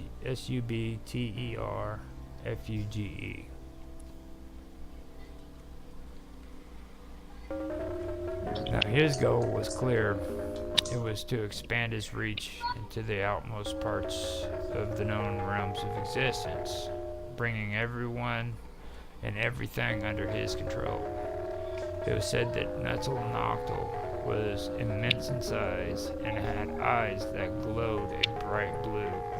His skin glowed bright, his hair was filled with flame, and his words could destroy mountains with a single syllable. And right now, that is all I have when it comes to Netzalnatl. So what do you think so far? I'm interested. I'd like you to read some to me. But I mean, you told me about the lands and you told me about the different planets. But Netzalnatl is a person. But Lucifer, Heradian. I feel like I'm missing one. Isn't there a different plane too besides that? Oh, there's the darker planes. It's the Lucifer. That's gonna be. We haven't gotten to that yet. Yeah, that's gonna be the. That's gonna be in the next short stories concerning the Draco. And Palladian, the Palladian plain is where the bushes. Where the forest is too big, and then it's like looks real pretty to go there, but when you get there, you realize it's just like deathly type, or was that the Lucius? I said Lucifer, Lucius one. Um, here, let me. That was. Got to pull it back up. I went through all of them and then I turned around and closed them out, which I Cause shouldn't have no, done. I was about to say it's okay. I don't I'm want to put fine. you out. I've got it. All I got to do is go to location. Now that is. Let me go ahead and pull it up. Now that is. I've got it. Now that is the Cardinal Plains. Cardinal, so it's Cardinals. Cardinal Lucius. Okay, Cardinal Lucius, and then the Lycia, Peyote. Okay. Lycia is the entire kingdom that's ruled by Zuthra. And Lycia is the kingdom, but Lucius is the plane. Because, like I said, I had a grandfather. His name was Lucius. no, So I was just, Lucius is a planet. oh, it's a planet. It's not a plane. Yeah. No, the Oh, planet is within the Cardinal Plains. I see now. Well, you could also make. I could also make it into the Protean Plains. It could fit in there too because it's got the federation. So I can make it into Protean. I think I could. It'd probably work out better there too. But the high heavens of Lycia, I've covered, and then I've covered Protean, and then the Cardinals, and Cardinal planes of existence within Lycia. And then after that, I'm gonna start covering the other three planes of existence, and those will concern the Dracos. So I can get that.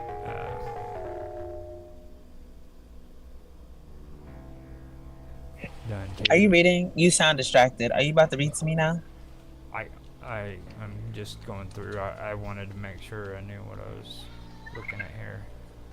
And then, Okay. like I need to go back through and I need to like write out some more stuff on like the draconian meditation. I'm also wanting to talk about the primordial ooze that I was referring to with the Draco. It's the slime. Well, I'm wanting to Yeah, I bring heard you. The ooze. the Egyptians basically had this belief about the primordial ooze, and I want to kind of incorporate that into my story with the Draco and their creation story. So, and then I want to get more in depth with the reptilian gene, and like I said, I wanted to cover the reptilian scales. I've already started talking about soma and like subterfuge and tainted ones. Those are the things I want to bring out when it comes to like write out descriptions of what those are, so that later on when I go to write out my plot and everything for them, I have that information that I could kind of look over and get my ideas from. Does that make sense? No, very. It makes sense. But how much longer? How much more do you have before you said you were going to be finished, and you were just writing like the drafts or something? So Well, I've got this one finished right here, and it's done. I've already explained everything to you, but I That's can it for it. the next one I do, I can just read the story to you. Wait. So the next one, I'll have the whole 16 pages, not just bits and pieces and explanations leading into it. You're gonna read the whole thing. Yeah, I'll read it all to you. Oh my goodness, I'm so excited. Okay. Now, You're not gonna read me none today then. That's why you I telling got me so that's your I got to keep you guessing. that's how you be nice. It's But like, okay, I'll read you next week. you got like the basic gist of what's going on here. Like, Yeah, this guy really was really greasy, and he was controlling women with their mind. He was using his mind to control women, and he was injecting like his semen, and he's making them pregnant by his mind, and he was being manipulated. And then one girl, when she found out what was happening, she was like, "Oh no, you're not about to do that to me." So she really out here looking for vengeance. She about to go get that. yeah, But right, I got the story right. pretty much. And then, okay, I cannot wait to hear it next week. I like to stay. You think I be gassing? Like, I don't remember nothing but I just like, trust me. Okie dokie. So But that's what's up, then, G. we got all that covered, and now next week I can go ahead and just read the whole story to you. Yay! And you. I'm Then, so like when I excited. do Thank read you. it to you, if you want to stop me and talk about it, you can. Okay, so it's not. No, I want you to read it to me, and then you can take a pause maybe between. But no, I don't. I want you to. I want to just. Okay, yeah, that way, so you know I'm still here. But no, yeah, read it to me, and then like after like every 4 pages, because it's 16. So every 4 pages, we can kind of do a recap where you get to a point to where you can stop, and then we can see where I'm at. Because I don't want you to stop. I want to hear it so I can understand it. We keep stopping, it makes it difficult. I like to just get through it. I don't like to say it like that because I'm gonna hear. You know what I'm saying? I would like to just be able to listen to it. But like every 4 pages, if I have questions, I'll have them written down or All right, you know. sounds good. Um. So you're leaving? Okie dokie. I was talking to you. It's over for us today, right now. Yeah. Uh, Okay. how long have we got now? What is it? Oh wow, we're already at an hour and 22 minutes. We did a lot today. Oh, over. Yeah. Let's That's pretty see. good. Real good. You've been doing real good with these streams. I'm excited for you. And keep going up. Well, I will go ahead and finish this up, and we can come back. What is tomorrow's topic, anyhow? Tomorrow is Tuesday. Aren't we history? Is it It's history history. tomorrow? Yeah, we're gonna go do history. Yeah, Yay! that's gonna be the What are good we doing? stuff. I've been looking up the Phoenicians and I've been listening to the podcast you sent me. So what are we learning about tomorrow? We'll stick with the Phoenicians. I kind of want to dab into what they were talking about with that Syrian queen. I think that's pretty The one I fascinating. showed you? Well, she was in No, the you're not story. talking about the. Senator Nathion's mentor. Oh, send it to anything. Okay, I got you. I got you. No, you're talking about something. Now Okay, his okay. I thought you were talking about that dancer lady I showed you, the German spy oh who yeah, pretended to be an Indian dancer. Yeah, we're doing that strangeness or conspiracy. Strangeness, yeah, because conspiracy, we have some more stuff to finish on that's Tesla. on a different one right there. We can cover that too. So Okay. we can get all that taken care of, and I'm glad that you showed up and you was a part of all of this. And I will see you next week on this topic. But I'll see you again tomorrow. What? You'll see me tomorrow. I'll see you I was tomorrow like, what do you do? with this Okie topic. dokie. We'll be back on it again next week. So thank you. Okay, yeah, no, I'm glad you're sharing. It's so cool. And I mean, like, I'm going to be here. Like, if I'm not here, you better check on me because something's not right. But yep, I got you. Okay. I will see you Yeah, later. you better. Yeah, have a good one. Be safe. You too. Hello, everybody, and welcome back to Live with Roger Hanson. Today, the topic is on conspiracy, and thank you for reminding me what the topic was today, Karma. Karma's here with me. You want to say hi? Hi, everyone. Okay, so Karma mentioned it to me, and we were having a conversation on it. It was about the Royal Society, and this is really a good topic too, because it covers what was called at one time the Invisible College. I don't know if you're aware of any of that. No, I didn't know about the Invisible College part. Of course, as you speaking, looking it up now, but There's also another secret society that a lot of people aren't aware of. It's called the Rosicrucian. no, I heard of that. I have heard of that before. Rosicrucian. They were actually in The Ring of Power, if I'm not mistaken. It might have been another documentary I was watching. Rosicrucian. Yeah. Yes. That's really Rosicrucian is taking education back. Like this is something that Mark really should be on because I don't think he understands how brainwashed he is. Oh my goodness. I saw, okay, so listen, what is that about? Did you see in the chat he was talking about, what was it, the seg or something, the seg? And then someone else comes in and he's like, hey, they're really, he didn't call him a cult. He said, hold on, because this guy is cool. He says he writes, the sec, yeah, is a terrorist group. And and he was talking about, he's talking about the Securities and Exchange Commission, yeah.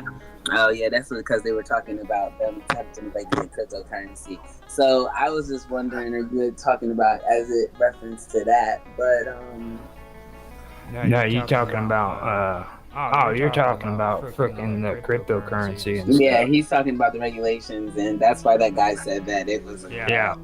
It's true. People that love crypto will forever die.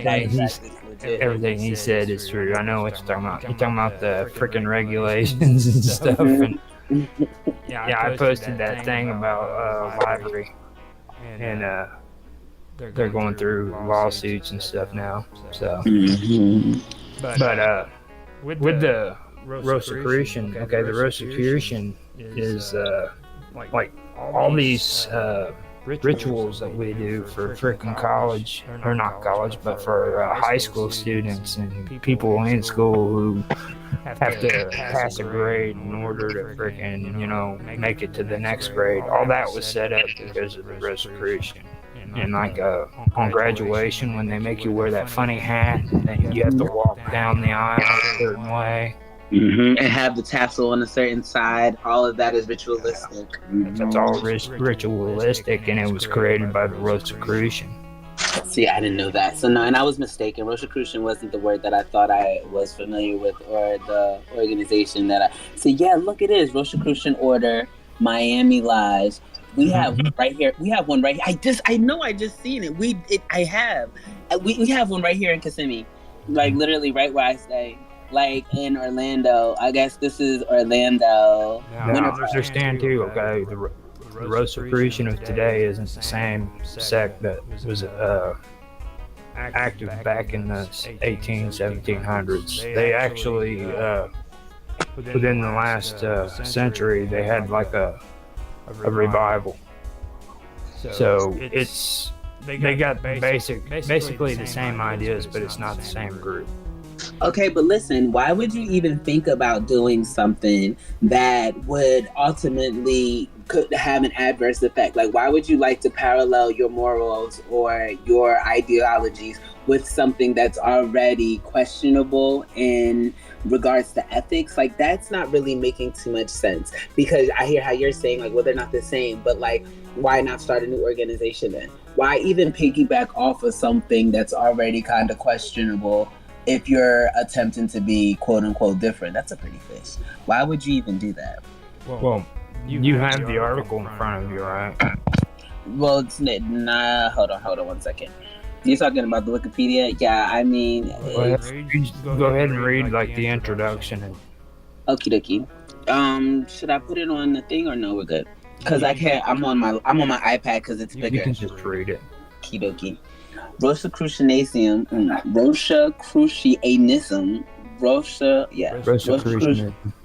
Rosicrucianism is a spiritual and cultural movement that arose in Europe in the early 17th century after the publication of several texts announcing to the world a new esoteric order. Rosicrucianism is symbolized by the Rosy Cross or Rose Cross. Look, I had that picture in my notes. Between 60, and I didn't know why I had it. That was the Temple of the Rose.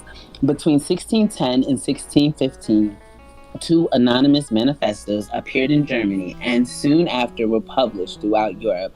The Fama Fraternalis Rosicruci, the Fame of the Brotherhood of the Rosy Cross, and published as Cassel in 1614, though it had been circulated in manuscript among German occultists since about 1610. Johannes Valentinus Andrea has been considered the possible author of the work. A literal reading narrates the travels and education of Father Brother CRC and his founding of a secret brotherhood of similarly prepared men. Names, numbers, and others details have Kabbalistic allusions in which the cognoscenti of the era were well versed. I like that. The Confessio Fraternalist, the Confessions of the Brotherhood of RC, published in Frankfurt in 1615, responded to confusions and criticisms and elaborated the matter further.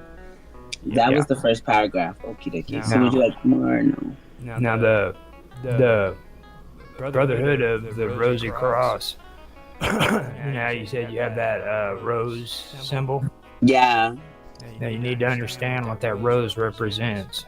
And there are two different ones. Can we I'm going to screen share. Go ahead, I'm listening. But because there's two different symbols, the Luther cross and then there's this one up here. The Rosy Cross is the original. The Luther cross was adopted. Now, the original Rosicrucian believed in freaking secrets. Okay, so like you know how when you're sitting in your front room and you got that trim sitting up on the top of your freaking house with the flowers or whatever decoration you have on it.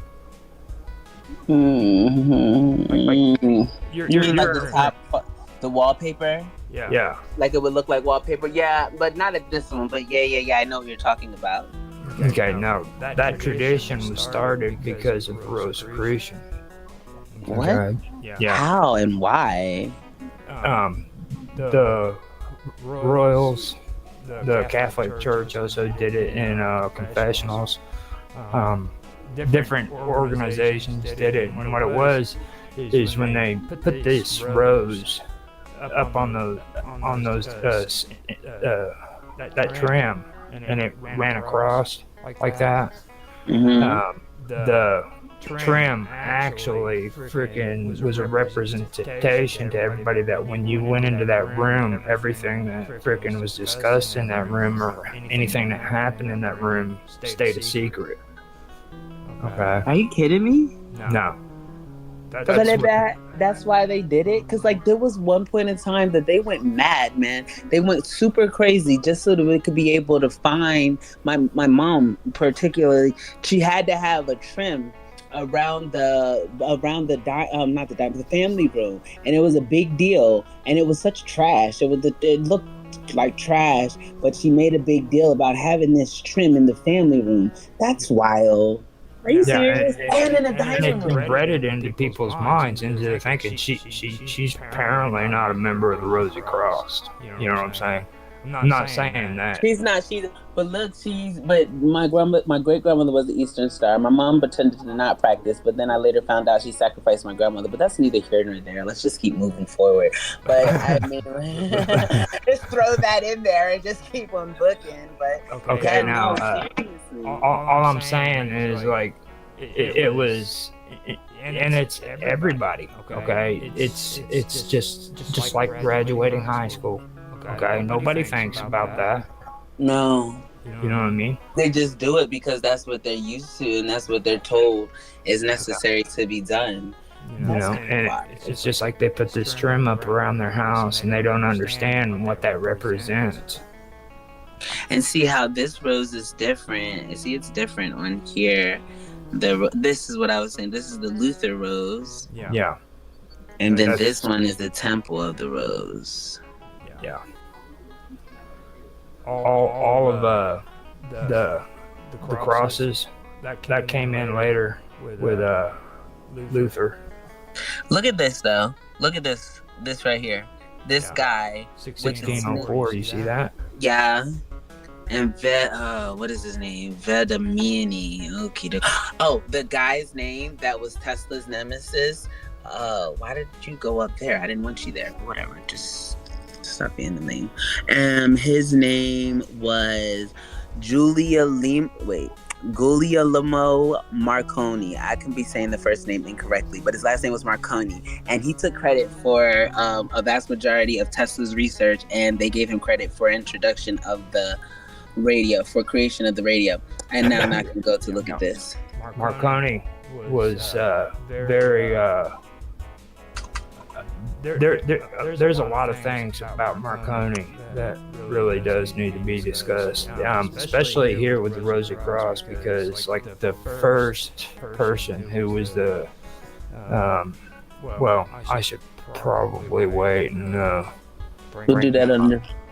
well, no, it's the other day when I was talking about people with the Royal Society having copyright issues, like there was arguments over who invented what.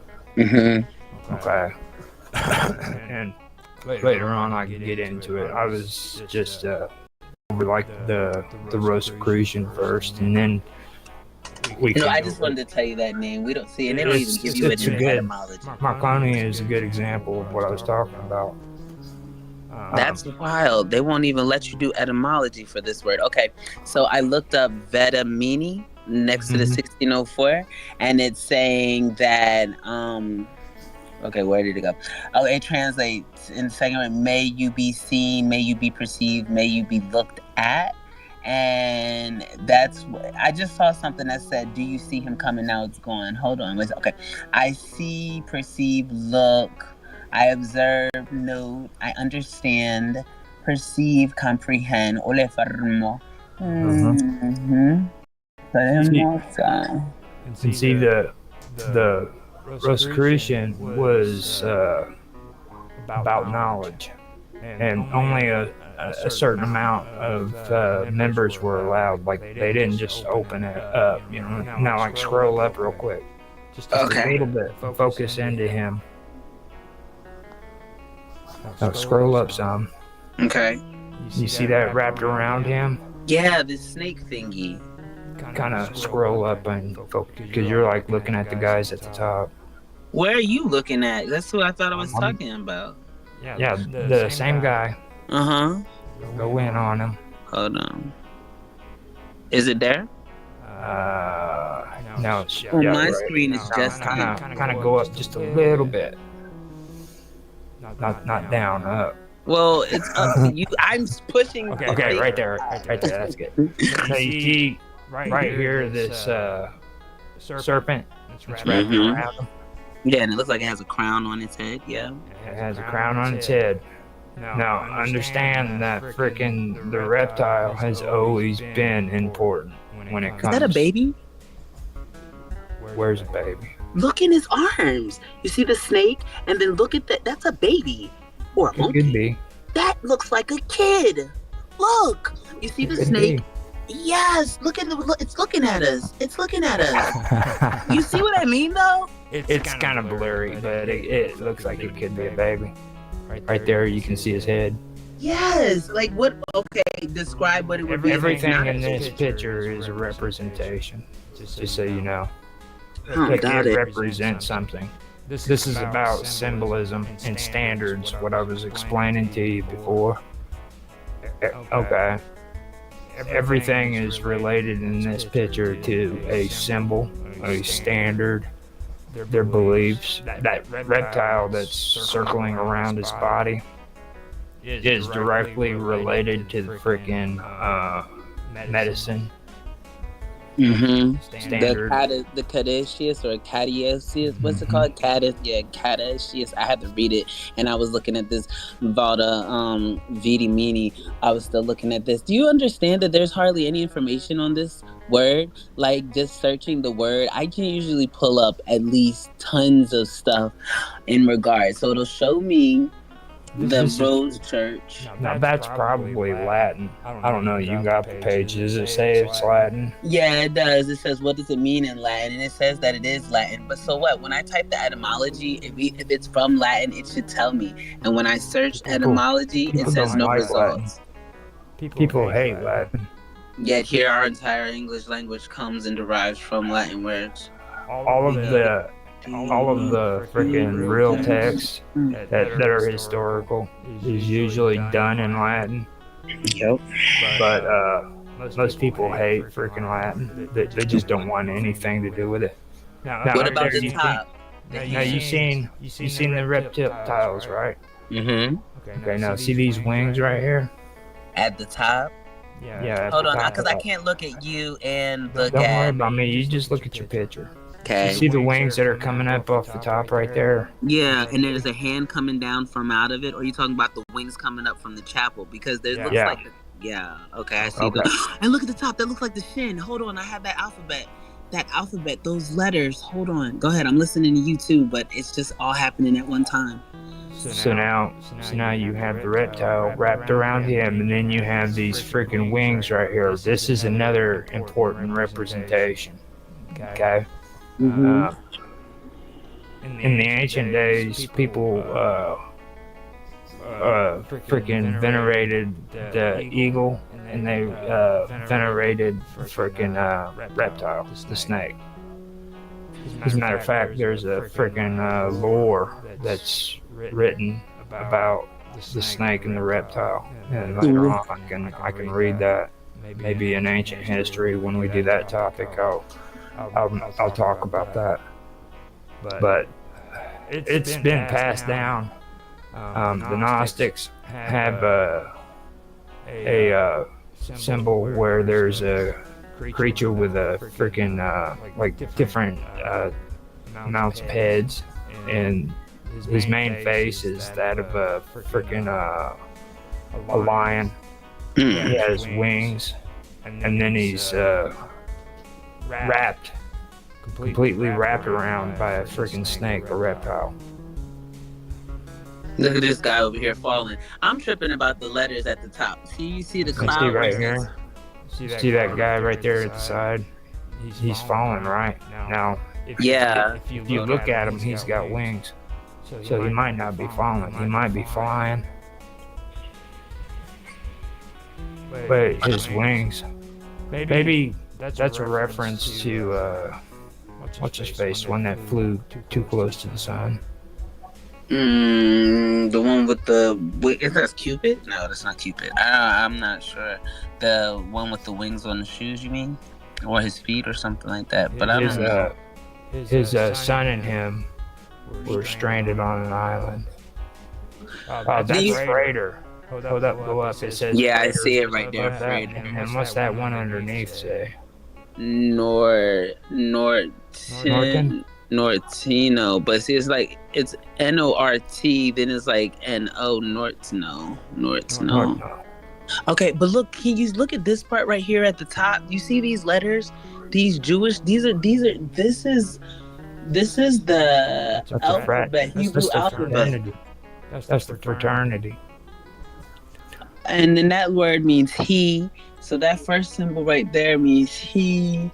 And then that second symbol, see, that's a different one. We got this one here, final shaft. Final shaft, is it that one or is it the D? Date, D-A-I-T. I'm about to zoom in. There it is. Okie dokie. So yeah, Dalet. So we have he. Is that the Dalet? But no, see, if it's the Dalet, it should have something underneath it. I would think it would be the final shaft. Because the final shaft does not have something underneath it, which would make sense, which is CH. And then it's the same letter H. He, H, CH, H. No, that doesn't make sense. So H, D, CH, HDH, HDH. What would HDH stand for? Here's the symbol. No, there's no dot in it, but there's none with this T, that Zion. See, that letter right there is underneath it on here, but Zayin. But it is, or maybe it says Resh. Maybe it's RH. This is definitely an H. I know that's the H in the Hebrew alphabet. That's the H. And then this letter in the middle is the one I'm having a bit of confusion because I'm looking at it. It could be Resh, but it's not. Resh is R, but it doesn't. Sorry about that. I drank. No, My coffee went down the wrong way. That's the worst feeling. It's like, oh my goodness, can I breathe? Give me a second to breathe. Now, those words that go directly above, if you notice, out of the clouds. Orions, Oriens. Yeah. Now you look up above. There's the wing symbol. Mm-hmm. Then there's the cloud underneath it. Mm-hmm. You got those words right there, and then a hand that comes out of the cloud, And it's holding the whole chapel. Mm-hmm. And what is that you think is in his hand? It's not a handkerchief. What is that? That's the mystery. That's the reason why everything is about symbols. They don't Look want like a everybody to know. See what I mean? Yeah. Now you got a new mystery. And if you look over here, that goose. Yes, I thought it was a swan. Yes, this thing Yeah, here. swan. It could be a swan. Let me see what it means. What's And the then letters? Vidiamine.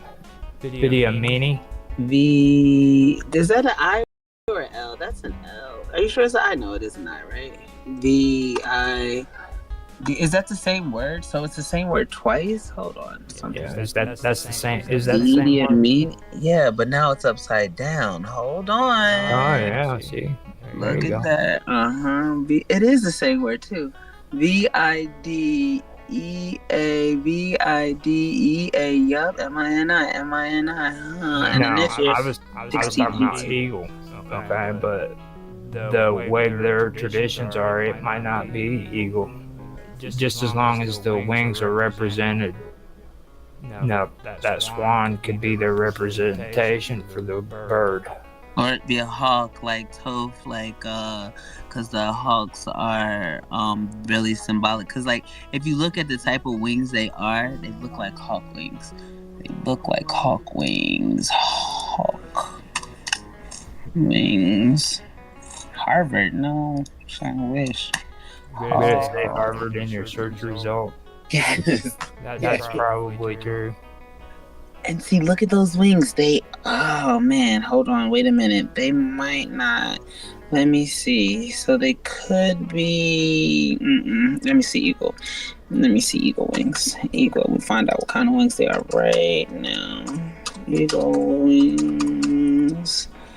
And no. Oh, look at the eyes on the eagle wings. No, there's eyes on the eagle's wings. But no, that's not it either. They're too thin. Let me see the swan then. Swan wings. Goose wings. Yeah, we're getting closer. It is one of those seabirds. Goose. Now, while you're doing that, I'm going to read what I got here for the Invisible School or College. Okay, I'm gonna unshare so you can share. No, just keep it on there. Okie dokie, cool. Okay, the Invisible College has been described as a precursor group of the Royal Society of London, consisting of a number of natural philosophers around Robert Boyle. Now, Robert Boyle is the guy I was talking about who I heard of him. He caused a lot of controversy among researchers and scientists when the Royal Society started. So now the concept of Invisible College is mentioned in German Rosicrucian pamphlets in the early 17th century. Ben Jonson in England referenced the idea relating in meaning of Francis Bacon's House of Solomon in a mosque, the Fortunate Isles and Their Union, and Their is Their, from 1624 to 1625. The term accrued currency in the exchanges of correspondence with the Republic of Letters. In letters dated 1646 and 1647, Boyle refers to our Invisible College or our Philosophical College. The society's common theme was to acquire knowledge through experimental investigation. Three dated letters are the basic documentary evidence. Boyle sent them to Isaac Marcombs. Isaac Marcombs, Boyle's former tutor and a Huguenot, who was then in Geneva. Francis Talents, who at that point was a fellow Magdalene College, was a fellow of Magdalene College, Cambridge, and London-based Samuel Hartlett. The Royal Society started from groups of physicians and natural philosophers, meeting at a variety of locations, including Gresham College in London. They were influenced by the new science, as promoted by Francis Bacon in his New Atlantis, from approximately 1645 onward. A group known as Philosophical Society of Oxford was run under a set of rules still retained by the Bodleian Library after the English Restoration. There were regular meetings at Gresham College. It is widely held that these groups were the inspiration for the foundation of the Royal Society. Another view of the founding held at the time was that it was due to the influence of French scientists and the Montemor Academy in 1657, reports of which were sent back to England by English scientists attending. This view was held by John Baptiste du Hamel, Giovanni Domenico Cassini, Bernard Le Beauvoir de Fontenelle, and Melchizedek Thevenot at the time, and has some grounding in that Henry Oldenburg, the Society's first secretary, had attended the Montemor Academy meeting. Robert Hooke, however, disputed this, writing that Cassini makes then Mr. Oldenburg to have been the instrument who inspired the English with a desire to imitate the French in having philosophical clubs or meetings, and that this was the occasion of founding the Royal Society and making French first. I will not say that Mr. Oldenburg did rather inspire the French to follow the English, or at least did help and hinder us.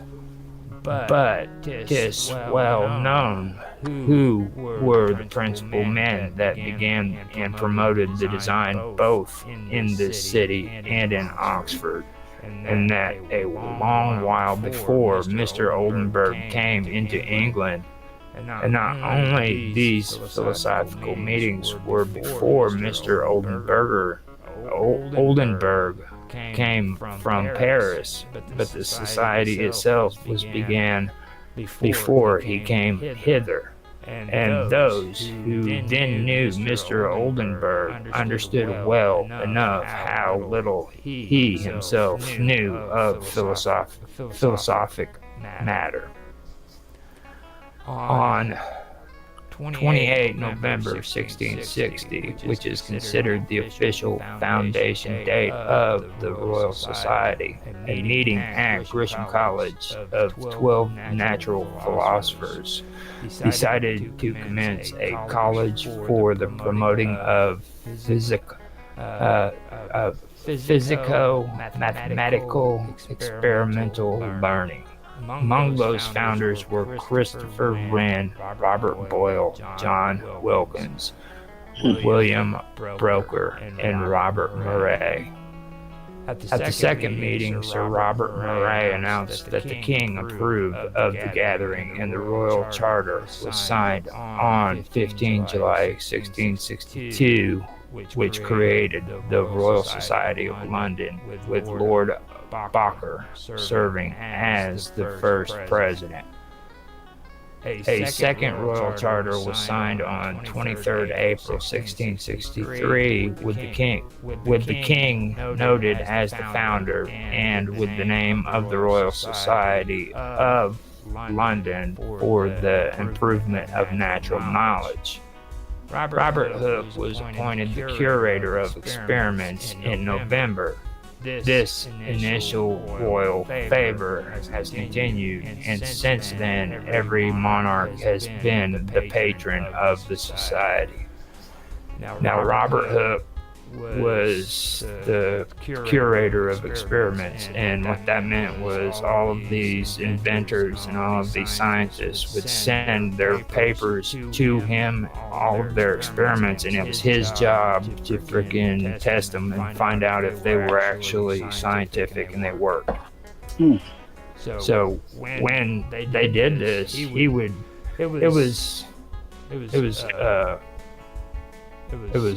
there was a lot of accusations that he stole their scientific research. Yeah. And he even bumped heads with freaking what's his face, Isaac Newton. What? Yeah, Isaac Newton. This Robert Boyle guy did? Yeah. It was suspected that Isaac Newton stole the only painting or picture that Robert Hooke had in it because it just vanished in all of his papers. That's crazy. All that intellect and still the pettiness. Yeah. And Robert Hooke, he didn't understand the math. You know what I mean? He was pragmatic, I guess you could say. He did his research without math, and a lot of the scientists back then were moving towards the direction that Isaac Newton was going, where they were using math and stuff like that. So he had the math behind him. So a lot of that stuff was actually given credit to him. So To septutrino. Okay, so I have.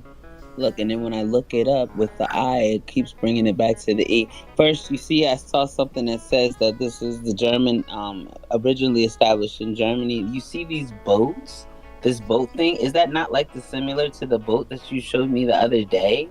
Does that not look like it? Look at it. It's minus the house on top, but maybe the house is behind it. But you see that boat thingy right here, right? And then this septentrino thing. It says that they operate in Nevada and is a designer and manufacturer of high-end multi-frequency GNSS receivers. And that to me, you also have to remember that could also be Noah's Ark. Yes. I see what you're saying. Be a representation of Noah's Ark, which I didn't even notice that until you brought it out. It looks just like those pictures. I would like to know why they're upside down, like they're opposite. And snakes eat mongoose, or mongoose eat snakes. The mongoose eat the snake. That's a mongoose, and that's a snake. Mongoose. And now we got to see why is it upside down. Mm-hmm. There's just so much going on in there. It's amazing. It is. And it's almost like that's a mongoose. Oh, I thought a mongoose was like a different form of a mongoose. It's just wild. These things don't even have wings. No, it's not a mongoose. So just a regular goose.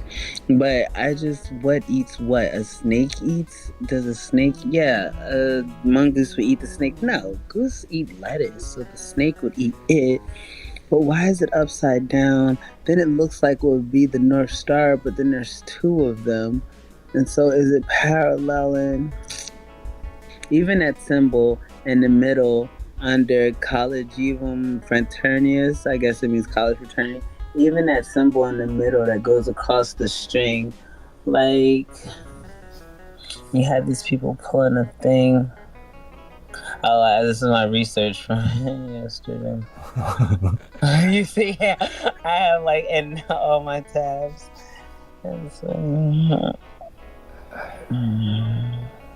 Now, the Society's early meeting included experiments performed first by Hooke and then by Dennis Papin, who was appointed in 1864. These experiments varied in their subject area and were both important in some cases and trivial in others. The Society also published an English translation of essays of natural experiments made in the Accademia del Cremento under the protection of the most serene Prince Leopold of Tuscany in 1864. An Italian book documenting experiments at the Accademia del Cimento. Although meetings at Gresham College, the Society temporarily moved to Orndale House in 1666 after the Great Fire of London, which, by the way, I'd like to mention Robert Hooke was the one who redesigned breaking the city of London after the Great Fire of London. Royal University of Meridies. So I was just looking at this right word right here, and it says Meridies. I put all those words in the beginning, and it pulls up for me Royal University of Meridies instead of anything else. And then that's the way a lot of the Royal Society's colleges did it. They'd always put the Royal this or the Royal that.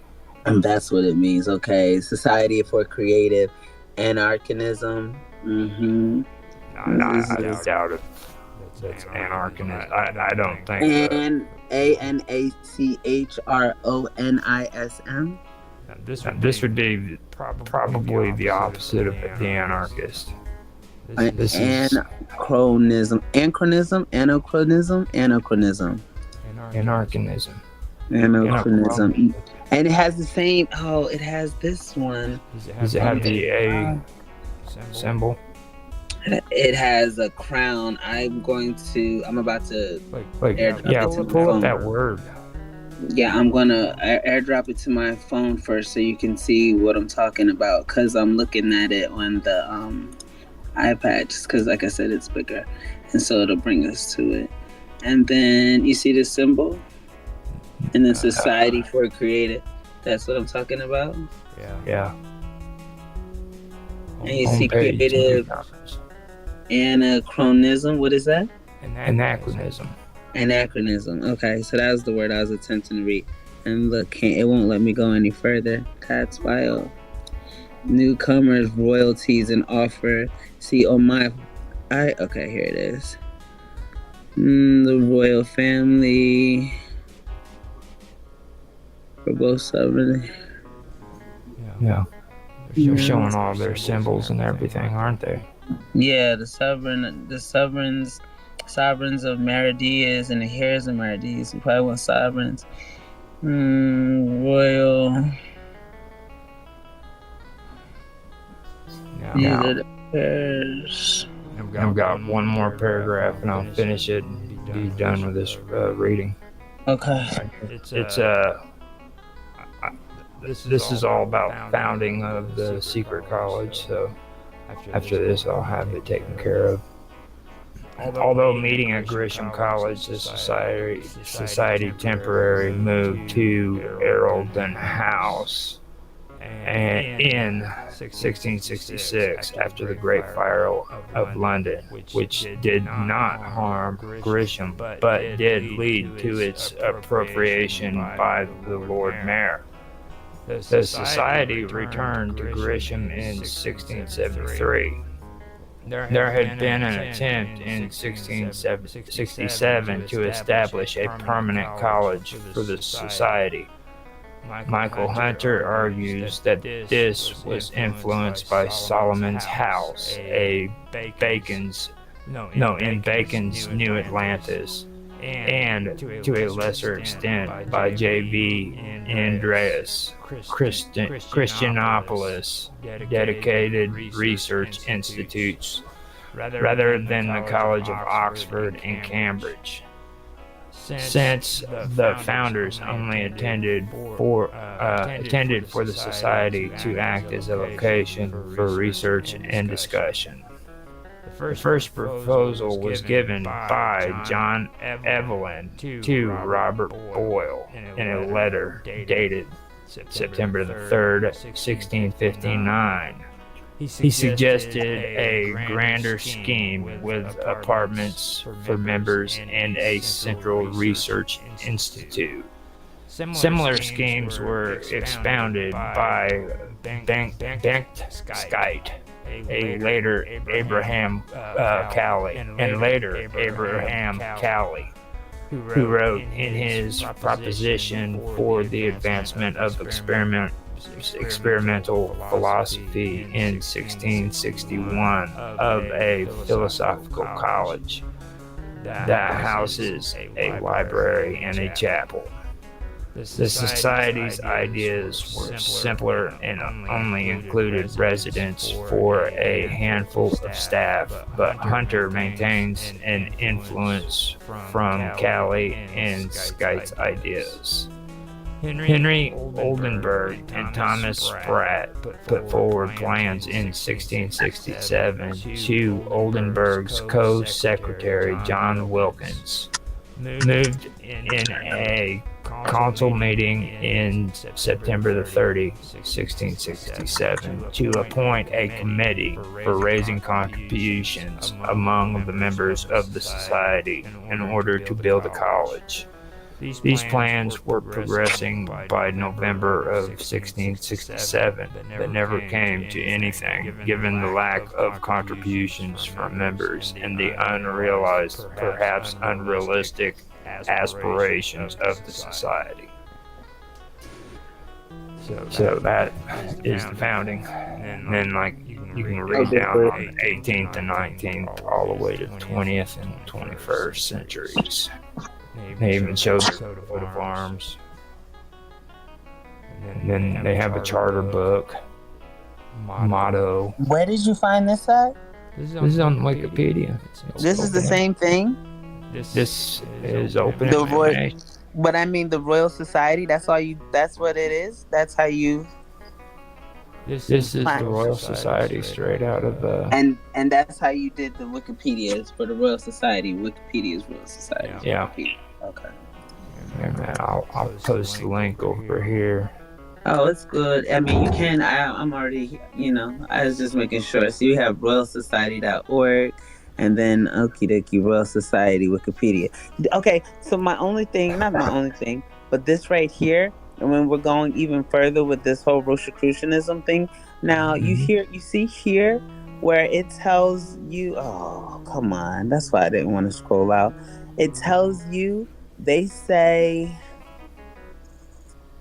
hold on, origins, blah, blah, blah, blah. 2016. There it is. Primordial traditions, our origins are Egypt, Brahmanic, derived from the mysteries of Eleusis and Samothrace, the Magi of Persia. Okay, you're just in my way. And the Pythagoreans and the Arabs. Okay, hold on though, right? So then we go here to this one, and why does it say it was first public notice was in early 17th century Germany? Because that's what I was talking about. These societies were known to freaking create false information. They're on purpose to deter them. They're an ancient society that links to the ancient Egyptians who were the all-knowing.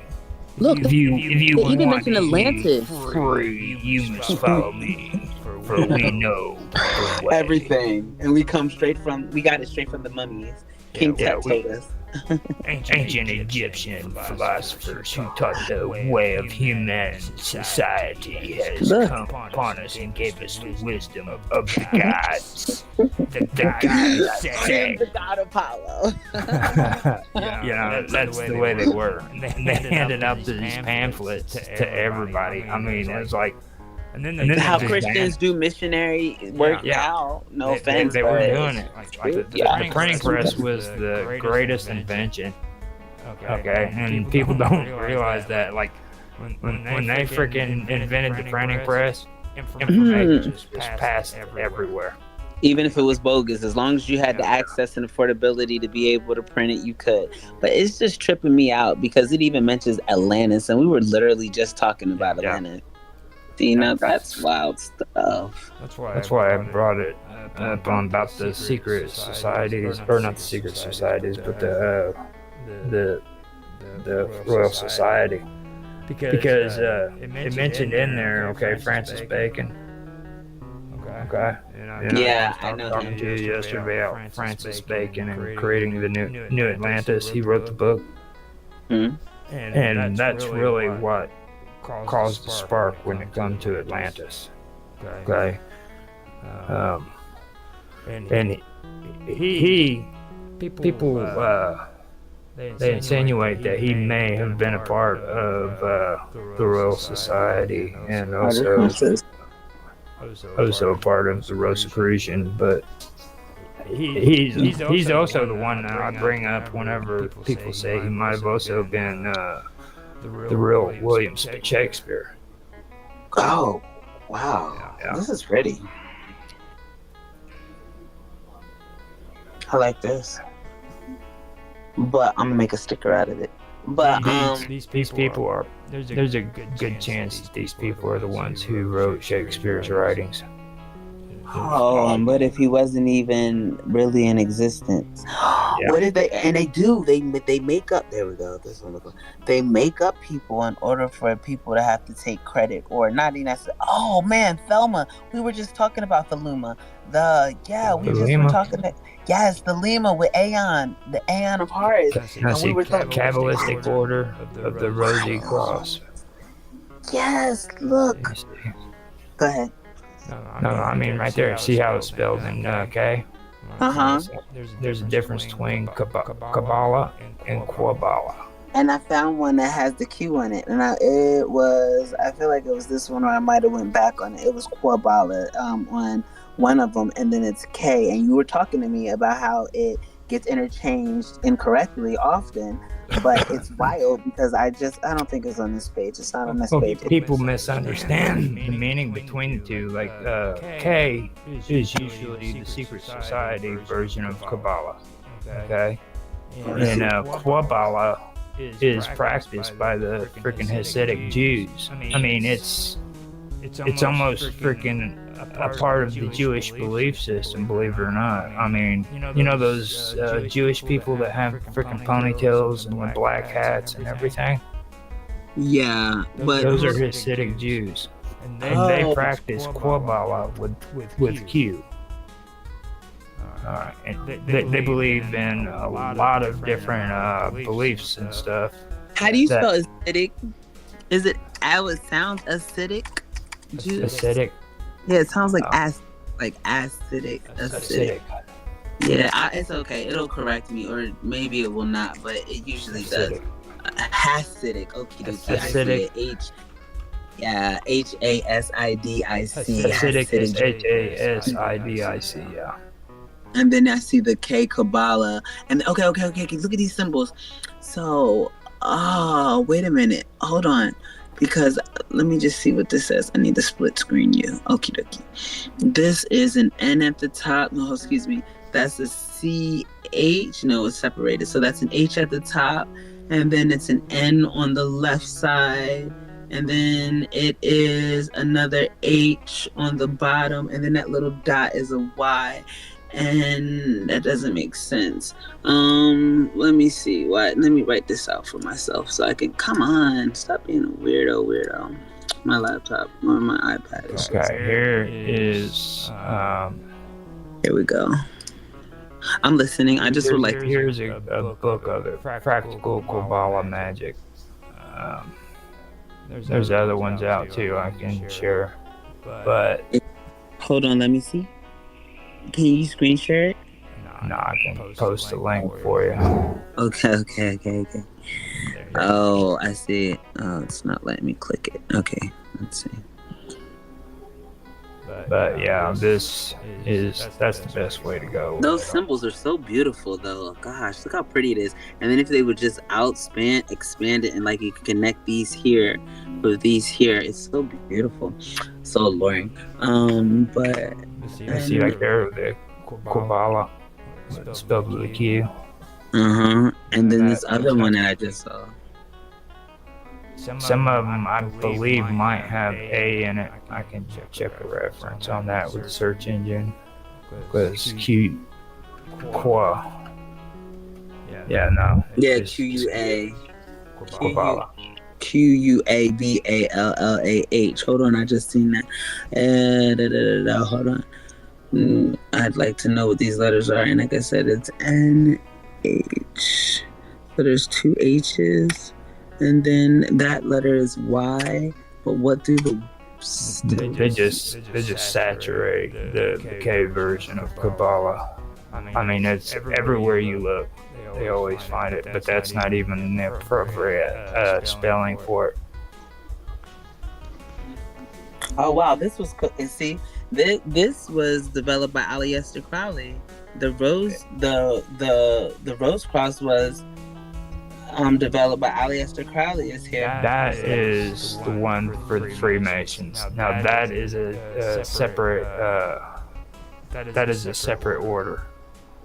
But yeah, he did come out with the Rosy Cross for the Freemasons. And that was years after. Now see the Rosicrucian were supposed to have left Europe and traveled to India or Asia somewhere, and they wrote a pamphlet. And it apparently hit the public and announced that they were leaving.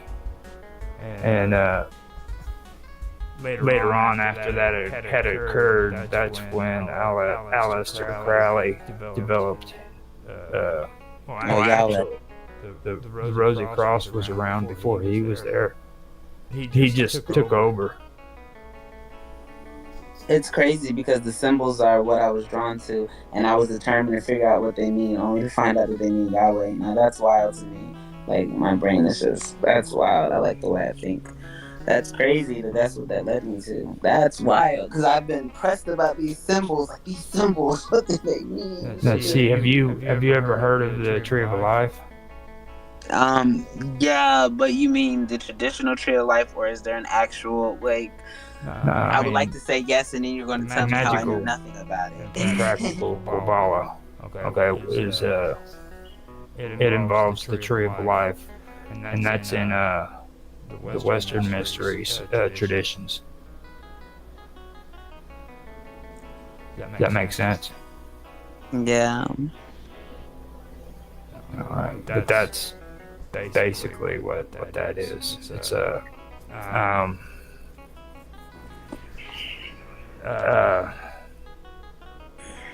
It's basically that's what it is. It's they use it like a spiritual philosophy, magical practices and stuff like that. That's the best way I could explain it.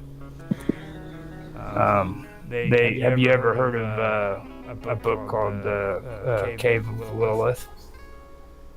Yeah, I heard of the Cave. I didn't hear of the book. I heard of the Cave of Lilith. Like, maybe it was a book and that's how I know. But no, it's something else. And she's like a scary person, but she's not scary in real life. No. The Hasidic Jews have a lot of lore. And yeah, I heard of supernatural. Go ahead. That is reflected in a book that was made by the Cave of Lilith.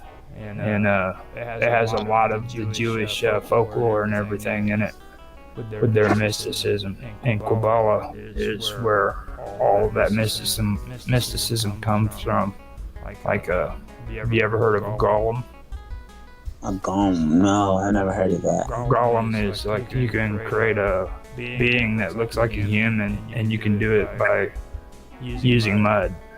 What? Golem. Yeah. Let's look at this then. But these are magical beliefs. Golem is Golem, I believe is I spelled it wrong. It's a GUL. Oh, okay.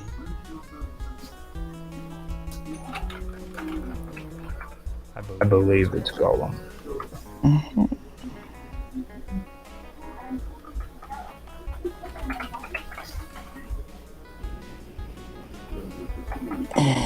The Golem. No, that's wrong. I spelled it wrong. Golem. Me. My flower rose, sweetheart, Turkish. GULUM? Yeah, it's saying it's It's Turkish. GOLLUM.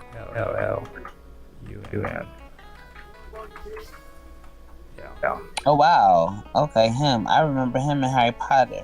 Now, don't mistake those. I was just saying, we're on number 4. We're not talking about Lord of the Rings and freaking Harry Potter. Harry Potter, Kwame, or what was his name? Kwame, what was his name? Oh, and he just tells, oh, but you, Mr. Potter, Miss Harry Potter, yeah. What's his name? I don't remember. Christian? No, it's not Christian. But no, it's not this guy. Okay, that's not what we're talking about. Yeah, it's the Store Hobbit. Yeah. Oh, it's in the Lord of the Rings. I thought there's one of them in Harry Potter too. I am Smeagol. Smeagol. Hello, Smeagol. Okay, so how do I find the real information? Because apparently society only wants. There it is. No, it's still talking about that. The Jewish Golem.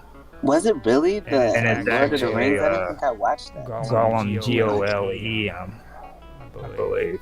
Jewish Golem. GOLEM. Jewish Golem. Alright. There it is. Yeah. I'll share that in the link too. So. Oh, it says it's in the Bible. A creature formed out of a lifeless substance such as dust or earth that is brought to life by ritual incantations and sequence of Hebrew letters. Yeah. Some pretty cool shit. Work as forces for good, providing service and protection. Other golems are forces of evil. There's a bunch of them walking around the house. If they're just see that first picture right there? Let me see. Oh, you want me to go back to my hand? I thought you were showing me something. This one at the top right here? Yeah, that's the first picture in the search results right there that you went through. Yeah. That one is in the Wikipedia. Yeah. It's an animated anthropomorphic being in Jewish folklore. Now hold on for a second. I gotta help my mom. Okay. Oh, I should boil some eggs while you do that. I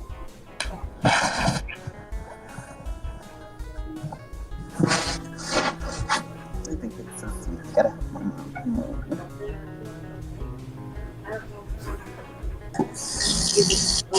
Good guys, help their mom.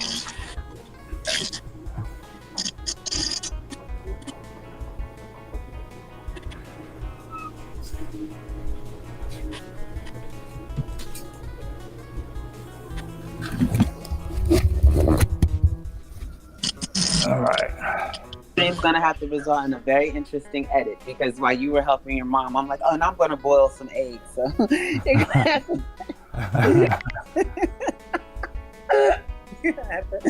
have to fix that one. I had the urge for boiled eggs all day, and now I was like, oh, well, I'll just do that while you do that.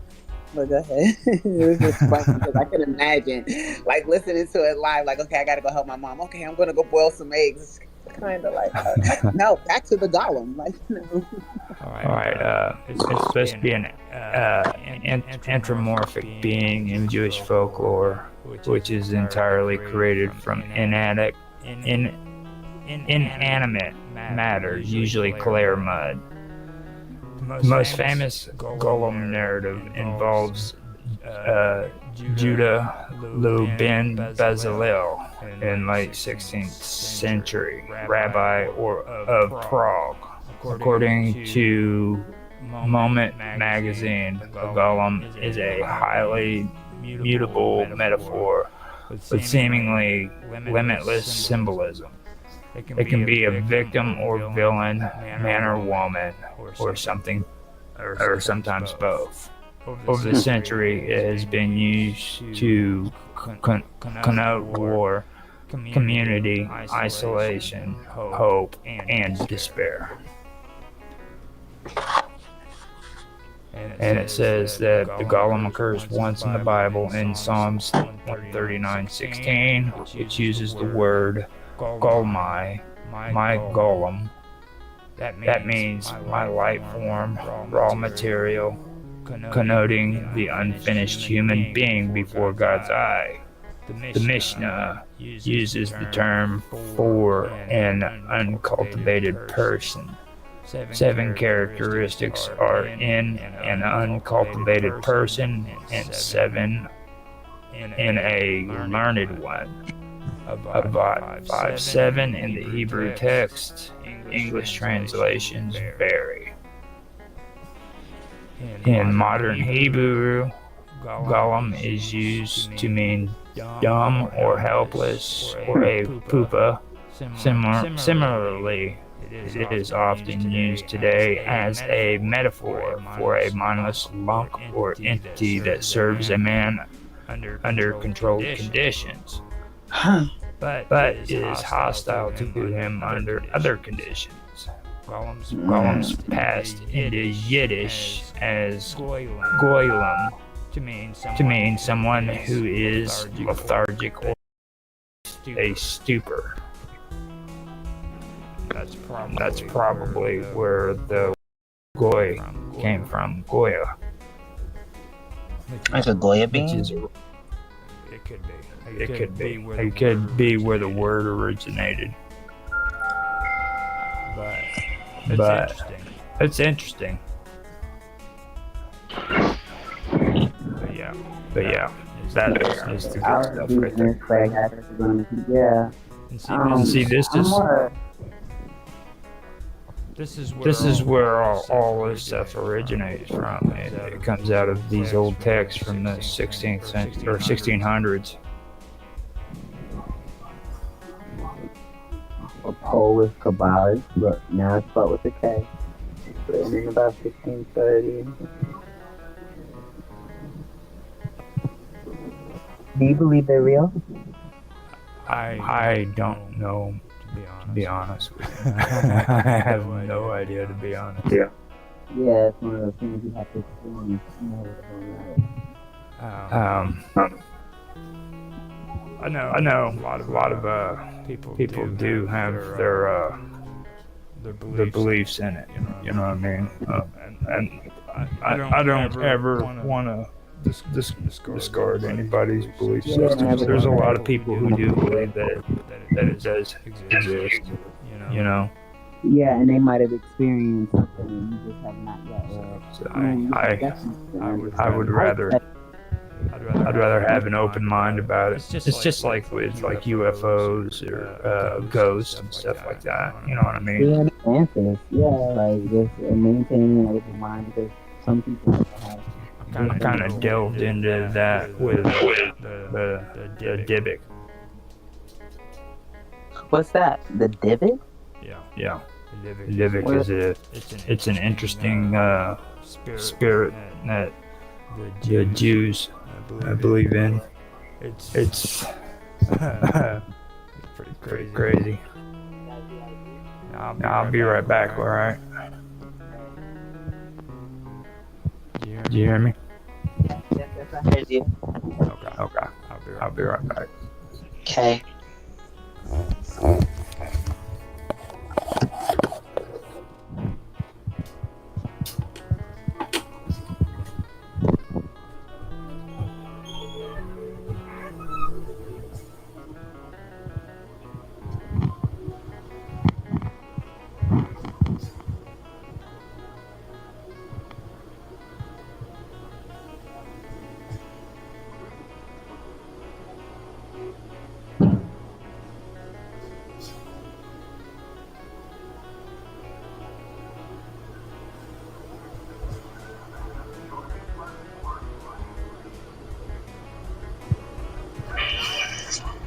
I don't want to subscribe.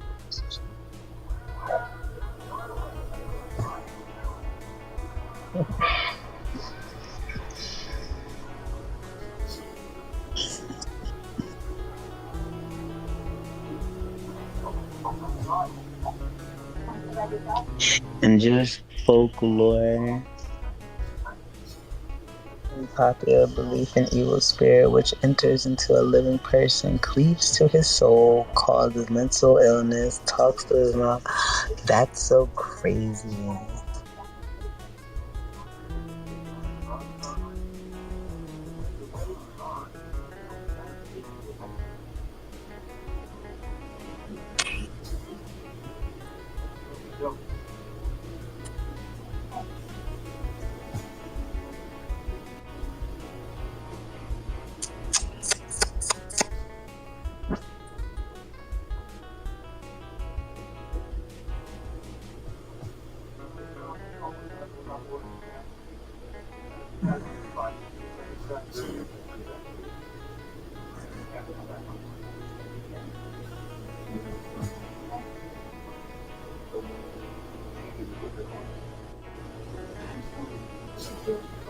That's crazy. And even talks out their mouth, and it's crazy. That's crazy. That's so crazy.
Oh, excuse me, baby. Hi, my baby. I apologize.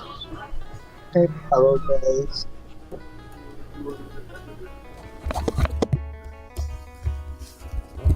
All right, I'm back. You there? Yeah, I'm here. Do you hear me? Yeah. Okay. Found You the said divot. divot. Well, I don't know because That's see it. what I think That's I it. found. What you were just Is showing. What it you were it? just showing. Yeah. But it says Yeah. debug, That's how it's pronounced.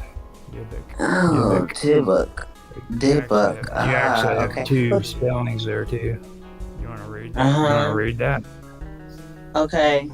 In Jewish folklore and popular belief, I was starting to read while you're going, but I figured I should wait. In Jewish folklore and popular belief, an evil spirit which enters into a living person cleaves to his soul, causes mental illness, talks through his mouth, and represents a separate and alien personality is called a dibuk.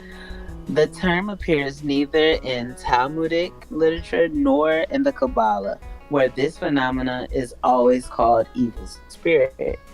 In Talmudic literature, it is sometimes called Ra'ah Teziatzit, and in the New Testament, unclean spirit. The term was introduced into literature only in the 17th century from the spoken language of German and Polish Jews. It is an abbreviation of Debibik Mirvura Ra, a cleavage of an evil spirit. Rahaha, Ra, yeah. A cleavage of an evil spirit. Or Debuk Minhazi Onima, yeah, Mihazi no, or Debuk Min hahizonim dibuk from the outside, which is found in man. The act of attachment of the spirit to the body became the name of the spirit itself. However, the verb devok, cleave, is found throughout Kabbalistic literature where it denotes the relation between the evil spirit and the body. Mitadabek, mit, mitabekatet, yeah. Mr. Beckett. Mitabekatet, Mr. Beckett. mit Yeah. the Bo- Beckett. Okay. Yeah. Mit the Beckett. Okay, there we go. Mit the Beckett. Well, it cleaves itself to. I'm gonna have to go back to grammar. Itself to him. Stories about Debukim are common in the time of the Second Temple and the Talmudic periods. Oh, those are my eggs. Particularly in the Gospels. They are not as prominent in medieval literature as at first. Wait, excuse me. In medieval literature. At first, the Dybbuk was considered to be a devil or demon which entered the body of a sick person. Later, an explanation common among other peoples was added, namely that some of the debukim are the spirits of dead persons who were not laid to rest. Debukim are the spirits of dead persons who were not laid to rest and thus became demons. This idea also common in medieval Christianity, combined with the doctrine of Gilgal, transmigration of the soul, Yeah, in the no, 16th Gilgal. century and became widespread and accepted by large segments of the The Gilgal, Gilgal. in the 16th century and became widespread. Yep. Can you hear me? Gilgal. What am I saying? Um, yeah, I can hear you. I don't think you can hear me. I think we're being intercepted, though. I hear a lot of voices when you're not here. There's a lot of voices, and I can tell you have a TV or some type of frequency transmitter in the background, so maybe your radio or something. But it's not those voices that I'm It's talking probably about. my Within speaker. here, I can hear people, and Probably. it's more like That's an probably. assessment. But I don't know. I have voices in my head too. No, Yeah, I'm just crazy. So I kind of charge it to the game at this point now. the And then playback is getting latency is what's going on. It's like I had to go turn ahead. I'm listening. the application for the OBS browser page. I had to mute it.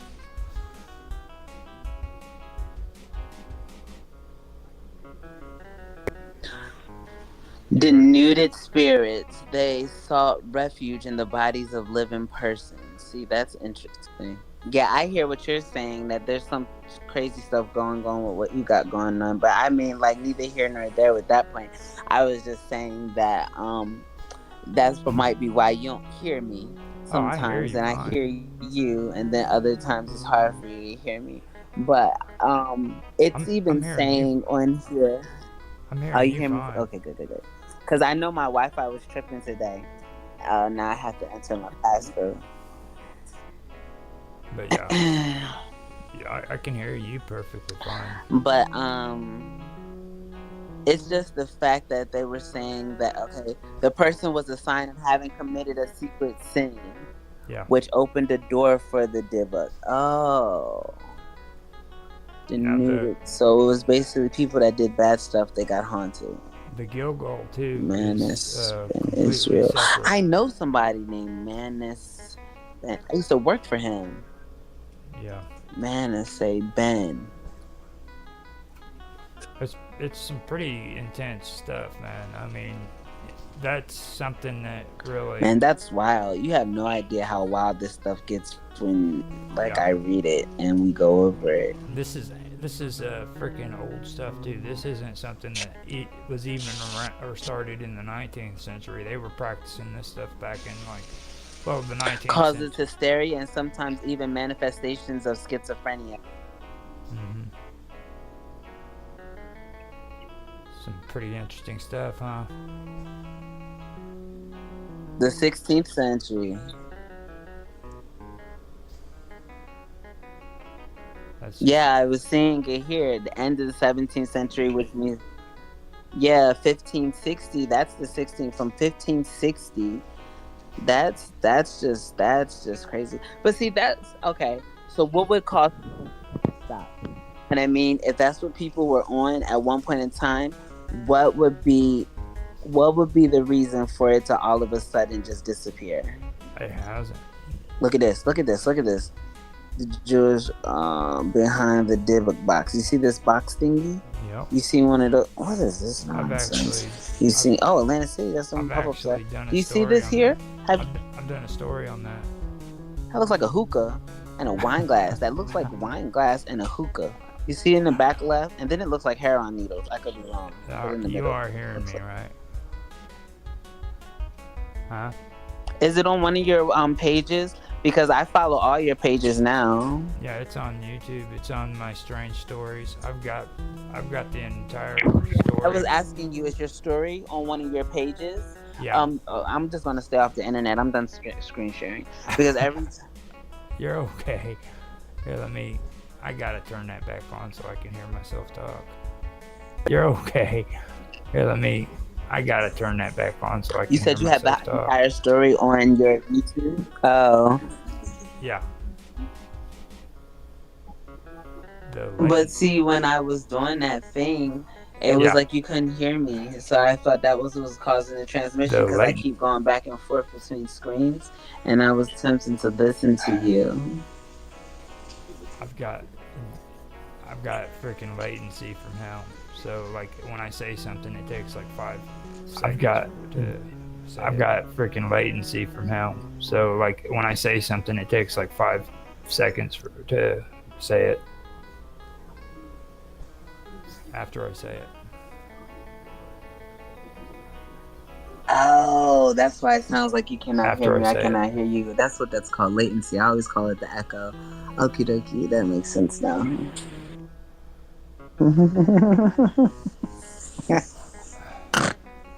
After I say it, and then it.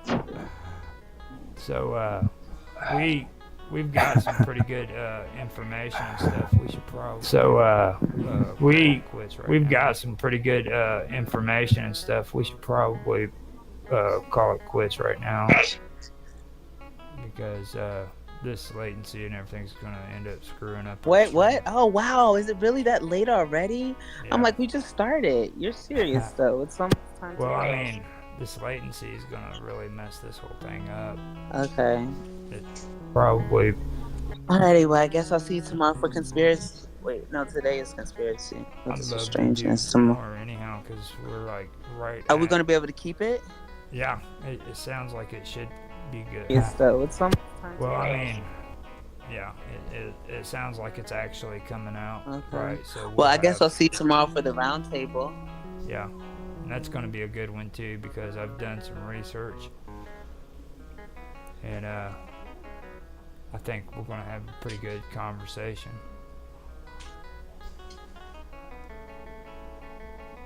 You there? Yeah, I do. And then, do we have any interviews on Saturday? Yeah, I'm here. I'm talking. Do you have any interviews on Saturday? The Drew Gamer is going to be on Saturday. He's going to be interviewed for retro gaming.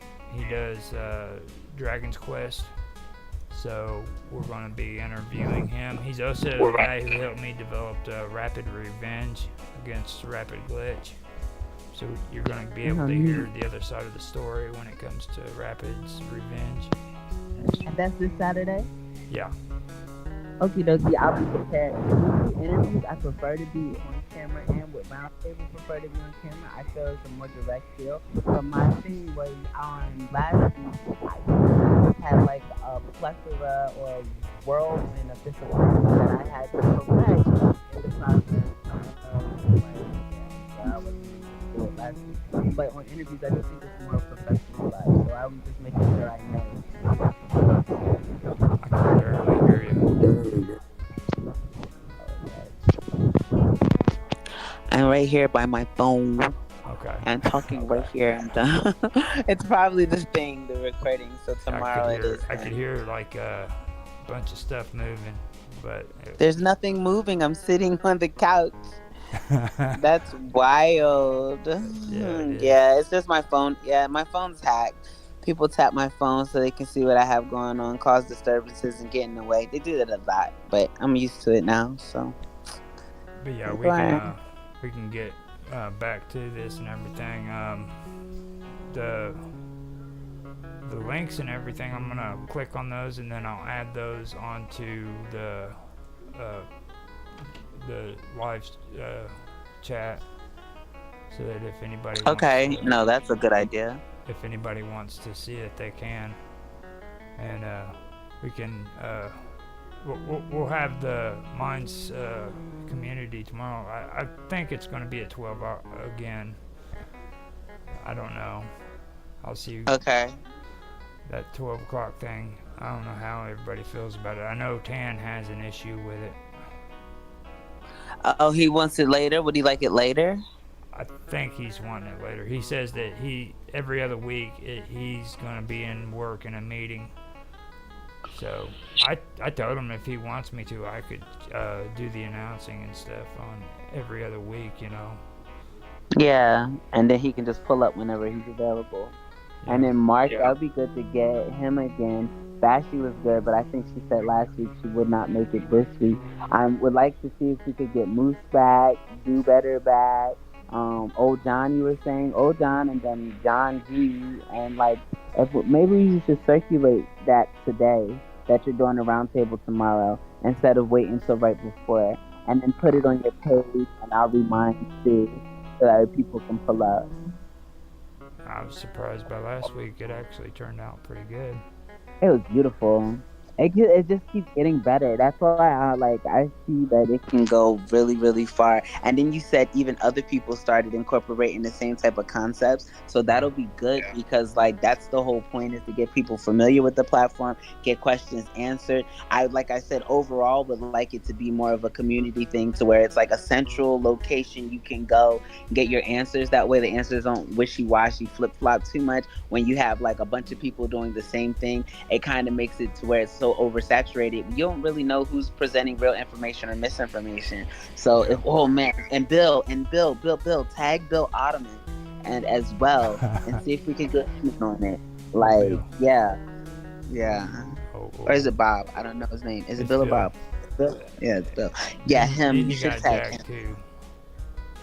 So you can do his brother Jack too. He'd probably be a good guest on there to show up and maybe tell everybody a little bit. So let's tag them tonight. Let's okay. Yeah, let's kind of if you put a main thing for like just an announcement about it, I'll recirculate it and I'll tag people and ask them. You know what I mean? Like if you do the base out kind of, look, yeah guys, this is where we're going so they know it's not mine. So they know it's coming from you. And I guess I can say on Roger, but I want them to know where to get it. Like where to find us at, like, and this is where you find us, and this is Roger's stuff, and then look, you can look on his page, we've done this I before, mean, and now you can help I us. mentioned it before, but I mean, it's kind of true though. We might want to just start calling you my co-host. You know what I mean? Because you've been helping out quite a bit. You know what I mean? Yeah, no, cool. I think that's funny. It's funny. Yeah, I sometimes I feel like, and I'm like, I have to go to my show. I have to go to our show, and I always feel like when I'm out, and I'm like, no, no, no, I have to do my show at 6. And then like, what are your shows on? And then I elaborate like, well, I help, I help on the show, but I don't really. I sometimes maybe I say co-host, but I don't think so. But like, if I elaborate on it, I always make sure they know it's yours, and I just kind of go there to help, and yeah, like just because I mean, it's cool. It's like especially with like the interviews, you let me ask questions, so I feel like I mean that's cool. And then there's a lot of stuff I do not know, so I have tons of questions, and so that just makes it more like to where it's just more interactive, at least to me personally.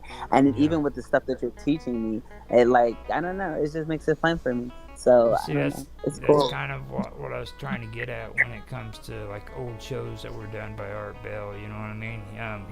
He was one of those people that a lot of radio announcers wish to freaking be, because he was laid back. He didn't. I mean, the only thing he had problems with was the phone. You know what I mean? If he was taking phone calls, he expected you to respect the order when it came to taking, you know, and saying something. and he always wanted you to tell everybody where you were located and where you were from. You know what I mean? Stuff like Hmm. that. It was important Yeah. to him.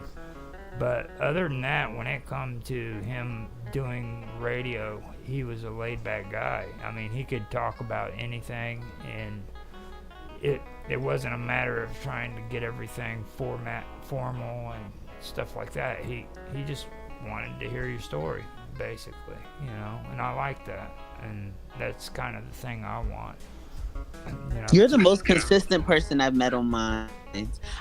Every single day you show up. Every single day you share your information with all the groups, like the as it pertains to like that I've met. I'm not saying you're the most consistent person on Minds because I don't know everyone on Minds, but the most consistent person I have encountered on Minds is you, and I love it because I aspire, and you even encourage me. Like I'm doing a show tonight, but Minds I do it during the witching hours, so like it'll be really tomorrow night, like in the middle of the night type thing. But it's so wild to me because like I've been so much more motivated to do what I was doing for years, ever since like me and you started doing it again, like since I started doing it again with you. But I just love it. Like you put your information in here, they can know what we've learned about, they have access to what we learned about. I don't know, I love it. I love it. I love it. I love it. I love it. That's like you showing up to your shows. Well, it's like I told you, and I said it to Pecos Dave too. I was like, if you guys ever need my help, you let me know. Okay. I mean, I still need your help on being able to stream live on mine. So I found another platform that I'm going to attempt to stream live on as well. But I've been streaming on Twitter and I stream on Bigo. But on my computer, I signed up for LiveSpear. But for whatever reason, when I go to attempt to enter that code thingy, I am not sure what I'm supposed to do. Like I have no clue as to what I'm supposed to do in I can order for help me you to out get with it that. to You're talking stream. about, are you using OBS? No, I don't have that. I just have LiveSpear. Okay. Yeah. Now be Do careful I have to have when OBS? when you use the browser for live peer, it causes a lot of issues. Like I tried to give it a try a couple times and it does cause issues. We can go over it and stuff and try to work on it together. Me and Tan do that all the time too. Like he'll help me go through and make sure the resolution and the audio is alright. Yeah, It never does it to where it streams directly. It only lets me I can do that with you record too. it. Oh, okay, cool. Because it only lets me record it. And then now, like, I don't even know how to get access to the one that I recorded on there. So I just stopped using it. And then Minds does not let, I want to live stream on Minds because it only lets me do 15 minutes of video. And all my videos are like 3 or 4 hours. Yeah. Yeah. Well, Well, how much time we got now? Okay, Oh, I guess, yeah. we're on an hour and a half, so that's fine. To be honest with you, because I only need freaking another half an hour, and I'll have the entire schedule for Saturday taken care of on the 8-hour video. But I don't want to really damage the stream. I have Yeah, a feeling, no. I have a feeling we're gonna have like a lot of feedback. And then us talking over each other because you think I cannot hear you and I think you cannot hear me. So I understand. I'll let you get to your editing. I have to do coding. We finished all of our classwork except coding, so I'll do that so I can do my hair because I'm gonna do my hair tonight, and so I can look cute for my show tonight. And then I'll do my hair and my lashes and stuff. And then yeah, so okie dokie, I'll let you do your thing. All right. Have a good night. Be safe. Thank you. You too. Thanks for being here. I'd like to thank everybody else too for showing up or listening. If you enjoyed, please make a comment. You know, I'd love to hear people talk. So thanks for watching the video. If you have, make comments. We're in the chat, everything. So I will talk to you later. Bye. Hello, everybody, and welcome back to another episode of with Roger Hanson. This is my daily stream, and today we will be discussing strangeness. I have Karma Love with me.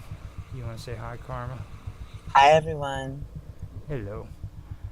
And in particular, when it comes to strangeness, I want to get into what we were discussing yesterday during our history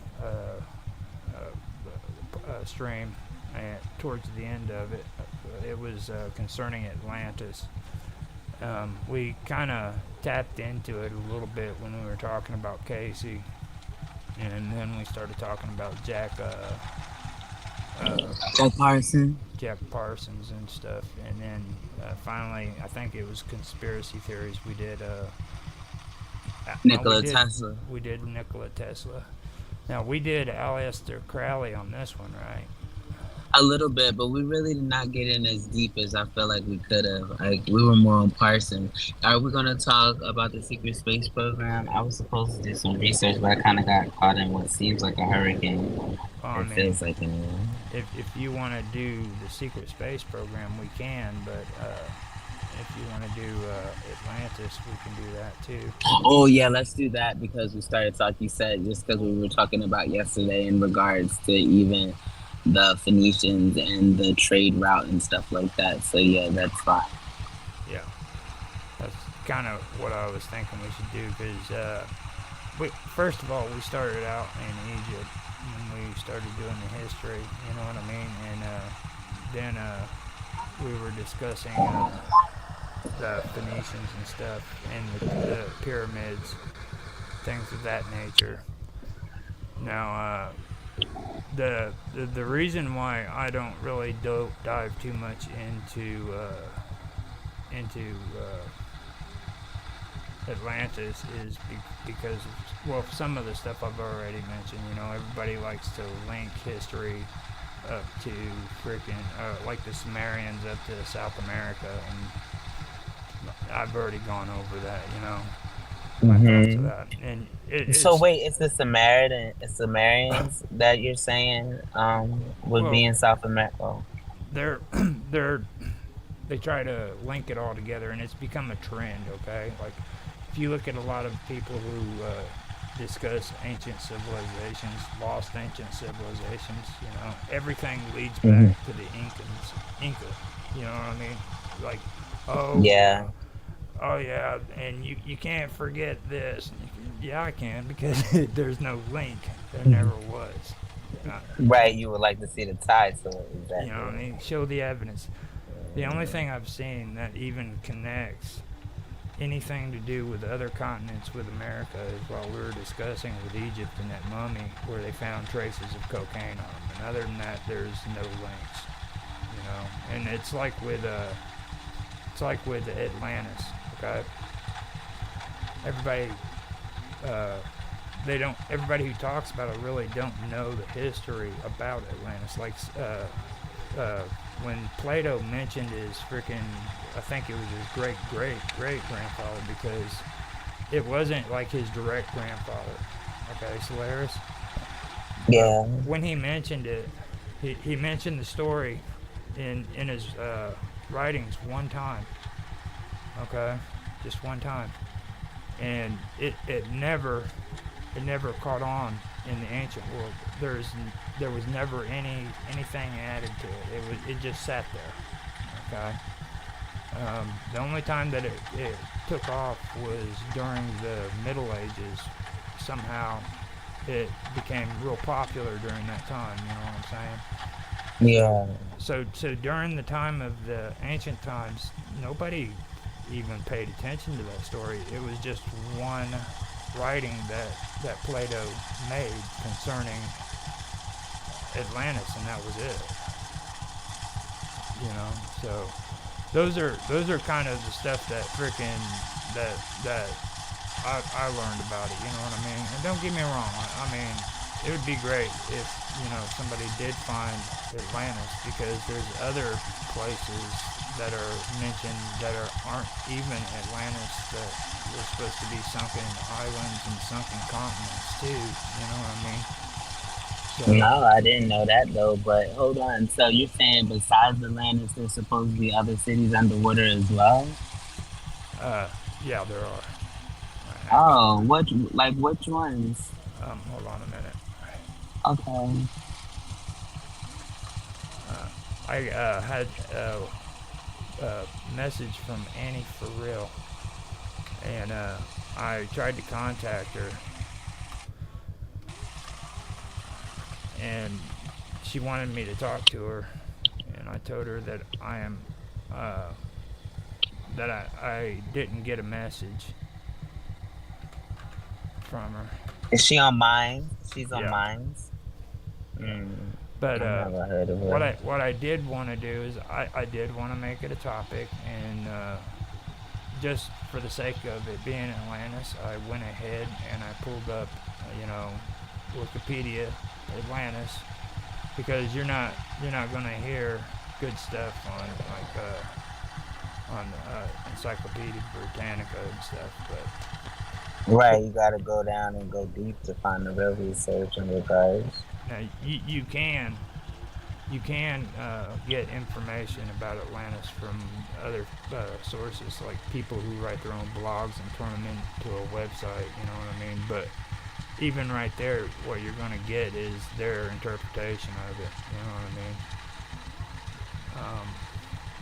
Now, Atlantis is a fictional island mentioned in Plato's works in Timaeus and Critias as part of an allegory of the hubris of nations. In this story, Atlantis is described as a naval empire that ruled all western parts of the known world, making it the literary counter image of the Achaemenid Empire. After an ill-fated attempt to conquer ancient Athens, Atlantis falls out of favor with the deities and submerges into the Atlantic Ocean.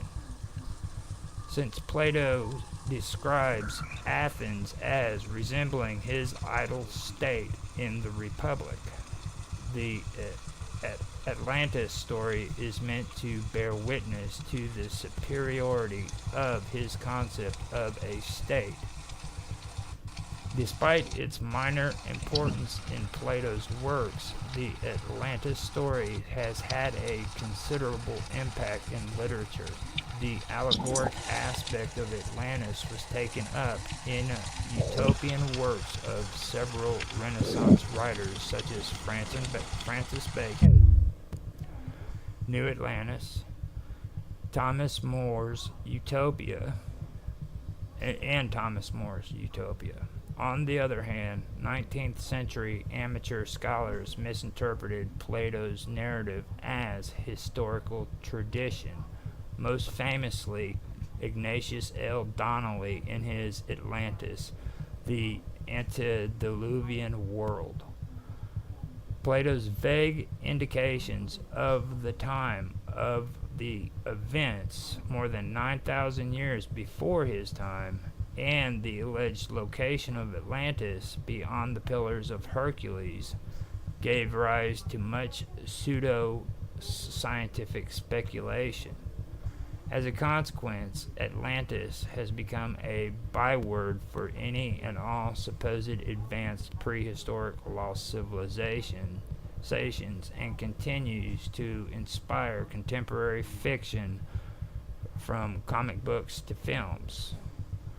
While present-day philologists and classicists agree on the story's fictional nature, there is still debate on what served as its inspiration.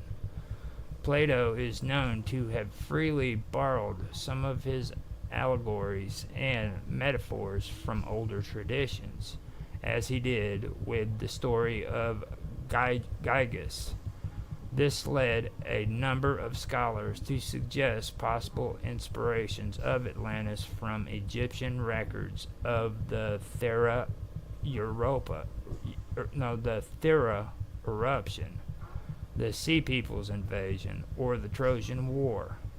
Others have rejected this chain of tradition as implausible and insist that Plato created the entire fictional account, drawing loose inspiration from contemporary events such as the failed Athenian invasion of Sicily.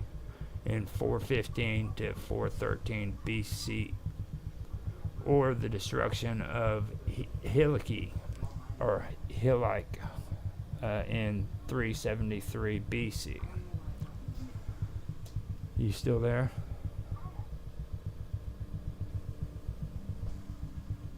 All right. Yeah. So I've got to switch that over. I think that's just a false thing. It might be somebody or a robo thing. I don't know where Karma went, but I'll continue with it.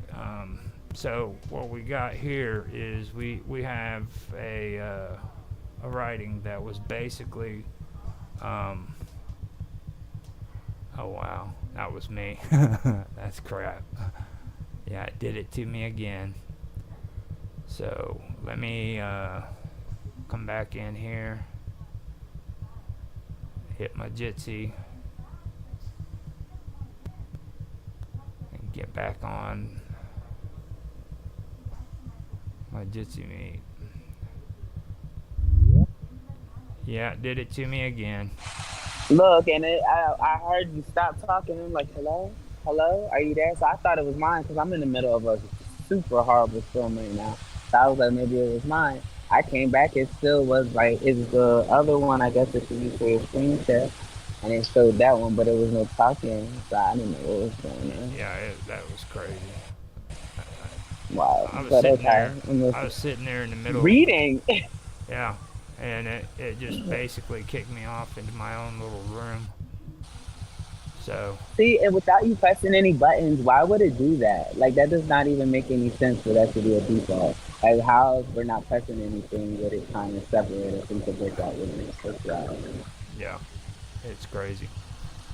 Um, that's why I say, I mean, if I got more support from all these guys who are like cheering on open source on these chats, then I'd be more than happy to just continue using Jitsi. But I mean, this is just nonsense, to be honest with you.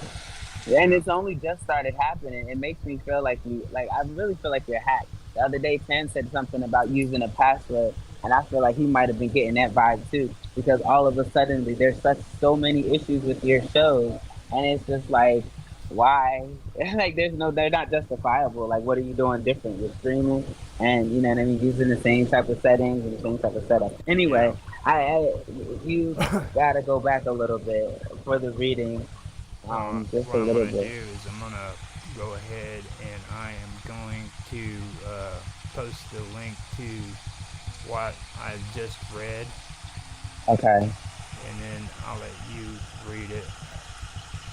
You can read it aloud, and then as you go, if you have any comments that you want to add on to it, then go for it, and we can go from there, because I've already read it out, and I don't want to do it Where'd again. you? It's It's okay. I was about to say, oh, here it is. I got it right here. Give me 1 second. so And okay, Atlantis. You want me to start or no? yeah, go for it. Okie dokie. Atlantis. Atlantis is a fictional island mentioned in Plato's work Timaeus and Critias as part of an allegory on the hubris of nations. In the story, Atlantis is described as a naval empire that ruled all western parts of the known world, making it the literary concert image of the Achaemenid Empire. After an ill-fated attempt to conquer ancient Athens, Atlantis falls out of favor with the deities and submerges into the Atlantic Ocean. Since Plato describes Athens as resembling his ideal state in the Republic, the Atlantis story is meant to bear witness to the superiority of his concept of state. Despite its minor importance in Plato's work, the Atlantis story has had a considerable impact on literature. The allegorical aspects of Atlantis was taken up in utopian works of several Renaissance workers such as Francis Bacon's New Atlantis and Thomas More's Utopia. On the other hand, 19th century amateur amateur scholars misinterpret Plato's narrative, Plato's narrative as historical tradition, most famously Ignatius Donnelly in his Atlantis, the antediluvian world. Plato's vague indications of the time of the events more than 9,000 years before his time, and the alleged location of Atlantis gave rise to much pseudoscientific speculation as a consequence. Atlantis has become a byword for any and all supposed advanced prehistoric lost civilizations and continues to inspire contemporary fiction from comic books to film. While present day philologists, okay, while present day philologists and classicists agree on the story's fictional nature, there is still debate on what served as its inspiration. Plato is known to have freely borrowed some of his allegories and metaphors from older traditions, as he did with the story of Gyges, or is it Gyges. This led a number of scholars to suggest possible inspiration of Atlantis from Egyptian records to the Thera eruption, the Sea Peoples. Oh, we were just talking about them. The Sea Yeah. Peoples invasion, or the Trojan War, and that's what we were talking about with Troy. Yeah. Others have rejected this chain of tradition as implausible and insist that Plato created an entirely fictional account, drawing loose inspiration from contemporary events such as the failed Athenian invasions of Sicily because of the destruction of Helike in 373 BC. Now, And then, right there is where I stopped reading and everything. Now, before we go on further, I mean, what's your just on that reading? What's your take of it? I feel as though he has a way that he knows, like he's making his story based off of current events, true events that actually took place. But he presented it kind of like you're doing with your story, how you do your story every day, Right. because he's making it to where it's an incorporation of stuff that's real, but he maybe might perhaps exaggerated or embellished on some of the details, making it to be more interesting. But in the account too, just because you know how sometimes people can get like visions or get to where they're able to have interpretations of certain type of events based off of like not really realizing where it's coming from, but they're being shown it from other entities and stuff like that. In which regard that could very well be possible. And if it is possible, then I feel as though most likely he wrote based off of his experience, embellished the work just a little bit in order to make it more intriguing. And then that's kind of the part that people attempted to discredit. Also, too, as well, more so, people might have been attempting to disassociate the concept because of its secrecy, just because of the sacredness as well as secrecy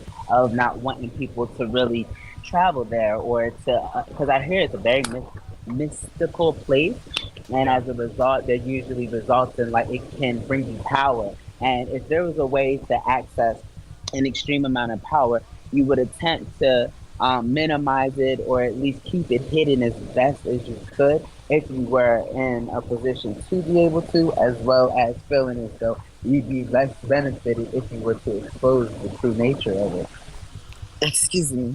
Oh, it's fine. I, I, when I look at the stories behind it and everything, the one thing that stands out to me is the fact that it does bring Egypt into the whole equation. Everybody always falls back on Egypt, you know.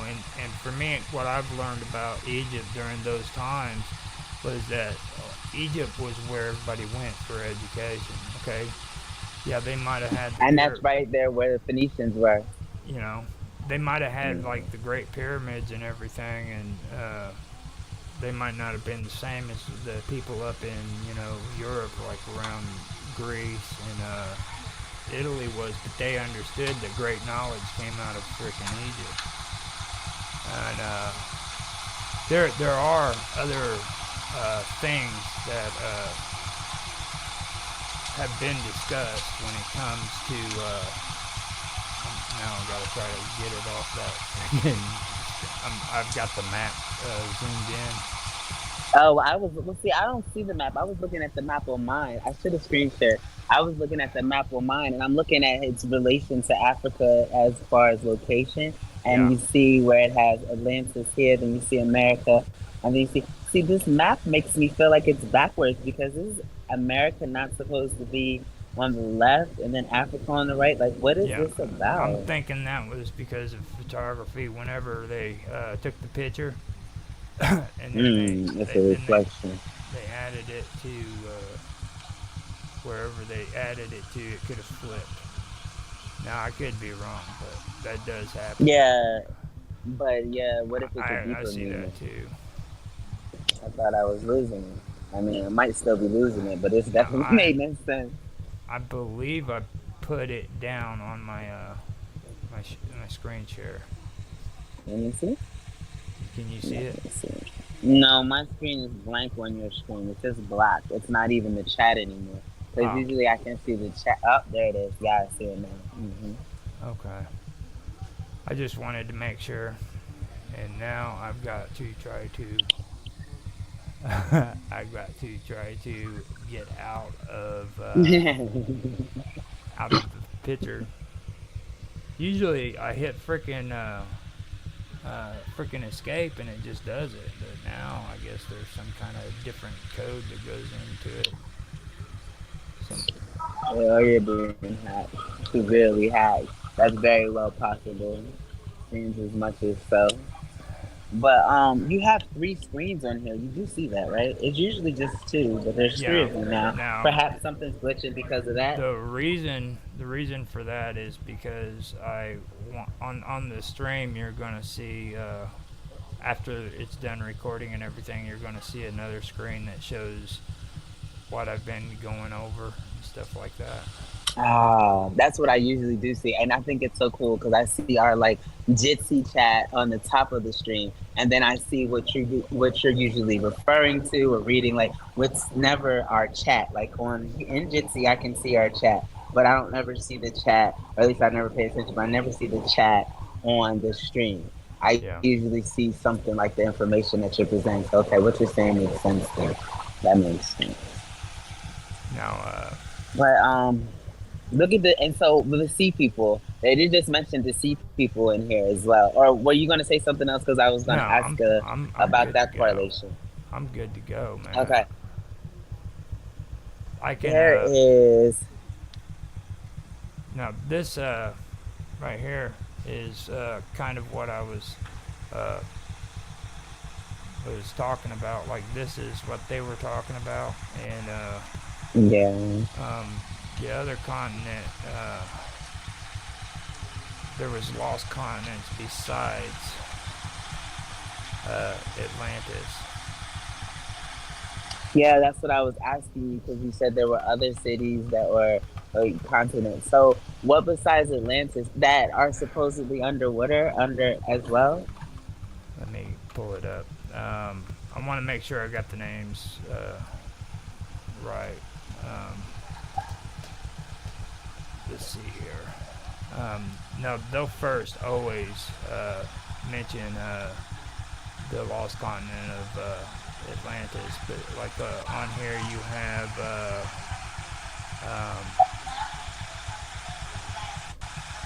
it's Lemuria. Have you ever heard of the lost Lemuria. continent of Lemuria?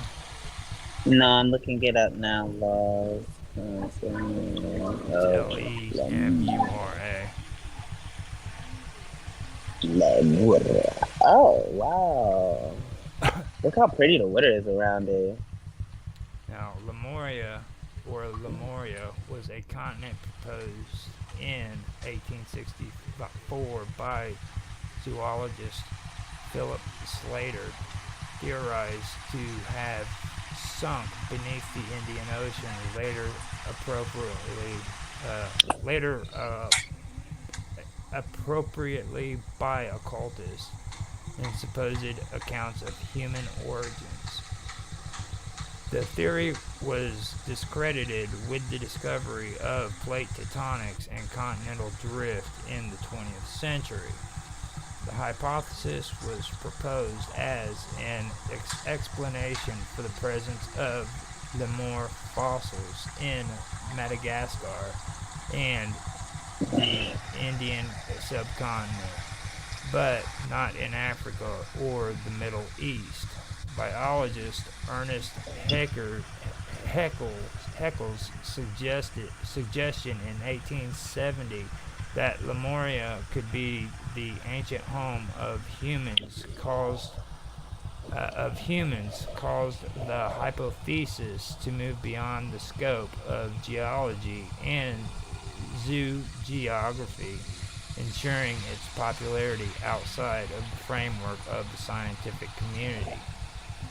Occultist and founder of Theosophy, Helen Blavatsky, during the latter part of the 19th century, placed Lemuria in the system of her mystical religious doctrines, claiming that this continent was the homeland of the human ancestors, whom she called Lemurians. The writings of Blavatsky had a significant impact on Western esotericism, popularizing the myth of Lemuria and its mystical inhabitants. Theories about Lemuria became untenable when, in the 1960s, the scientific community accepted Alfred Wegener's theory of continental drift, presented in 1912, but the idea lived on in the popular imagination, especially in relation to the Theosophist tradition. And I also do want to add that I did find a lot of influence with the Theosophical Society when it comes to a lot of the people who discusses this topic, like Graham Hancock. The people. Yeah, like Graham Hancock, for example. A lot of the stuff he discusses is has to do with a lot of the things that are closely connected to the Theosophical Society. You know what I mean? So, and there was a big thing that came up in the conspiracy theory net groups, you know what I mean, about him being a Freemason and stuff like that.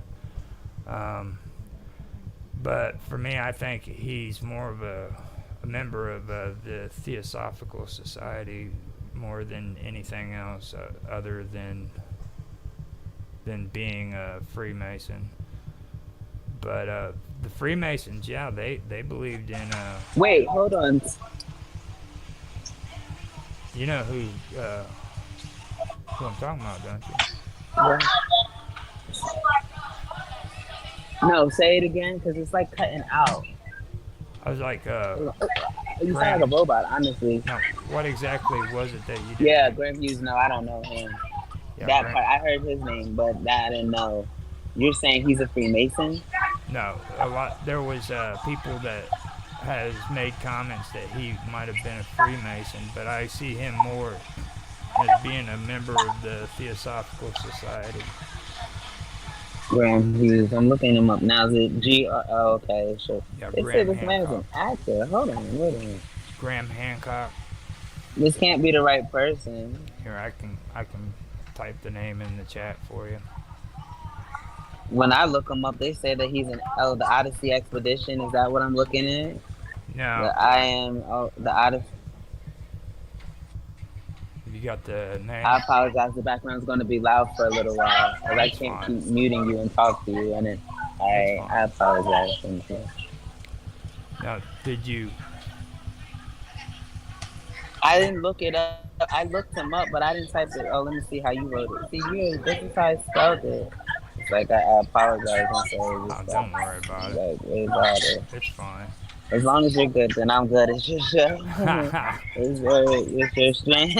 I don't want you to kick me off. Like, this is just ridiculous. Oh, you're not. You're not. Let me give you the fair warning. Oh, I see him here. I've seen this guy before, but I didn't see him before. Yeah. The Divine Squad. Now I've got the link for Wikipedia for Lemuria too. Magician of the Gods. Yeah, Magician of the he. Gods. Oh, okay. Are we reading Wikipedia? I Oh, you already read this one. yeah, I just read beginning part. I think I'm just sharing the Yeah, this is what information. I was looking at.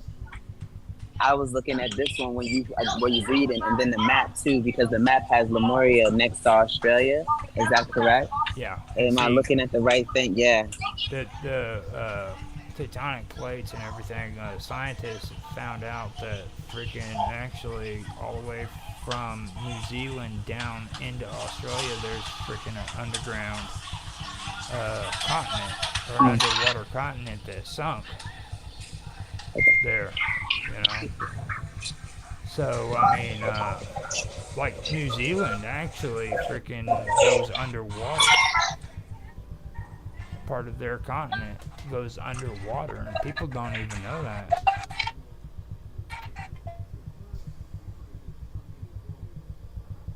So it is pretty interesting how that does work out. There we go.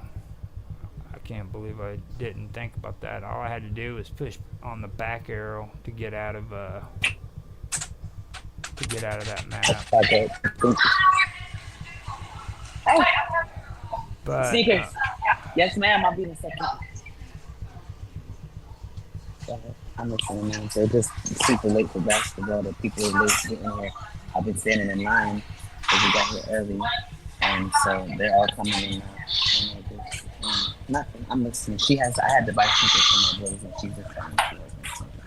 Like, go ahead and listen. alright, Can you so hear me? yeah, I can hear you. Oh yeah, I can hear you. I can hear you. Now I'm gonna switch the viewer back to the main chat and stuff, so we can at least. So wait, you're not Well, give me gonna. a second. Can you put a map of Lemuria? Okay. That's what I'm getting ready to do.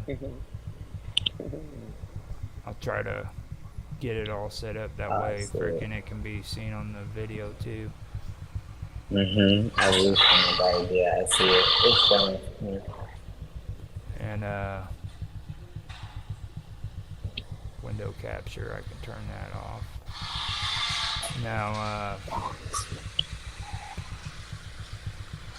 I'm still trying to navigate it. I gave it a try on the browser so that I can have it set up there.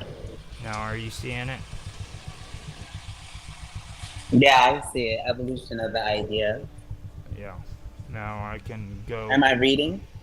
I can go on there if you want me to do it. Evolution of the idea is the second part. I read the first part, Lemuria, right here. Yeah. Now if you want to read that, you can. Evolution of the idea? Okay. No problem. Lemuria was hypothesized as a land bridge sunken, which would account for certain discontinuities. Yeah, discontinuities. Okay, hold on, let me start again. Lemuria was hypothesized as a land bridge now sunken, which would account for certain discontinuities. This idea in biogeography. This idea has been rendered. I keep making it smaller because I'm almost blind. Okay, there we go. This idea has been rendered obsolete by modern theories of plate tectonics. Tectonics. Tectonics. Yeah, I keep shrinking it so I can read it all, but then it's too small. Sunken continents such as Zealandia in the Pacific and Marioritia, and the Kerguelen Plateau. Yeah. Indian Ocean exists with no logical formation under the Indian or Pacific Ocean is known that could have served as a land bridge between continents. The idea of Lemuria was later incorporated into the philosophy of theosophy. Theosophy. Okay, yeah. Theosophy. And has persisted as the theme in pseudo archaeology. Hold on, pseudo. Oh yeah, so pseudo archaeology. Discussions of lost. I thought I saw the end. And discussions of lost lands. There is a vast fringe literature pertaining to Lemuria and related concepts such as Lemurian fellowship and other things Lemurian. All share a common belief that a continent existed in what is now either the Pacific Ocean or the Indian Ocean. Those are like two totally different extremes. Like, which one is it? And Yeah. ancient times, and claimed that it became submerged as a result of geological catalysm. An important element of the mythology of Lemuria is that it was the location of the emergence of the complex knowledge system that formed the basis for later beliefs. The concept of Lemuria was developed in detail by James Churchward, who referred to it as Mu and identified it as a lost continent in the Pacific Ocean.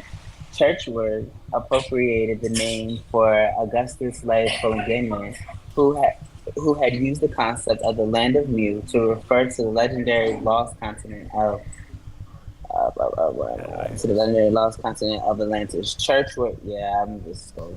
Churchward's book included the lost continent of Mu, the motherland of men, the children of Mu, the sacred symbols of Mu, cosmic force of Mu, and second book of cosmic force of Mu. The relationship between Lemuria, Mu, and Atlantis are discussed in detail in the book Lost Continents. Oh, we got to read that. That we should read some of that a little bit. Yeah. The on Story Day, the Atlantis theme of history, science, and literature by L. Sparge Duchamp. Pseudo-archaeologists, excuse me, pseudo-archaeological and New Age beliefs about Lemuria have been promoted in books by fringe author Frank Collins, writing under the pen name Frank Joseph in books published by Intertradition Bears and Company. Additional discussions of fantastic speculation about the imaginary land of Lemuria are examples of Lemuria in popular culture. Can I blue click? Can you blue click the Lemuria and popular culture? And can we see where that takes us? Yeah. Um, There you go. there we go. In popular culture, it just takes you down the list. You want? Down the yeah, further. All right. Now, do you No, I want? can. I mean, it's up to you. I'll go for it. Okie dokie.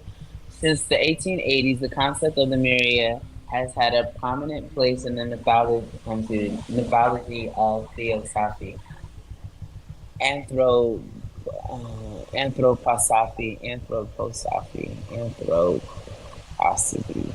anthroposophy, and other occult and New Age beliefs, inspiring many novels, television shows, films, and music. There are not scientific ideas, but fall within the realm of studio archaeology and popular culture. Uh, sorry. Yeah. Australia, okay. Blavatsky. Blavatsky theorized that Blavatsky, thank you. Yeah. Blavatsky theorized that Australia was remnant inland region of Lemuria and the Aboriginal Australians and Aboriginal Tasmanians, which she identified as separate groups, where of Lemurian and Lemuro Atlantean origin Atlantean origin, after crossbreeding with animals. Her idea was subsequently developed in pseudo histories and fiction of the white Australian popular culture of the 1890s and early 1900s, including the writing of nationalist Australian poet Bernard O'Dowd, author Rosa Campbell Pride in My Australian Girlhood, author John David Hennessy, I just heard his name before, and just recently, and an Australian bush track, and George Firth Scott's novel, The Last Lemurian, a Westralian romance, which combines Australian and Western civilization. Robert Dixon suggests that the popularity of the ideas of lost races like Lemurians and Atlanteans reflected the anxieties of colonial Australians. That's when Englishness is lost. There is nothing to replace it. A.L. McCann attributes Praed's use of the Lemuria trope to an attempt to create a lineage for white settlers without having to confront the annihilation of indigenous people. That's interesting. Should we keep on or should we stop? Um, I think Okay. probably because In they start mentioning 1890, Robert Dixon. When they start mentioning Robert Dixon, it's just best not to even go there. Like that's where it starts getting yeah, into. this is the tough. That's where it starts getting Tell in. us Mount Shasta though. Yeah, Mount Shasta is see that's where you start that's where you start getting into May the you click alien. it? You start getting into the alien Lemuria thing. So, um, tell us I keep Mount. attempting to click it, but I'm on your screen. Yeah, Now, tell us Mount it's got a Shasta. short description just down below it. If you want me to read it, I can. Oh, okay. In 1894, Yeah, Frederick if you Spencer Oliver published A Dweller on Two Planets, an occult book which claimed that survivors from Lemuria were living in a complex of tunnels beneath the mount of Mount Shasta in Northern California. This city, known as Telos, City of Light, boasted fur-lined carpeted floors and jeweled walls, all signs of opulence. Spencer also claimed that Lemurians could be seen walking the surface in white robes. In 1931, Harvey Spencer Lewis, who went by the pseudonym Wishar Spinel Survey, wrote Lemuria, the lost continent of the Pacific, which popularized the idea that Shasta was a repository for Lemurians. In 1930, Guy Warren Ballard claimed to have been approached by Saint Germain, who told him he could endow him with knowledge and wisdom. Ballard wrote and published the book Unveiled Mysteries under the alias Godfrey Ray King, where Ballard claimed to be the person that Saint Germain was speaking through to go to the world. The belief in Telos has been proliferated by Ballard and his followers, as well as other religious groups like Ascended Masters, the Great White Brotherhood, Bridge to Freedom, the Summit Lighthouse, Church Universal, and Triumphant, and Cryon. Every year, members of these religious groups make pilgrimages to Mount Shasta, a journey that is marked as various yearly festivals and events. The Saint Germain Foundation hosts the annual I Am Come pageant in the life of Jesus the Christ in Mount Shasta. The Rainbow family hosts a rainbow gathering every August to commemorate the pilgrimage.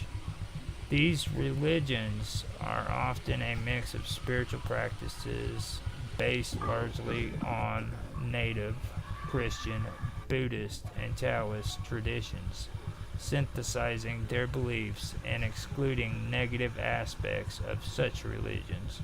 For example, the Saint Germain Foundation does not include Jesus' crucifixion in their teachings.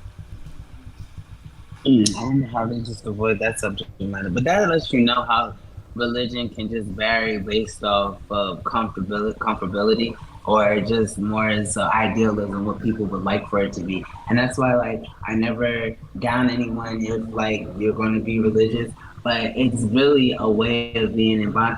We don't like to do the religious debate. We're not going to do the religious debate. I just feel as You though a lot mean of the times, we're talking about like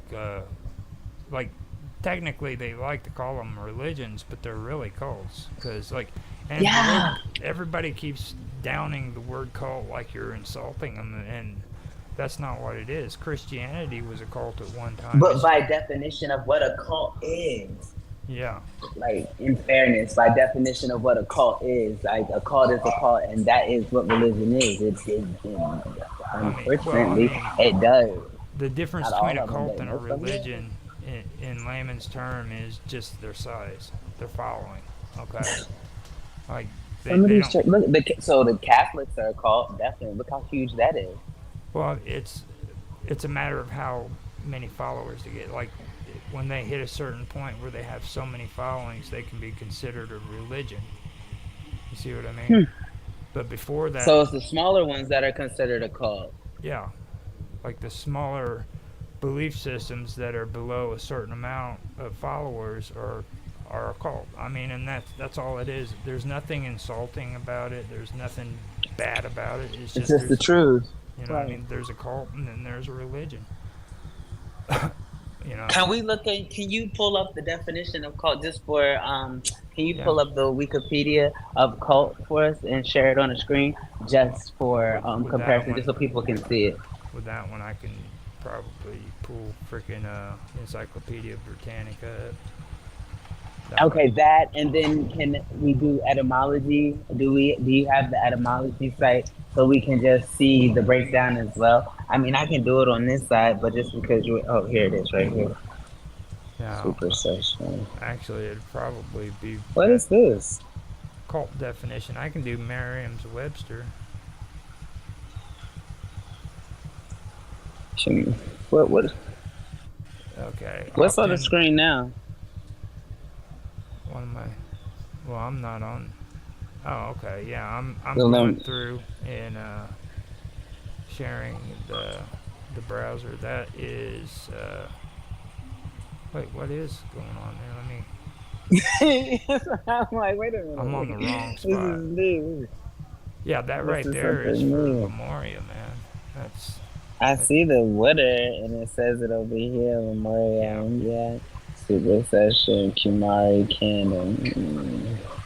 I can bring it Oh, back that's what up we was to the over top. there. Lemuria, right there. Oh, that's a pretty picture. Okay, hold on. With the turtles, was it a tortoise and a turtle? Now, Okay, cult I'm listening. out of the Webster Dictionary is a religion regarded as unorthodox or spurious. Also, its body of adherents, like the voodoo cult, the satanic cult. Then the second one is a great devotion to a person, idea, object, movement, or work, such as a film or book, criticizing how the media promotes the cult of celebrity, especially such a devotion regarded as a literary or intellectual fad. No, that's religion right there. That definition right there is religion. Then B is the object of such devotion, and C is a usually small group of people characterized as such devotion. And their example is the singer's cult of fans. The film has a cult following. Then you go to 3, it's a system of religious beliefs in a religion or ritual. Also, its body of adherents, and their example is the cult of Apollo. Um, then 4 is formal religious veneration, worship, a system of the cure of disease based on dogma set forth by its promulg- promulgator. There you go. And their example is health cults. Um, now, Their example is that's out of the dictionary, and that's okay. now. If we go up to see, that's Merriam Dictionary. Dictionaries are stupid, really. They just like do like this broad, like there ain't really much there. It's like I hate that. It does. It just irritates me. Cult is a term. This is from Wikipedia.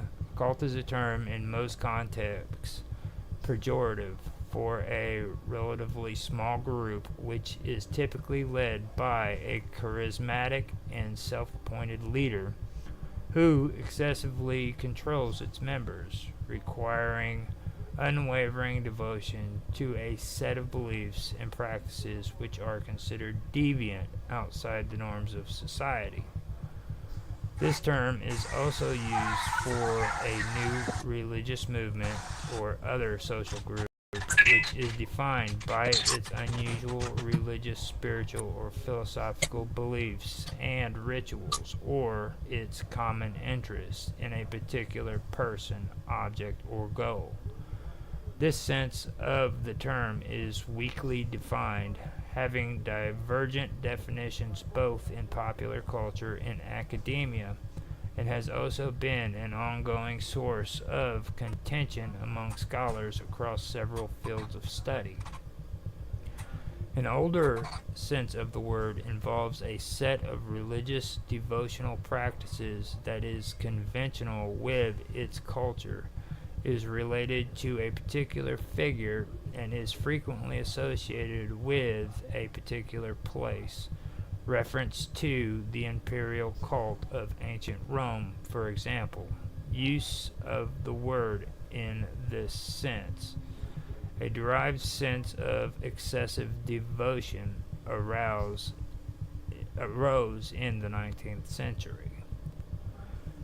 Beginning in the 1930s, cults began an object of sociological study within the context of the study of religious behaviors.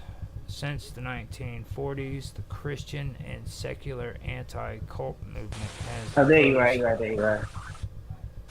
has opposed certain groups, and in reaction to acts of violence, frequently charged those cults with practicing mind control.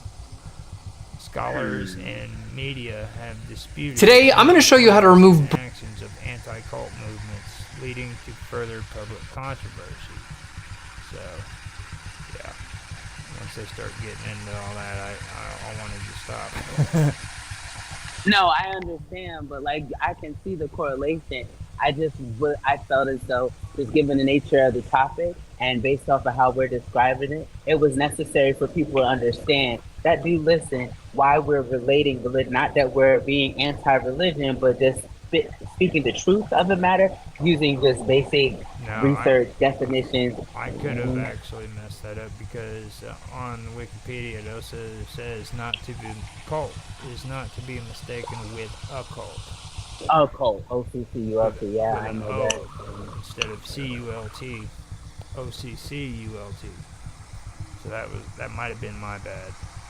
The occult is the broadest sense, is a category of esoteric supernatural beliefs and practices which generally fall outside the scope of organized religions and sciences. They're just throwing the same Yeah, they're just saying the same words but different formats. Yeah, yeah. yeah. They're saying the same thing. Now they're wanting to categorize occult and cult like conspiracy and conspiracy theory. You know, and this kind of behavior is Because that everywhere. makes it to where they can do a separation. Yeah, they can freaking categorize and break it down, and Yeah, and make it seem as if they're not. it's pretty bad when I look at that Make stuff. it seem like it's not a cult just because they'll discuss it. But the word cult shouldn't be a negative, And how people are blind. you know. See, and that's the kind of stuff I'm talking about when it comes to a lot of these topics. It's like there seems to be an intellectual group out there who just wants to freaking categorize these things to where it's interpreted as a negative thing when in reality it's not. You know what I mean? The term cult has been termed negative because of people who are freaking, you know, like what's his face, the one that did the Kool-Aid with his followers, you know, Joe, You remember the guy who he had his mass followings. He did the mass murders with his followers on that island back in the 70s. Oh yeah. When he gave them that drink and they were supposed to be going to board the mothership or some bullcrap. No, that was a Yeah, different I one. remember. That was wild. That was a different That's one. somebody different. Yeah. Now that's a topic we can get into too. Like we have a lot of interesting cults that have done a lot of interesting things. It So wasn't. that's strangeness more than it's conspiracy. Well, yeah, that's very strange. Well, see Mhm. that's the stuff that I'm talking about, or I was talking about in my comment for this post. Okay, and that's the reason why I named this strangeness is because strangeness has a whole lot more category in it than just freaking UFOs and ghosts. You know what I mean? Like Right, there's right. a lot of things that can pertain to being strange or strangeness, like Lemuria and Atlantis. You know. Yeah, and I never even heard of Lemuria until now. So I heard of Atlantis and I heard of it often. And there's even a Journey to Atlantis ride in Disney World. I feel as though it was in Epcot. And I could be incorrect of the park that it is in, but I've been on the Journey to Atlantis ride. And so, when you're telling me that there's other continents that have been lost at sea or have been said to be sunken as well, I had no clue. This is the first time I'm hearing of this. So, Yeah. Now, there are some interesting things that are factual, though. And what I was telling you about with New Zealand, that's really an interesting story. Like the majority of New Zealand sunk under the water. Like you've got the island of New Zealand, but the rest of its continent is like down below and underwater. wow, see, and I didn't know that because I Yeah. didn't realize that that was how it was. Oh, see, Like New Zealand is actually a continent on its own. If you talk landmass, what? yeah, What? it's a No. continent on its own. Let me look. I didn't know that. New. What do they do? They don't count it as a continent though. So is Yeah. it what is it guarded as an island? Well, Oh, I look how mean, beautiful this water is. Jesus. it's underwater. I Water. mean, I don't know what their plans Look are how to do with it. beautiful it is though. But isn't robots from New Zealand? People live there. Now, I don't know Look if how no, beautiful it is. he's from the island. I'm talking about like there's more land that belongs to New Zealand under the water around the beaches. You know what I mean? Go down underneath that I have to water. do that map Yeah, that you that's guys did actually a good yesterday. What idea. was it called? It's a Yeah, Google. do that. Can you? Oh, I shouldn't be like this. Yeah, that's a good idea. Yeah, yeah. Can you pull it up on your thingy? Yeah. Or are you gonna do Google Maps? Yeah, so we can show it. That New satellite view is amazing. Yeah, it really is. Now, this It says it's is. sharing your screen, but it's not. It's not. It says I still only see the chat. Let me see what we got going on here.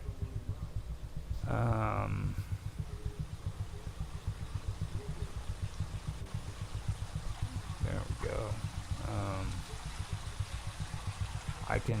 I've got to switch that back over and pull it up on here so that it's on the chat. Google Okay. Maps. Oh wow, here we go. And So there I we see go. New Zealand. See, is that what that is underneath, surrounding Yeah. it? See Is all where it that? looks like it would be a whirlwind. Yeah, that's land underneath the water. That's land underneath the water right there. Okay, so can we go to where is Atlantis at in regards to, and can we They look don't at have its? they don't have any location whatsoever that indicates it. But look, that place You that we see just right looked here? at on the map. See all this right here? Yeah, Can you see my you can mouse? tell. Yeah, I can see it. Can you hear me? I'm Yeah, saying I yeah. can. I don't know if the Okay. signal is I can just hear. blown. Then Oh, not okay. not just this up here, okay? But Papua New like Guinea. Yeah, I see all all this right here, that right there is probably a reservoir of water. that. Maybe a So basically, water on top of land where it kind of caved in, type of thing. Because isn't that what reservoirs are? Where hmm the earth kind of gives in and then it gets filled with water. hmm all that right there belongs to New Zealand. That looks like land. Like you can actively see the shape and the formation, and that's what. Okay, so can we just? Where do they say Atlantis is? Can we go there and see what the map looks like to They see they if there's? claim they claim that Atlantis is somewhere in this area Look, it'd be down there, right there to the bottom. right Let's here. go. Look, go back up. Zoom out just a little, or maybe yeah. Can you zoom out a little bit? Um, look in the middle.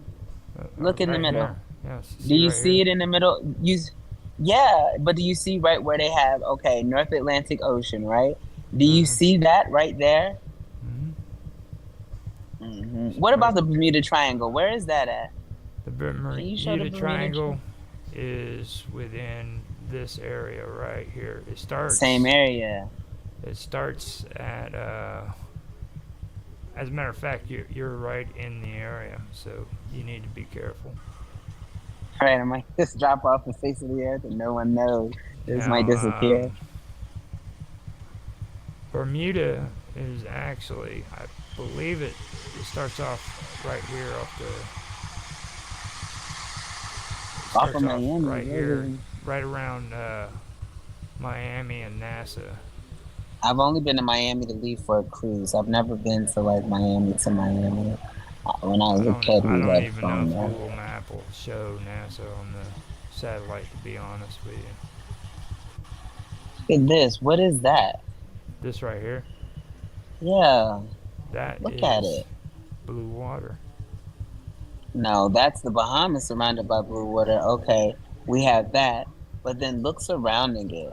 Look surrounding it. What are those? Like those crevices look a lot like All just the of opposite. all of this is the stuff that is under the ground. These little curves right here, a lot of that Wait, I don't was see it. Can you above. show your mouse again? Curves. Oh, there you You go. see my mouse? I do.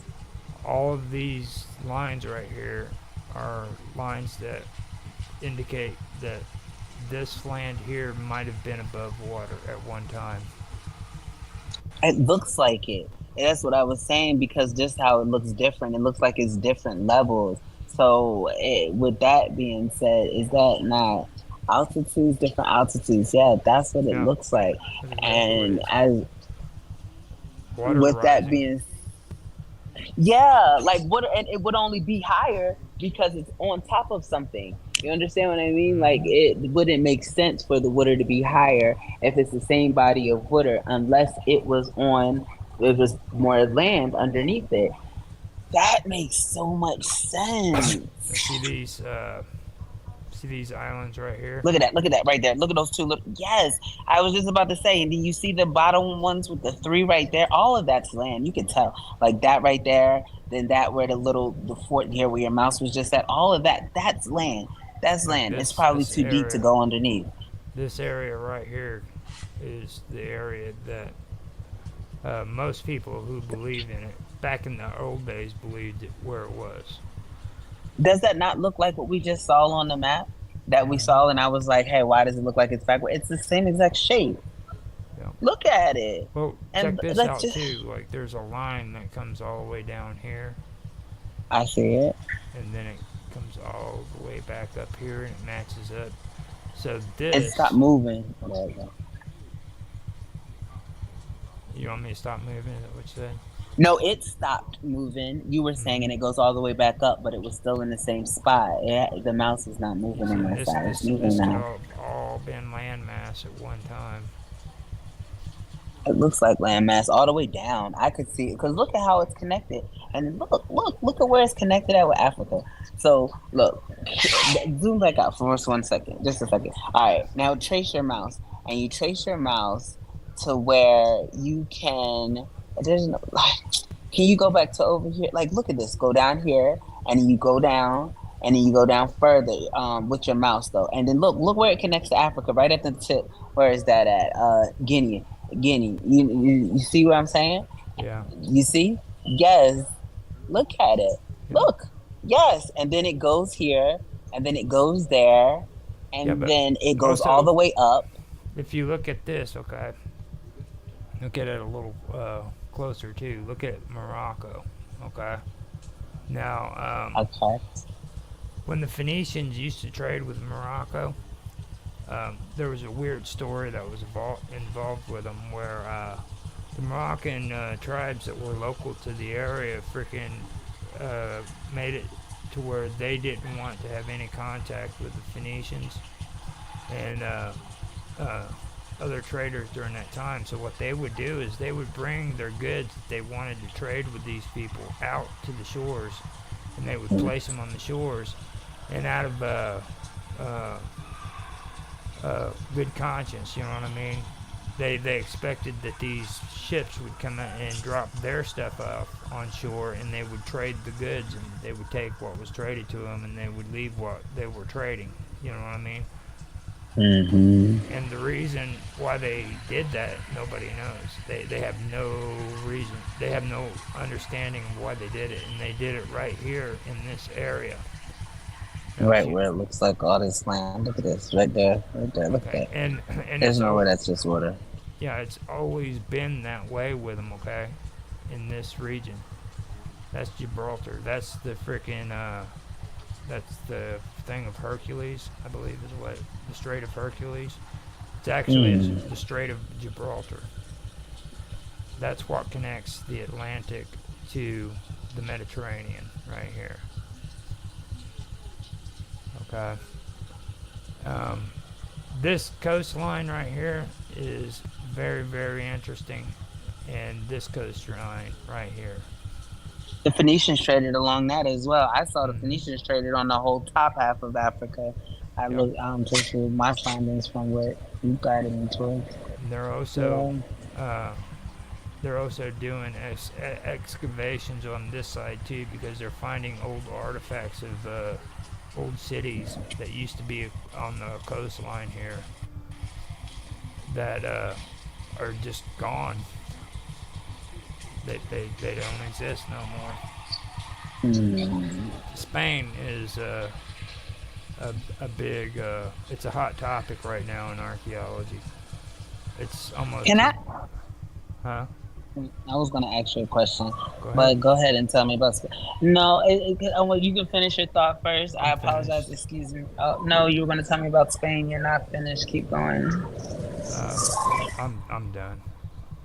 I was just gonna ask what prevents exploration of the deeper sea to see about Atlantis? Like, is it prohibited, or have people just not attempted it? Like, because I'm sure people have attempted it. So, what's the issue? Why have we not? Have people said they've attempted and they could not find anything? Because I feel like I heard someone say they explored and they did find something. Is this not accurate?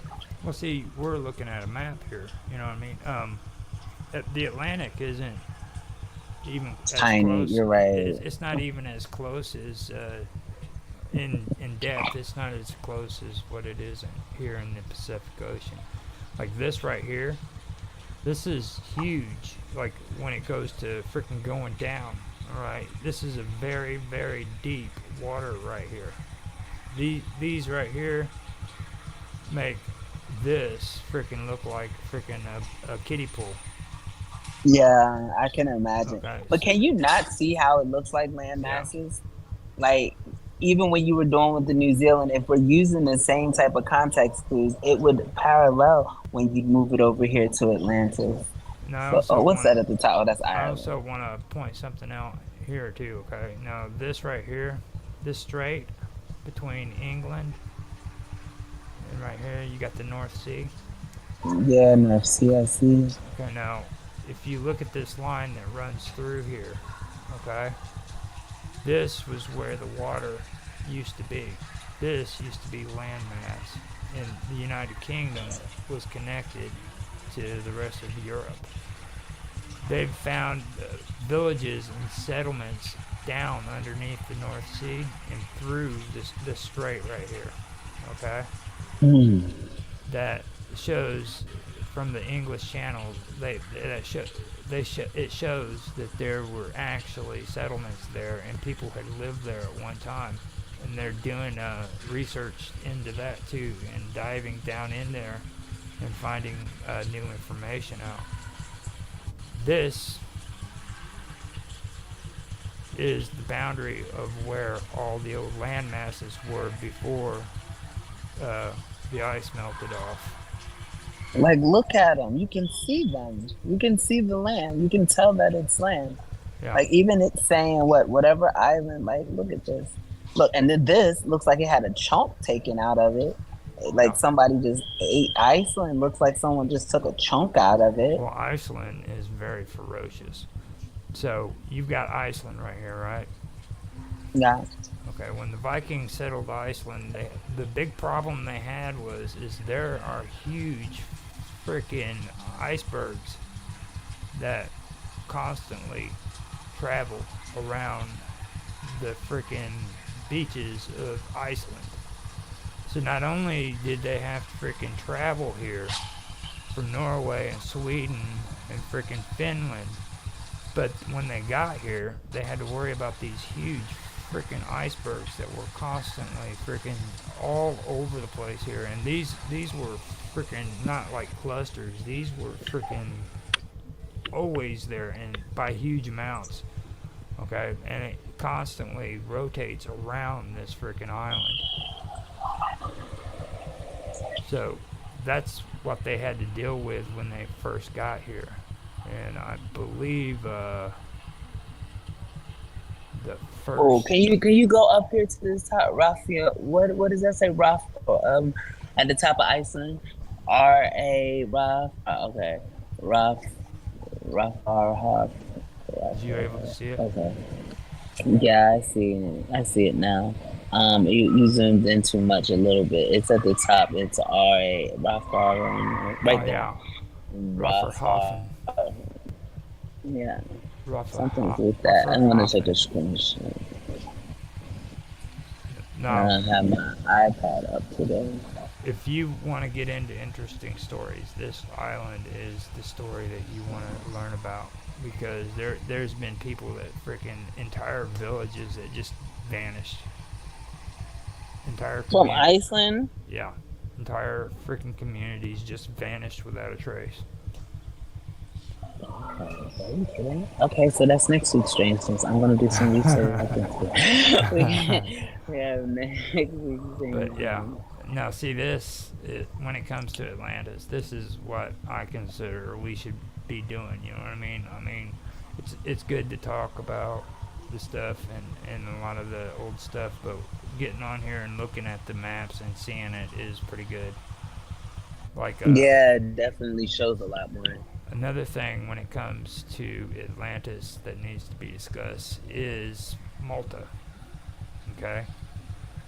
For a lot of the scholars and stuff, they believe that Malta could have been thought of as Atlantis too, and not just Malta, but there's offshoot islands that are out away from Malta. Falls Bay, Victoria. And Syracuse. yeah, and now Malta. If you look at Malta at a higher or altitude, you'll see that Egypt is just right here. I don't even see Malta anymore. Oh, it's right here. Where my mouse is. Oh, let me zoom out because I don't even see a mouse anymore. And now Cyprus. Okay, I see Cyprus. Oh, okay, I see Malta. I see it now. Okay. Yeah. Look where it's at in relation to Africa. Okay, I see. So this is the top half of Africa that we're looking at over here, and that's Lebanon over here. Yeah, where the Phoenicians were. Okay, I remember that now. Just from, I can point it out anyway. Just from doing this work with you, when I see that shape, I know that it's Lebanon in that area, Syria, and in Asra. I saw Asra on the other map for Atlantis. Can you show me it on here? What? Is it Asra? Is it called? Assyria, Asra, Assyria. Assyria, the maybe, yeah. No, Syria Not is Syria, but it's a Assyria or Assyria. yeah, Let me spell it. Surah. I'm about to say it, so I know. Now Syria is an Um, ancient kingdom. It's no longer existence. The closest thing they got now is Syria. It kind of kept its name, oh, but its reach came right around here. It eventually took over freaking Babylon, and which was used to be Sumer. can you show where Babylon used to be at? It's right down here by Kuwait. Actually, Kuwait is Mm, the area, and this is where Babylon and where is Baghdad? Used to be up in this area where you see all this, Barcelona. and What used to be there? Ur, the city of Uh, Ur. what happens there? The city of Ur, that was one of Yeah. the biggest ziggurats that was ever built. That's that was one of their biggest. There it is, Baghdad. So Baghdad's right here. Mm. Babylon is just south of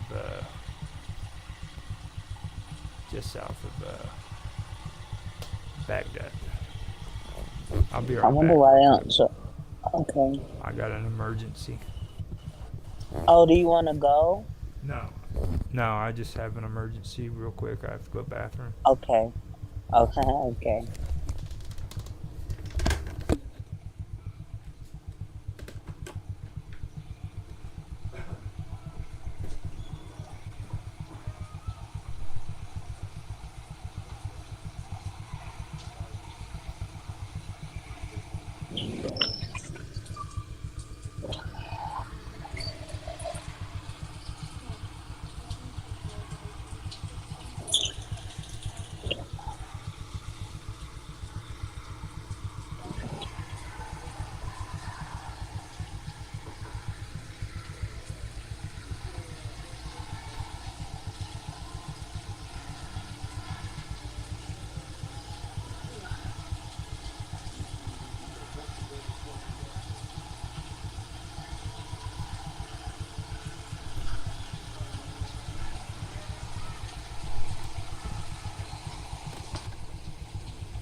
Alright, I'm back. But yeah, Okay. that's the basic area. I can probably see if I can find Babylon. Look, I'm looking at different maps. Lost city of the land is believed found off Spain. Yeah, see Um, this is Babylon right here. Can you see that out? That um, Babylon. see that? Where can you point? Yeah, okay, there you are. Governorate, yeah. Babylon, Iraq is right there. If I push out a little farther, you can see it there too. Mm-hmm. Hilla, Al Hamza. Mm-hmm. Ghana. Nile. Wait, the Nile? No. Denial. The Nile River goes all the way this far? I thought that was in Egypt. Yeah, that's probably not denial that we're. No, yeah. Um, Oh, Babylon. See. I can see it on the map now. When you just did that, I saw it on the map. yeah.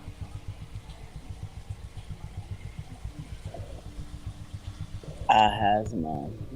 I have What no is idea this where. Ramadan? I'm still. Now, can you see the outline of it?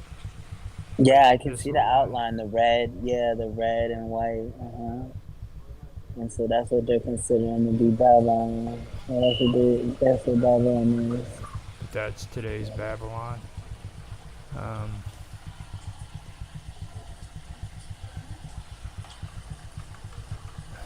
Kabbalah. Mm-hmm. Sumer, I Iraq. heard that before. This is Sumer. Simmer? Super chicken. What? What is that? Is that a Actually, restaurant? I should have done that with an A. Did you see that place called Super Chicken? What Yeah. is that about?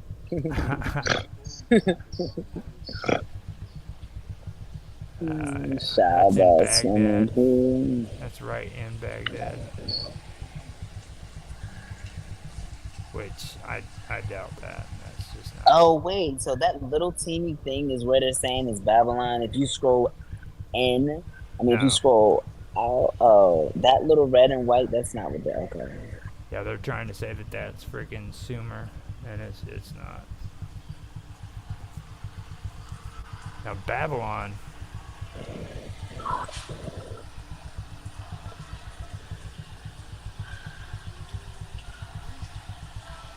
is just south of it. The original Sumer is this area right down here. Where they say I'll do it. Oh, wait, Anshanon. in Hilla? No, Ashanon. And another thing I want to point Oh, I out see too, that. if you go according to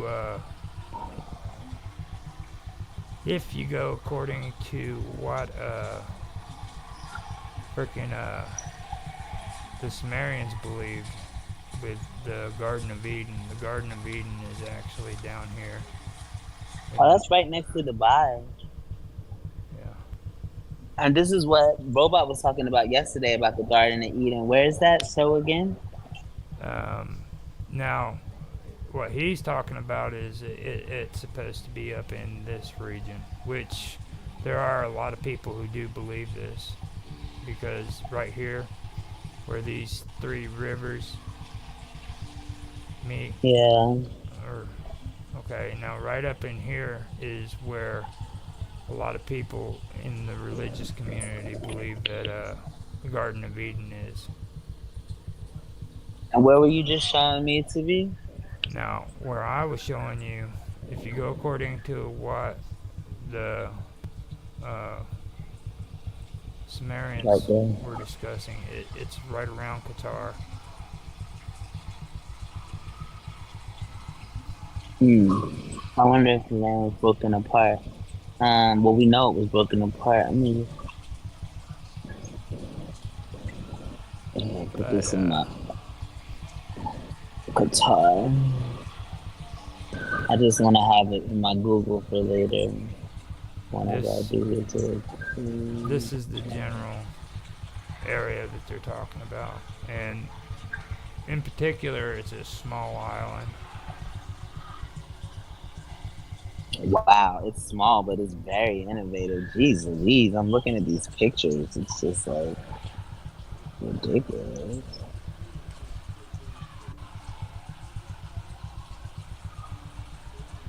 They even It have says, their can women go there?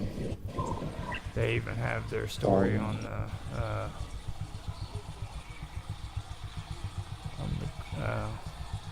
the Garden of Eden too. I'm looking it up now, Garden. And see, they're saying in Kuwait. Yeah, and look. See, even if you look it up, it says that it's where you're saying that it was at.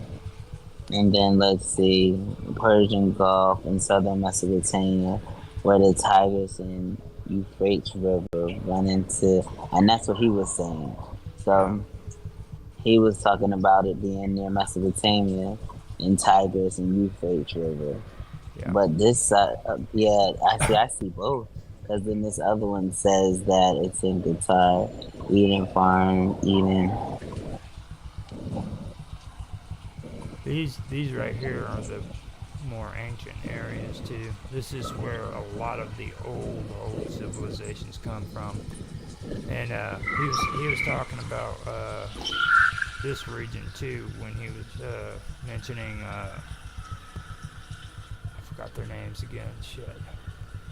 There was a tribe that just vanished, and it was an ancient tribe as well, and they used to bring their trade goods all the way up through here into the Persian Gulf and trade with the Sumerians, which they are mentioned by the Sumerians too, by the way. But this is the region they came from, and it stretches all the way up. Oh, wow. And is that top half that got wiped out by what was it, a tsunami? What was it he said that wiped them out? It And that's why it the was a tsunami, is what he was talking about. Which yeah. the region does have the look that something devastating happened there. You know what I mean? Right, and then does follow that trail. But see, what I was going to ask yesterday, but he was kind of like in his look. If you look at Australia, it's kind of like the same. It looks like the same type of thing might have had. You see what I mean? Some type of effect. Look at Yeah. how it's green all around, and then it has that brown. That's why I was wondering how it could skip that, or was there any story on that? Because when he was speaking on it yesterday, I Well, kind of see, had that when he was talking about, that's the attention. reason why I brought up the thing England, Iceland. about Oh, England and England. all this. Yeah, what I was just talking to you about right here. Now, see, Yeah. this would have given way to the ice, and when it happened, even scientists say that the water eventually came through here and it filled this area up. All right. Now they say that it was over a long period of time that it took place, but what if it wasn't? What if it was a massive uh, Disaster and yeah, then disaster that happen at one occurred? time. The water came spilling through here. It hit here. It could have went right over this landmass and hit Australia.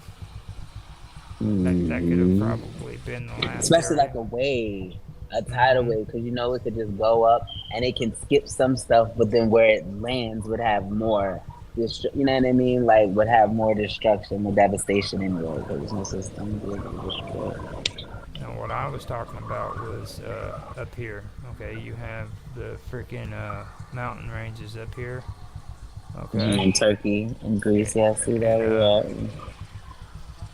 this right here is being pushed by tectonic plates right here that run across here. Africa is actually pushing north, and what it's doing is it's freaking slamming into Europe, and these mountains are freaking rising into the air. Now, it's also Because the water's pushing them from underneath. yeah, the tectonic plates, like the ground actually has plates all over the place, and they're shifting all the time.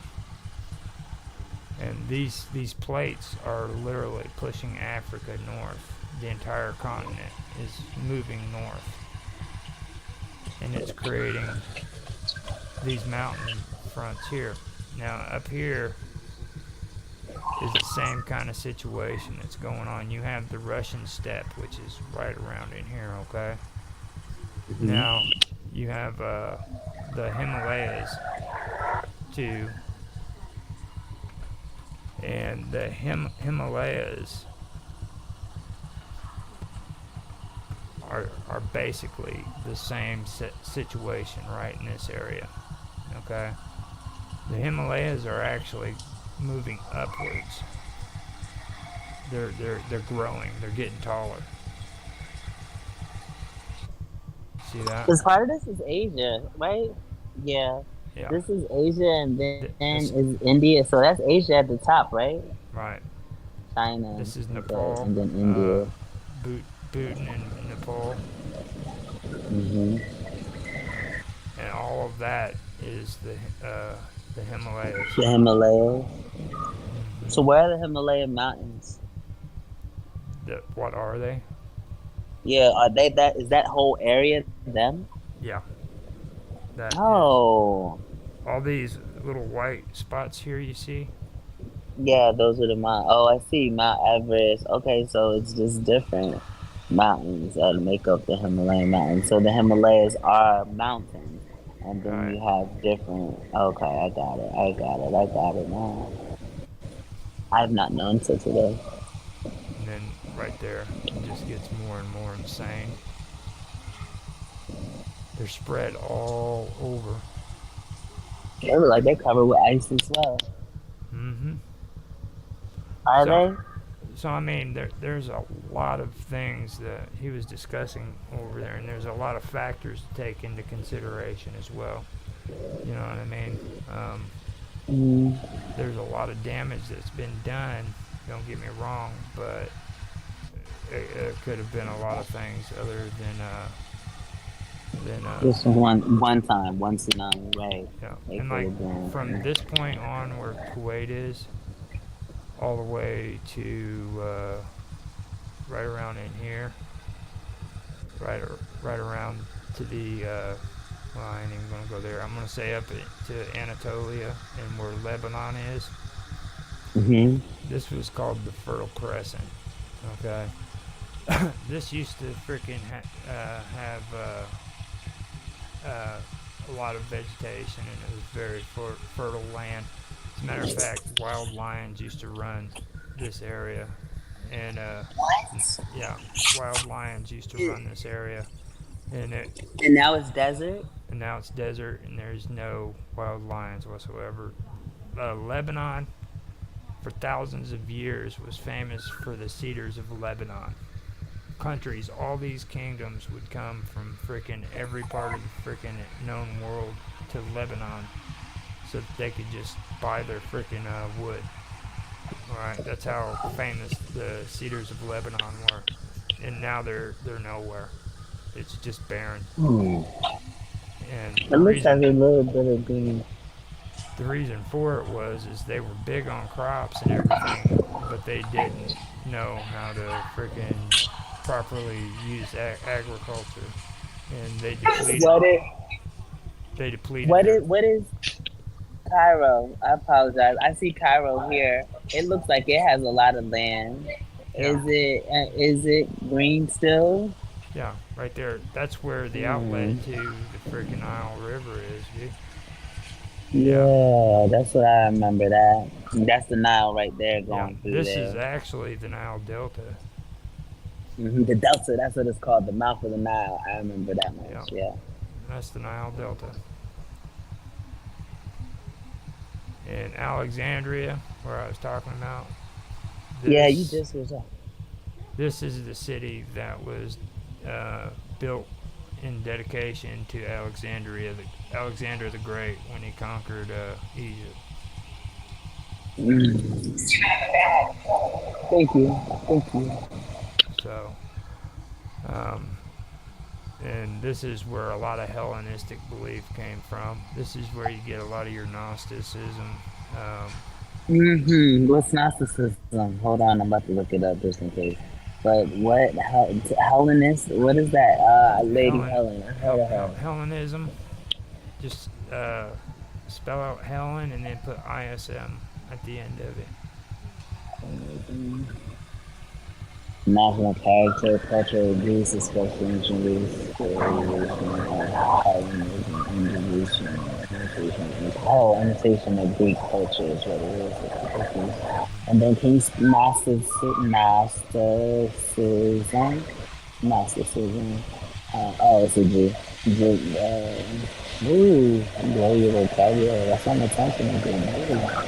Prominent radical movement of second century Christian church, pre-Christian origin, Gnostic doctrine taught that the world was created and ruled by a lesser divinity, the demiurge, and that Christ was an emissary of the remote supreme divine being, esoteric knowledge, Gnostics of and enabled the redemption of the sin.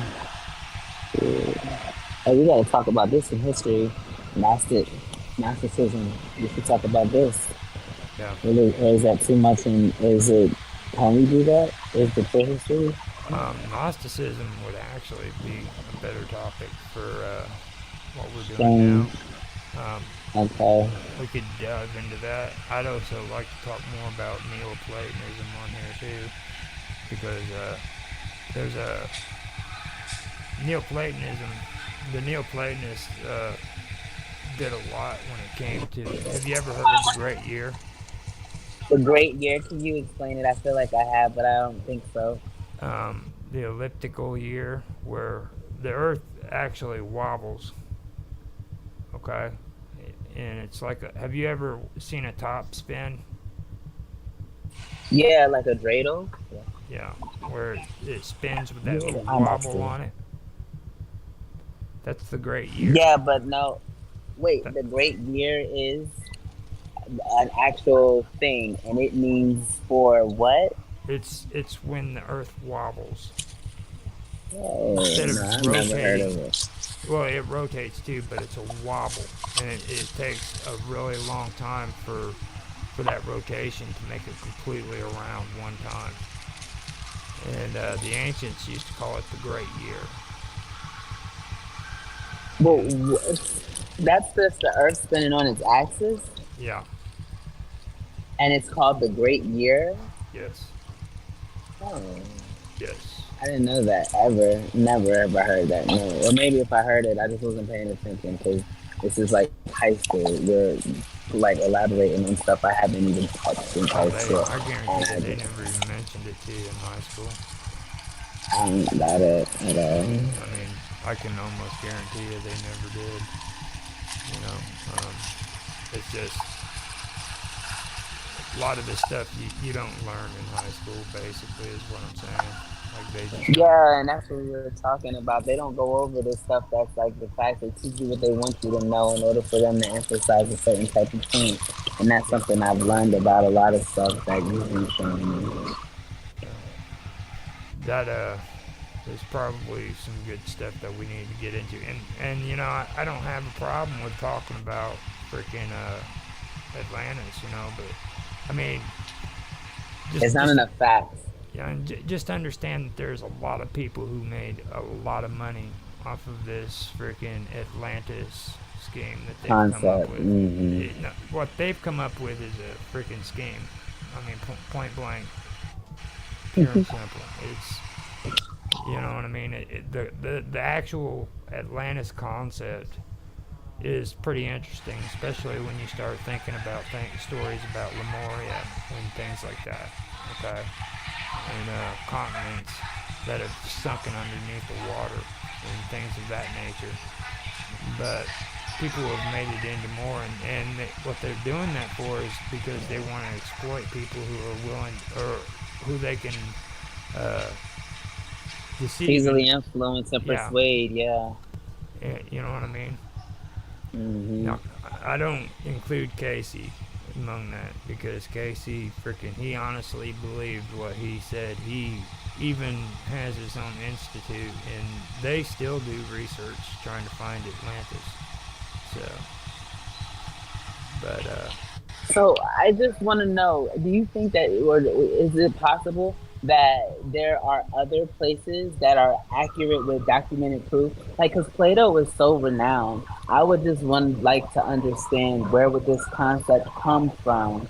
If you know what I mean, like, is it possible maybe he was even referencing Lemuria, and like not even if he wasn't referencing it, but you know what I mean? Maybe it's just like a cross between stories as opposed to all of them being well, I mean, separate. Maybe it's it's like I said at the beginning. Okay, he only made one reference to it. I mean, and after he made that reference, it was never used in the ancient. everybody. I mean, in the ancient world, nobody caught on to that and made a deal out of it. He was just making references to freaking, you know, the state and the republic because that's what he supported. Okay, he wanted a republic and he wanted to emphasize how important it was for a state, you know, and that was it. Um, but a lot of that kind of got uh, got conscried, you know, especially during the Middle Ages. Um, uh, Francis Bacon, he wrote a book called New Atlantis, Francis Bacon and was big on. Well, he was pretty excited when the Americas were discovered. You know what I mean? So after all that, people during that time were very excited because they found a new world, a new continent, and their imaginations just went wild. So he did that, and there was other people that made stories concerning Atlantis. And we can go over that too later on at different times because those Looking are at these pictures, yeah, we're over time. But I just would like to tell you too, because I'm looking at these pictures. You know how they make the structures in like Washington D.C. and then Center City, England, Center City, London, and stuff. Like, look, this looks the same. It looks the exact same structure, especially when you're looking at Washington D.C. from bird's eye. Mine, like these circles. I have to find the documentary I was looking at that showed it. I'm gonna just make sure I'm telling the right thing and everything. I guess we can no matter. This right here looks just like, and it is, and it's one, and then it's like 3 points. If you look at like the Vatican, the England, inner city England, inner city London, and then the inner city England, yeah, and this then Washington D.C.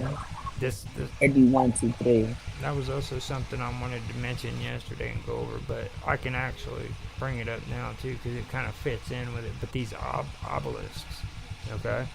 Now, Yes, I look. a lot of people who are into freaking lost ancient civilizations, they've caught on to the concept of these obelisks. Now, Mm. going off on a tangent about the freaking Great Pyramids and all that stuff is fine, but the key is they need to really pay attention to these obelisks because these obelisks were actually erected for a reason. Okay, people didn't just And those come. were the ones we were looking at in Turkey, right? The Right, obelisk. they're Yeah. all over Turkey. They're all over Egypt. Um, People were venerated because of their deeds, and obelisks were raised in their freaking honor. And they were raised to deity-like statures. They were mortals that were deified into gods. Okay, Hmm. and And these are the Sennacherib, things that God said. Yeah. and Sennacherib, he went around and he interpreted all of these freaking writings off of the freaking sides of these freaking obelisks. Okay.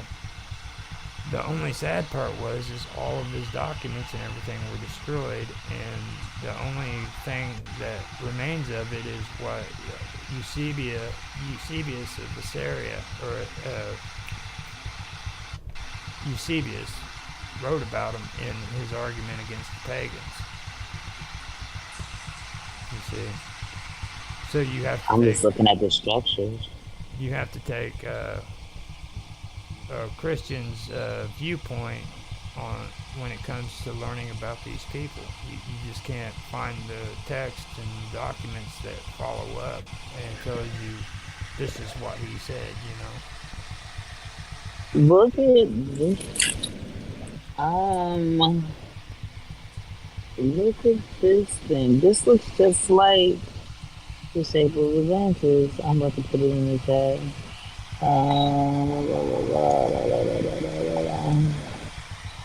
See, that's why. Because if you look at stuff long enough and put it, oh, I can't put a picture in here. I'll put it in the mountain. But if you look at stuff long enough, you can see that someone's not telling the truth. Because look at the shape of this and say it does not look like. What is the problem? This phone is. It's like you can see it looks, and then I'm going to show you this other picture I this was looking at for Venice, and I'll use this one just because it looks like it correlates more with it, and then you can see that. Look at this. This is crazy. This is like the same place. And you have this one here, and you put this one here, and He's coming. then Oh wow, we've been on for an hour and 45 we minutes. we're really over time. Yeah, we've been doing that a lot lately because it gets Yeah, so good. You might have to start extending your show. I have no problems with it. Um, being honest with you, it's all right. We can do it, but I just didn't realize it was that far over. Heck, we've gotten into a Yeah, lot of good stuff.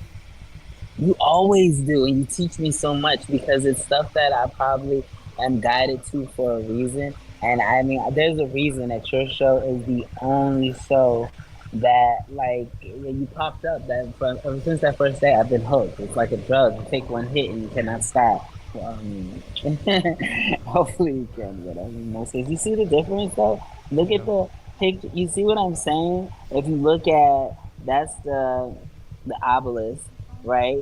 That's a picture of the obelisk, but then look underneath it and look at the picture of what Atlantis is to look like.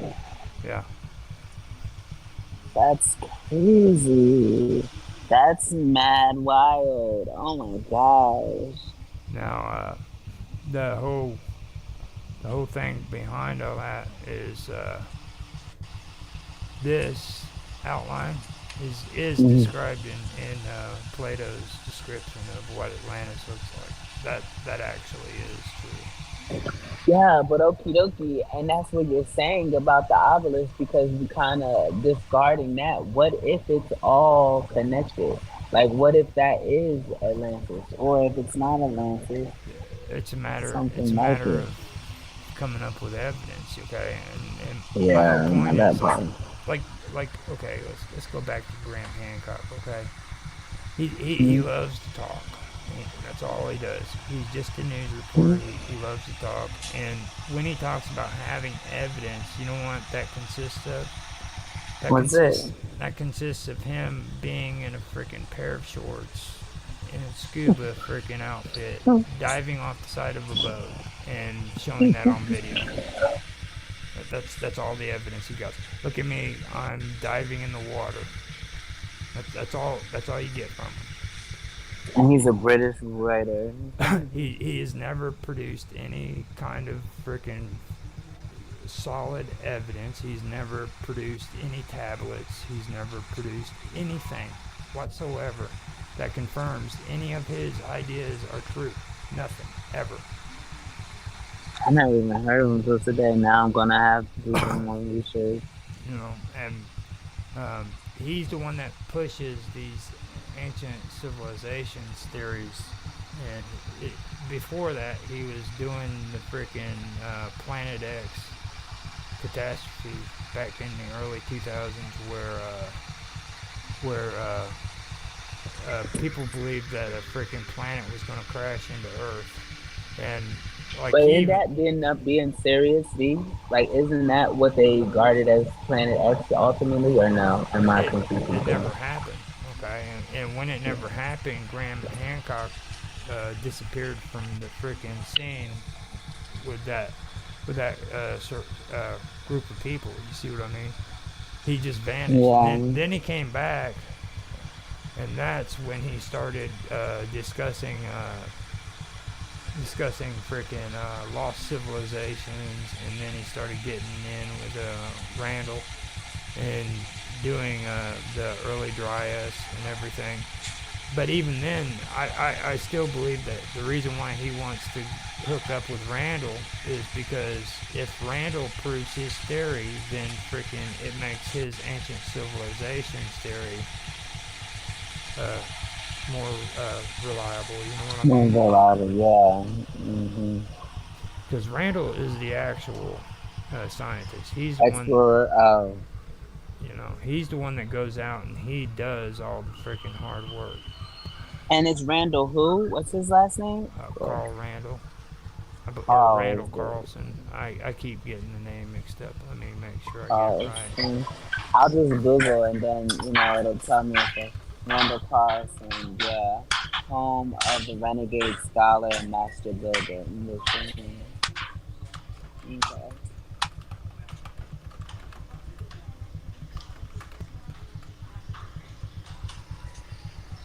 Well, he looks like he goes out there and he gets it done. I don't know why I can believe a man in a beard as an architect or explorer before I can be. But Yeah, Carl let me Randall see this. Say holy or Randall Carlson. Canada Carlson. Yeah, I got it. yeah. He is 100%. I mean, he's damn good. Now I'm having a hard time. I'd like to say biologist, but he's more into. Isn't an archaeologist? No, he is freaking into. He is into freaking or geologist. He's a geologist. Geologist. That's what I see what you're saying. Yeah, and he's And a damn showing good. where civilizations were located before, or land masses were before, or Yeah, I was just wondering. Look, and this has this Graham Hancock. When I look, Randall Carlson, I'm seeing Graham Hancock now in relation. Like, yeah. who is this guy? See, and that's what I'm saying. He's riding his freaking coattail so that he can freaking put a spin on it. And all I'm saying is he's legit. That's what happened with Tesla's. That's what happened with Tesla's. Tesla had like an enemy, not really an enemy, but there was a guy. Hold on, I have his name in my notes. Who basically that they said created the radio instead of Tesla. Tesla had the concept first, and then he ended up promoting it first before Tesla got it out. And he just took all of Tesla's research. Oh, what is this guy's? And he was an Italian. Hold on. I gotta open my notion Yeah. and I gotta see what his name was. But that's the same exact thing that happened with Tesla. Well, I don't want to say same exact thing, but uncovering truths with Tesla. Well, see, I got into something back then when I wanted to write about a lot of that stuff because a lot of people don't understand that there's freaking a lot of controversy over that happened back then when it comes to copyright.